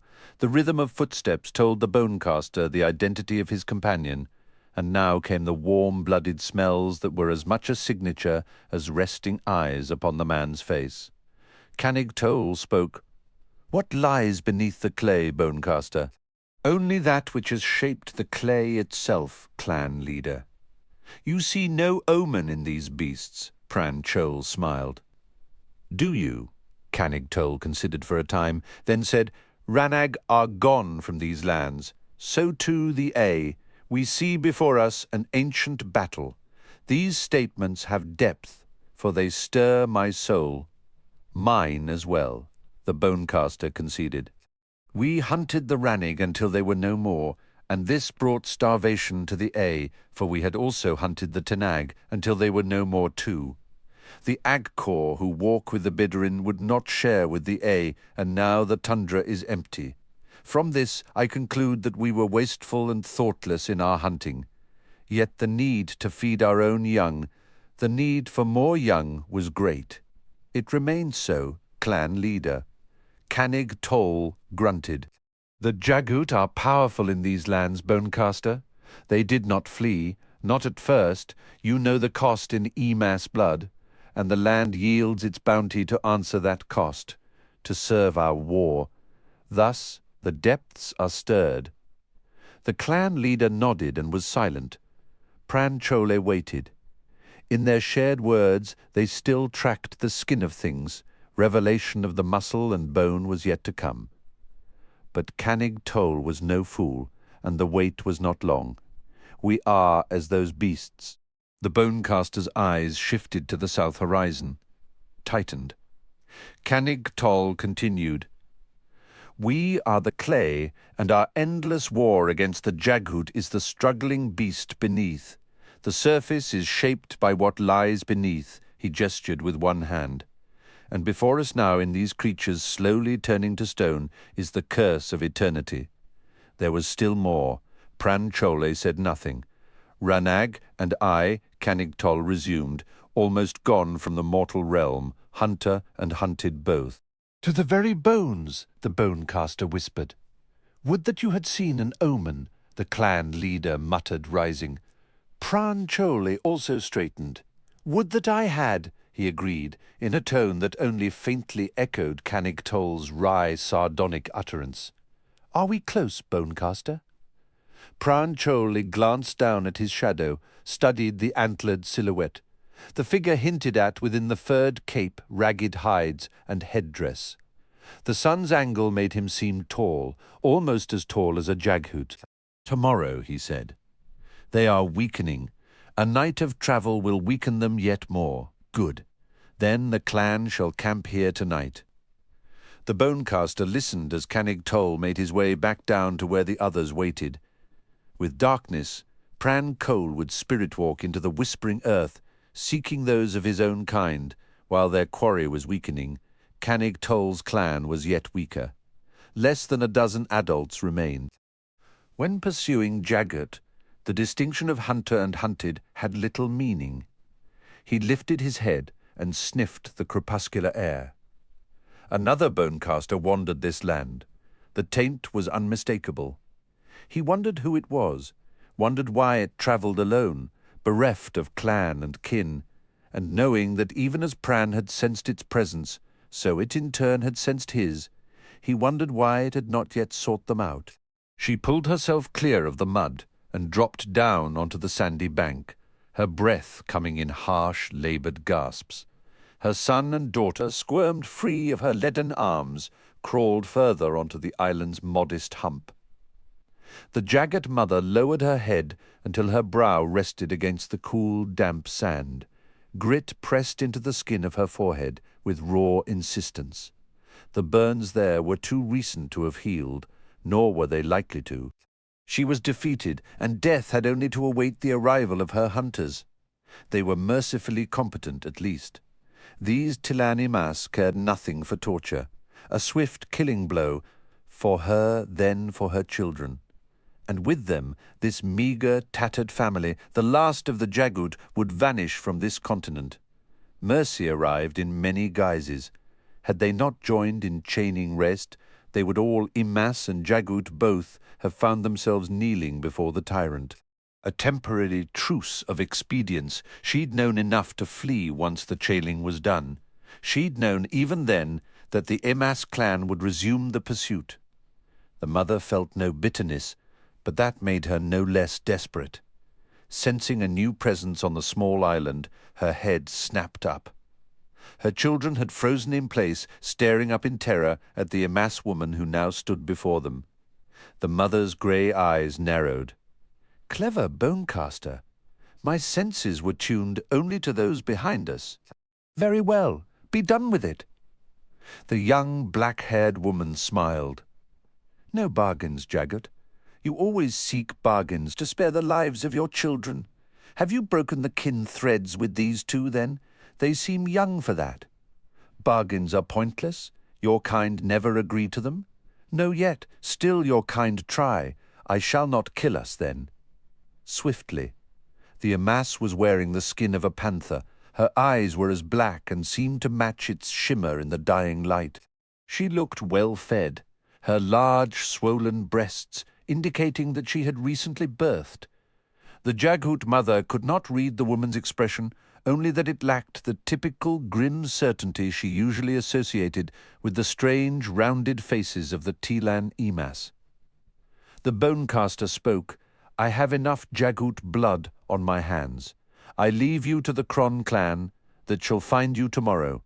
To me, the mother growled, it matters naught which of you kills us, only that you kill us. The woman's broad mouth quirked. I can see your point. Weariness threatened to overwhelm the Jaghut mother, but she managed to pull herself into a sitting position. What? She asked between gasps. Do you want to offer you a bargain? Breath catching. The Jaghut mother stared into the bonecaster's dark eyes and saw nothing of mockery. Her gaze then dropped for the briefest of moments on her son and daughter, then back up to hold steady on the woman's own. The clan Imas nodded slowly. The earth had cracked some time in the past, a wound of such depth as to birth a molten river wide enough to stretch from horizon to horizon. Vast and black, the river of stone and ash reached southwestward down to the distant sea. Only the smallest of plants had managed to find purchase, and the bonecaster's passage, a Jaghut child in the crook of each arm, raised sultry clouds of dust that hung motionless in her wake. She judged the boy at perhaps 5 years of age, his sister perhaps 4. Neither seemed entirely aware, and clearly neither had understood their mother when she'd hugged them goodbye. The long flight down the Lamath and across the Jagra Till had driven them both into shock. No doubt witnessing the ghastly death of their father had not helped matters. They clung to her with their small, grubby hands, grim reminders of the child she had but recently lost. Before long, both began suckling at her breasts, evincing desperate hunger. Some time later, the children slept. The lava flow thinned as she approached the coast. A range of hills rose into distant mountains on her right. A level plain stretched directly before her, ending at a ridge half a league distant. Though she could not see it, she knew that on the other side of the ridge the land slumped down to the sea. The plain itself was marked by regular humps. The mounds were arrayed in concentric circles, and at the centre was a larger dome, all covered in a mantle of lava and ash. The rotted tooth of a ruined tower rose from the plain's edge, at the base of the first line of hills. Those hills, as she had noted the first time she had visited this place, were themselves far too evenly spaced to be natural. The bonecaster lifted her head. The mingled scents were unmistakable, one ancient and dead, the other less so. The boy stirred in her clasp, but remained asleep. "Ah," she murmured, "you sense it as well." Skirting the plain, she walked towards the blackened tower. The gate was just beyond the ragged edifice, suspended in the air at about 6 times her height. She saw it as a red welt, a thing damaged but no longer bleeding. She could not recognize the warren. The old damage obscured the portal's characteristics. Unease rippled faintly through her. The bonecaster set the children down by the tower, then sat on a block of tumbled masonry. Her gaze fell to the 2 young Jagut, still curled in sleep, lying on their beds of ash. "What choice?" she whispered. "It must be Omtos of Felak. It certainly isn't Telan, Starval Demelaine. Unlikely." Her eyes were pulled to the plain, narrowing on the mound rings. Who dwelt here? Who else was in the habit of building in stone? She fell silent for a long moment, then swung her attention back to the ruin. This tower is the final proof, for it is naught else but Jagut, and such a structure would not be raised this close to an inimical warren. No, the gate is Omtozefelak. It must be so. Still, there were additional risks. An adult Jagut in the warren beyond, coming upon 2 children not of its own blood, might as easily kill them as adopt them. Then their deaths stain another's hands, a Jagut's scant comfort, that distinction. It matters not which of you kills us, only that you kill us. The breath hissed between the woman's teeth. What choice? She asked again. She would let them sleep a little longer, then she would send them through the gate. A word to the boy, "Take care of your sister, the journey shall not be long, and to them both, your mother waits beyond." A lie, but they would need courage. If she cannot find you, then one of her kin will. Go, then, to safety, to salvation. After all, what could be worse than death? She rose as they approached. Pran Chol tested the air, frowned. The Jaghut had not unveiled her warren, even more disconcerting. Where were her children? She greets us with calm. Canig Tol muttered. She does, the bonecaster agreed. I've no trust in that. We should kill her immediately. She would speak with us, Pran Chol said. A deadly risk to appease her desire. I cannot disagree, clan leader, yet. What has she done with her children? Can you not sense them? Pran Choli shook his head. Prepare your spearmen, he said, stepping forward. There was peace in her eyes, so clear an acceptance of her own imminent death that the bonecaster was shaken. He walked through shin-deep water, then stepped onto the island's sandy bank to stand face to face with the Jaghut. What have you done with them? He demanded. The mother smiled, the skin peeling back to reveal her tusks. Gone. Where? Beyond your reach, bonecaster? Pran Chola's frown deepened. These are our lands. There is no place here that is beyond our reach. Have you slain them with your own hands? The Jaghut cocked her head, studied the Tilanimas. I had always believed you were united in your hatred of our kind. I had always believed that such concepts as compassion and mercy were alien to your natures. The bonecaster stared at the woman, then his gaze dropped away, past her, and scanned the soft clay ground. "A Tilani Mass has been here," he said. "A woman, the bonecaster, the one I could not find in my spirit walk, the one who chose not to be found." "What has she done?" "She has explored this land," the Jagat replied. "She has found a gate far to the south. It is Omtoze Felak." "I am glad," Pran Chole said. "I am not a mother, and you, woman, should be glad I am not cruel." He gestured. Heavy spears flashed past the bonecaster. 6 long, fluted heads of flint punched through the skin covering the Jagat's chest. She staggered, then folded to the ground in a clatter of spear shafts. Thus ended the 33rd Jagat War. Pran Chole whirled. "We've no time for a pyre. We must strike southwards, quickly." Canig Tol stepped forward as his warriors went to retrieve their weapons. The clan leader's eyes narrowed on the bonecaster. "What distresses you?" "A renegade bonecaster has taken the children." "South? To mourn?" The clan leader's brows knitted. "The renegade believes the rent to be Omtos Felak." Pran Chole watched the blood leave Canig Tol's face. "Go to mourn, bonecaster," he whispered. "We are not cruel. Go now." Pran Chole bowed. The Tellan Warren engulfed him. The faintest release of her power sent the 2 Jagat children upward into the gate's maw. The girl cried out a moment before reaching it, a longing wail for her mother, whom she imagined waited beyond. Then the 2 small figures vanished within. The bonecaster sighed and continued to stare upward, seeking any evidence that the passage had gone awry. It seemed, however, that no wound had reopened, no gush of wild power from the portal. Did it look different? She could not be sure. This was new land for her. She had nothing of the bone-bred sensitivity that she had known all her life among the lands of the Tarad clan in the heart of the First Empire. The Tellan Warren opened behind her. The woman spun around, moments from veering into her solar-taken form.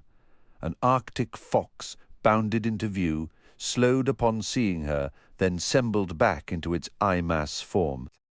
She saw before her a young man wearing the skin of his totem animal across his shoulders and a battered antler headdress. His expression was twisted with fear, his eyes not on her, but on the portal beyond. The woman smiled. "I greet you, fellow bonecaster. Yes, I have sent them through. They are beyond the reach of your vengeance, and this pleases me," his tawny eyes fixed on her. "Who are you? What clan?" "I have left my clan, but I was once counted among the Logros. I am named Kilava." "You should have let me find you last night," Pran Chole said. "I would then have been able to convince you that a swift death was the greater mercy for those children than what you have done here, Kilava. They are young enough to be adopted. You have come to the place called Morn." Pran Chole interjected, his voice cold. "To the ruins of an ancient city. Jagut. Not Jagut. This tower, yes, but it was built long afterwards, in the time between the city's destruction and the Tol Arad, which but buried something already dead." He raised a hand, pointed towards the suspended gate. "It was this wounding that destroyed the city, Kilava, the warren beyond. Do you not understand? It is not Omtoze Felak. Tell me this. How are such wounds sealed? You know the answer, bonecaster." The woman slowly turned, studied the rent. "If a soul sealed that wound, then it should have been freed when the children arrived." "Freed," Pran Chole hissed. In exchange, trembling Kilava faced him again. "Then where is it? Why has it not appeared?" Pran Chole turned to study the central mound on the plain. "Oh," he whispered, "but it has." He glanced back at his fellow bonecaster. "Tell me, will you in turn give up your life for those children? They are trapped now in an eternal nightmare of pain." "Does your compassion extend to sacrificing yourself in yet another exchange?" He sighed. I thought not. So wipe away those tears, Kilava. Hypocrisy ill suits a bonecaster. What? The woman managed after a time. What has been freed? Pran Kole shook his head. He studied the mound again. I am not sure, but we shall have to do something about it. Sooner or later, Kilava. I suspect we have plenty of time. The creature must now free itself of its tomb, and that has been thoroughly warded. More. There is the tall Arad's mantle of stone still clothing the barrow.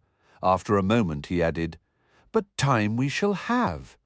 What do you mean? The gathering has been called. The ritual of Tellen awaits us, Bonecaster. She spat. You are all insane. To choose immortality for the sake of a war, madness. I shall defy the call, Bonecaster. He nodded. Yet the ritual shall be done. I have spirit-walked into the future, Kilava. I have seen my withered face of 200,000 and more years hence.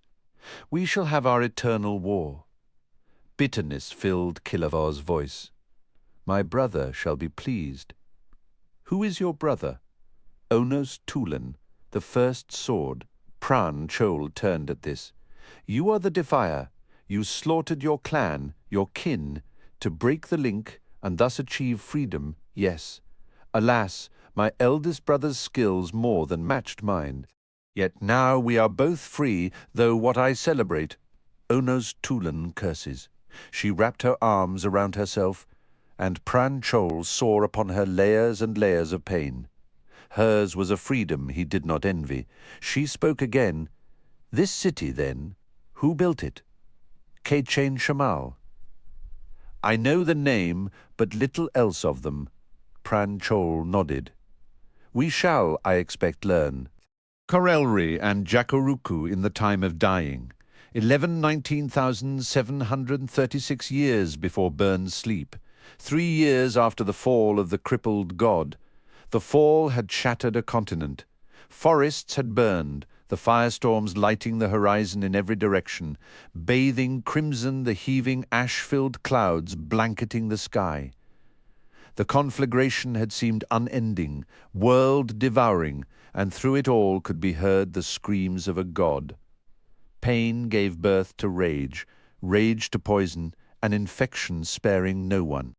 Scattered survivors remained, reduced to savagery, wandering a landscape pocked with huge craters now filled with murky, lifeless water, the sky churning endlessly above them. Kinship had been dismembered. Love had proved a burden too costly to carry. They ate what they could, often each other, and scanned the ravaged world around them with rapacious intent. One figure walked alone, wrapped in rotting rags. He was of average height, his features blunt and unprepossessing. There was a dark cast to his face, a heavy inflexibility in his eyes. He walked as if gathering suffering unto himself, unmindful of its vast weight, walked as if incapable of yielding, of denying the gifts of his own spirit. In the distance, ragged bands eyed the figure as he strode step by step across what was left of the continent that would one day be called Corelri. Hunger might have driven them closer, but there were no fools left among the survivors of the fall, and so they maintained a watchful distance, their curiosity dulled by fear. For the man was an ancient god, and he walked among them. Beyond the suffering he absorbed, Cruel would have willingly embraced their broken souls, yet he had fed, was feeding on the blood spilled onto this land, and the truth was this: the power born of that would be needed. In Cruel's wake, men and women killed men, killed women, killed children. Dark slaughter was the river the elder god rode. Elder gods embodied a host of harsh unpleasantries. The foreign god had been torn apart in his descent to earth. He had come down in pieces, in streaks of flame. His pain was fire, screams and thunder, a voice that had been heard by half the world, pain and outrage, and Cruel reflected grief. It would be a long time before the foreign god could begin to reclaim the remaining fragments of its life, and so begin to unveil its nature. Kirul feared that day's arrival from such a shattering could only come madness. The summoners were dead, destroyed by what they had called down upon them. There was no point in hating them, no need to conjure up images of what they in truth deserved by way of punishment. They had, after all, been desperate. Desperate enough to part the fabric of chaos, to open a way into an alien, remote realm, to then lure a curious god of that realm closer, ever closer to the trap they had prepared. The summoners sought power, all to destroy one man. The elder god has crossed the ruined continent, had looked upon the still living flesh of the fallen god, had seen the unearthly maggots that crawled forth from that rotting, pulsing meat and broken bone, had seen what those maggots flowered into. Even now, as he reached the battered shoreline of Jacuruku, the ancient sister continent to Corelri, they wheeled above him on their broad black wings. Sensing the power within him, they were hungry for its taste. But a strong god could ignore the scavengers that trailed in his wake, and Kirul was a strong god. Temples had been raised in his name. Blood had for generations soaked countless altars. The nascent cities were wreathed in the smoke of forges, pyres, the red glow of humanity's dawn. The first empire had risen on a continent half a world away from where Kirul now walked. An empire of humans born from the legacy of the Tilan Emas. But it had not been alone for long here, on Jacuruku, in the shadow of long-dead Karchain Shamal ruins. Another empire had emerged. Brutal, a devourer of souls, its ruler was a warrior without equal. Krul had come to destroy him, had come to snap the chains of 12 million slaves. Even the Jagut tyrants had not commanded such heartless mastery over their subjects. No, it took a mortal human to achieve this level of tyranny over his kin. 2 other elder gods were converging on the Kalorian Empire. The decision had been made. The 3 last of the elders would bring to a close this High King's despotic rule. Krul could sense his companions. Both were close. Both had been comrades once, but they all, Kerul included, had changed, had drifted far apart. This would mark the first conjoining in millennia. He could sense a 4th presence as well, a savage, ancient beast following his spoor. A beast of the earth, of winter's frozen breath. A beast with white fur, bloodied, wounded, almost unto death by the fall. A beast with but one surviving eye to look upon the destroyed land that had once been its home long before the Empire's rise. Trailing, but coming no closer, and K-Rule well knew it would remain a distant observer to all that was about to occur. The elder god could spare it no sorrow, yet was not indifferent to its pain. We each survive as we must, and when time comes to die, we find our places of solitude. The Kalorian Empire had spread to every shoreline of Jacuruku, yet K-Rule saw no one as he took his first steps inland, lifeless wastes stretched out on all sides. The air was grey with ash and dust, the skies overhead churning like lead in a smith's cauldron. The elder god experienced the first breath of unease, sidling chill across his soul. Above him the god-spawned scavengers cackled as they wheeled. A familiar voice spoke in Krul's mind. "Brother, I am upon the north shore, and I the west. Are you troubled? I am all is, dead. Incinerated, the heat remains deep beneath the beds of ash and bone." A third voice spoke. "Brothers, I am come from the south, where once dwelt the cities, all destroyed. The echoes of a continent's death cry still linger. Are we deceived? Is this illusion?"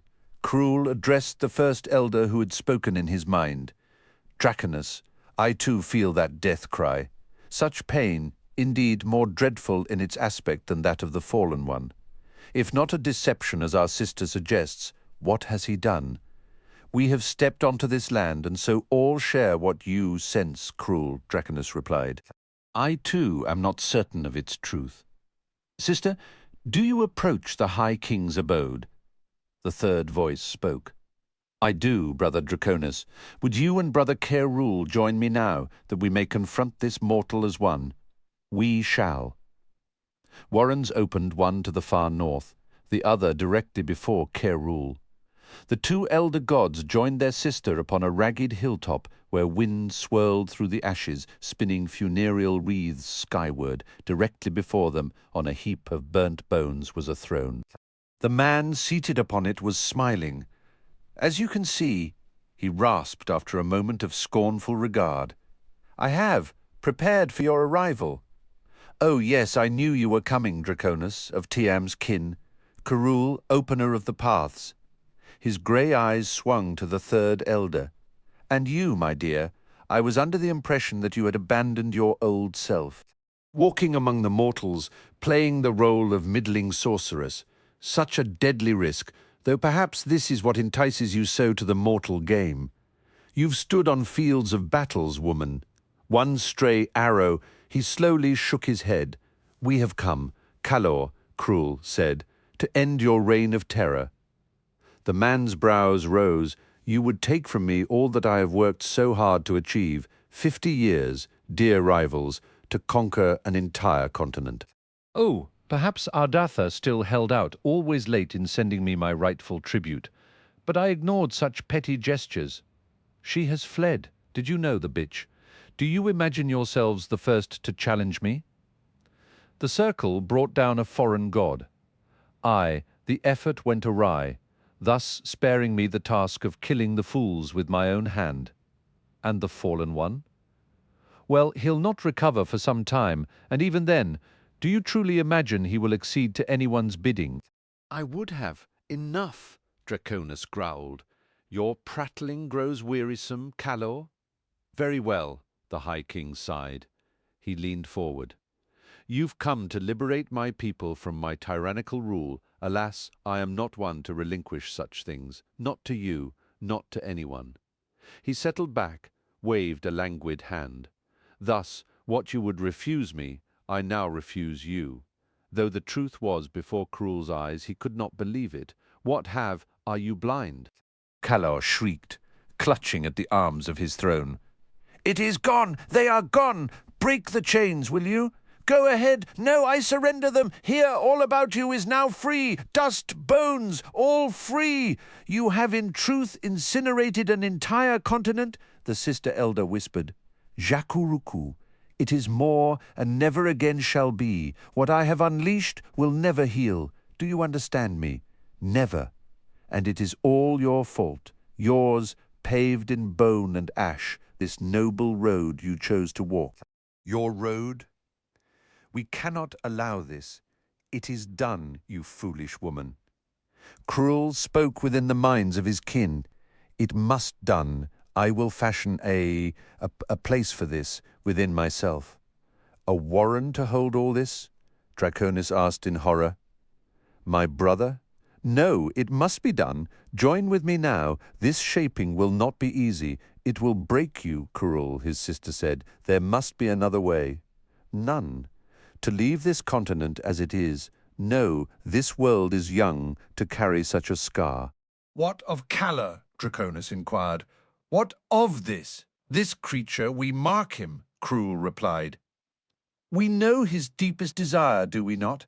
And the span of his life, long, my friends, agreed. Krul blinked, fixed his dark, heavy eyes on the High King. For this crime, Kalor, we deliver appropriate punishment.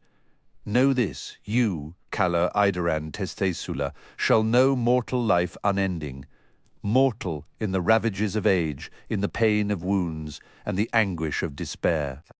In dreams brought to ruin, in love withered, in the shadow of death's spectre, ever a threat to end what you will not relinquish.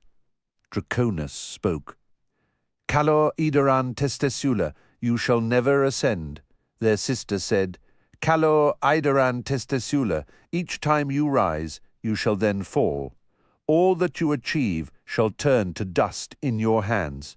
As you have willfully done here, so it shall be in turn visited upon all that you do. 3 voices curse you, Krul intoned. It is done. The man on the throne trembled. His lips drew back in a rictus snarl. I shall break you, each of you. I swear this upon the bones of 12 million sacrifices. Cruel, you shall fade from the world, you shall be forgotten. Draconus, what you create shall be turned upon you. And as for you, woman, unhuman hands shall tear your body into pieces upon a field of battle, yet you shall know no respite. Thus, my curse upon you, sister of cold nights. Kala Idaran Testesula. One voice has spoken 3 curses, thus. They left Kala upon his throne, upon its heap of bones. They merged their power to draw chains around a continent of slaughter, then pulled it into a warren created for that sole purpose, leaving the land itself bared. To heal. The effort left Cruel broken, bearing wounds he knew he would carry for all his existence. More, he could already feel the twilight of his worship, the blight of Kala's curse. To his surprise, the loss pained him less than he would have imagined. The 3 stood at the portal of the nascent, eternally lifeless realm and looked upon their handiwork. Then Draconus spoke. I am forging a sword. Cruel and the Sister of Cold Nights nodded, for this was known to them both. The power I have invested possesses a finality. Then, Cruel whispered, you must make alterations in the final shaping. So it seems, I shall need to think long on this. After a long moment, Cruel and his brother turned to their sister. She shrugged. I shall endeavour to guard myself. When my destruction comes, it will be through betrayal and naught else. There can be no precaution against such a thing, lest my life become its own nightmare of suspicion and mistrust. To this I shall not surrender. Until that moment I shall continue to play the mortal game. Careful, then, Cruel murmured, whom you choose to fight for. Find a companion, Draconus advised, a worthy one. Wise words from you both, I thank you. There was nothing more to be said. The 3 had come together with an intent they had now achieved. Perhaps not in the manner they would have wished, but it was done, and the price had been paid willingly. 3 lives and 1 each destroyed. For the 1, the beginning of eternal hatred. For the 3, a fair exchange. Elder gods, it has been said, embodied a host of unpleasantries. In the distance, the beast watched the 3 figures part ways. Riven with pain, white fur stained and dripping blood, the gouged pit of its lost eye glittering wet, it held its hulking mass on trembling legs. It longed for death, but death would not come. It longed for vengeance, but those who had wounded it were dead. There but remained the man seated on the throne, the one who had laid waste to the beast's home. Time enough for the settling of that score. A final longing filled the creature's ravaged soul. Somewhere amidst the conflagration of the fall and the chaos that followed, it had lost its mate and was now alone. Perhaps she still lived. Perhaps she wandered, wounded as he was, searching the broken wastes for a sign of him. Or perhaps she had fled, in pain and terror, to the warren that had given fire to her spirit. Wherever she had gone, assuming she still lived, he would find her. The 3 distant figures unveiled warrens, each vanishing into their elder realms. The beast elected to follow none of them. They were young entities as far as he and his mate were concerned, and the warren she might have fled to was in comparison to those of the elder gods ancient. The path that awaited him was perilous, and he knew fear in his labouring heart. The portal that opened before him revealed a grey-streaked swirling storm of power. The beast hesitated, then strode into it, and was gone.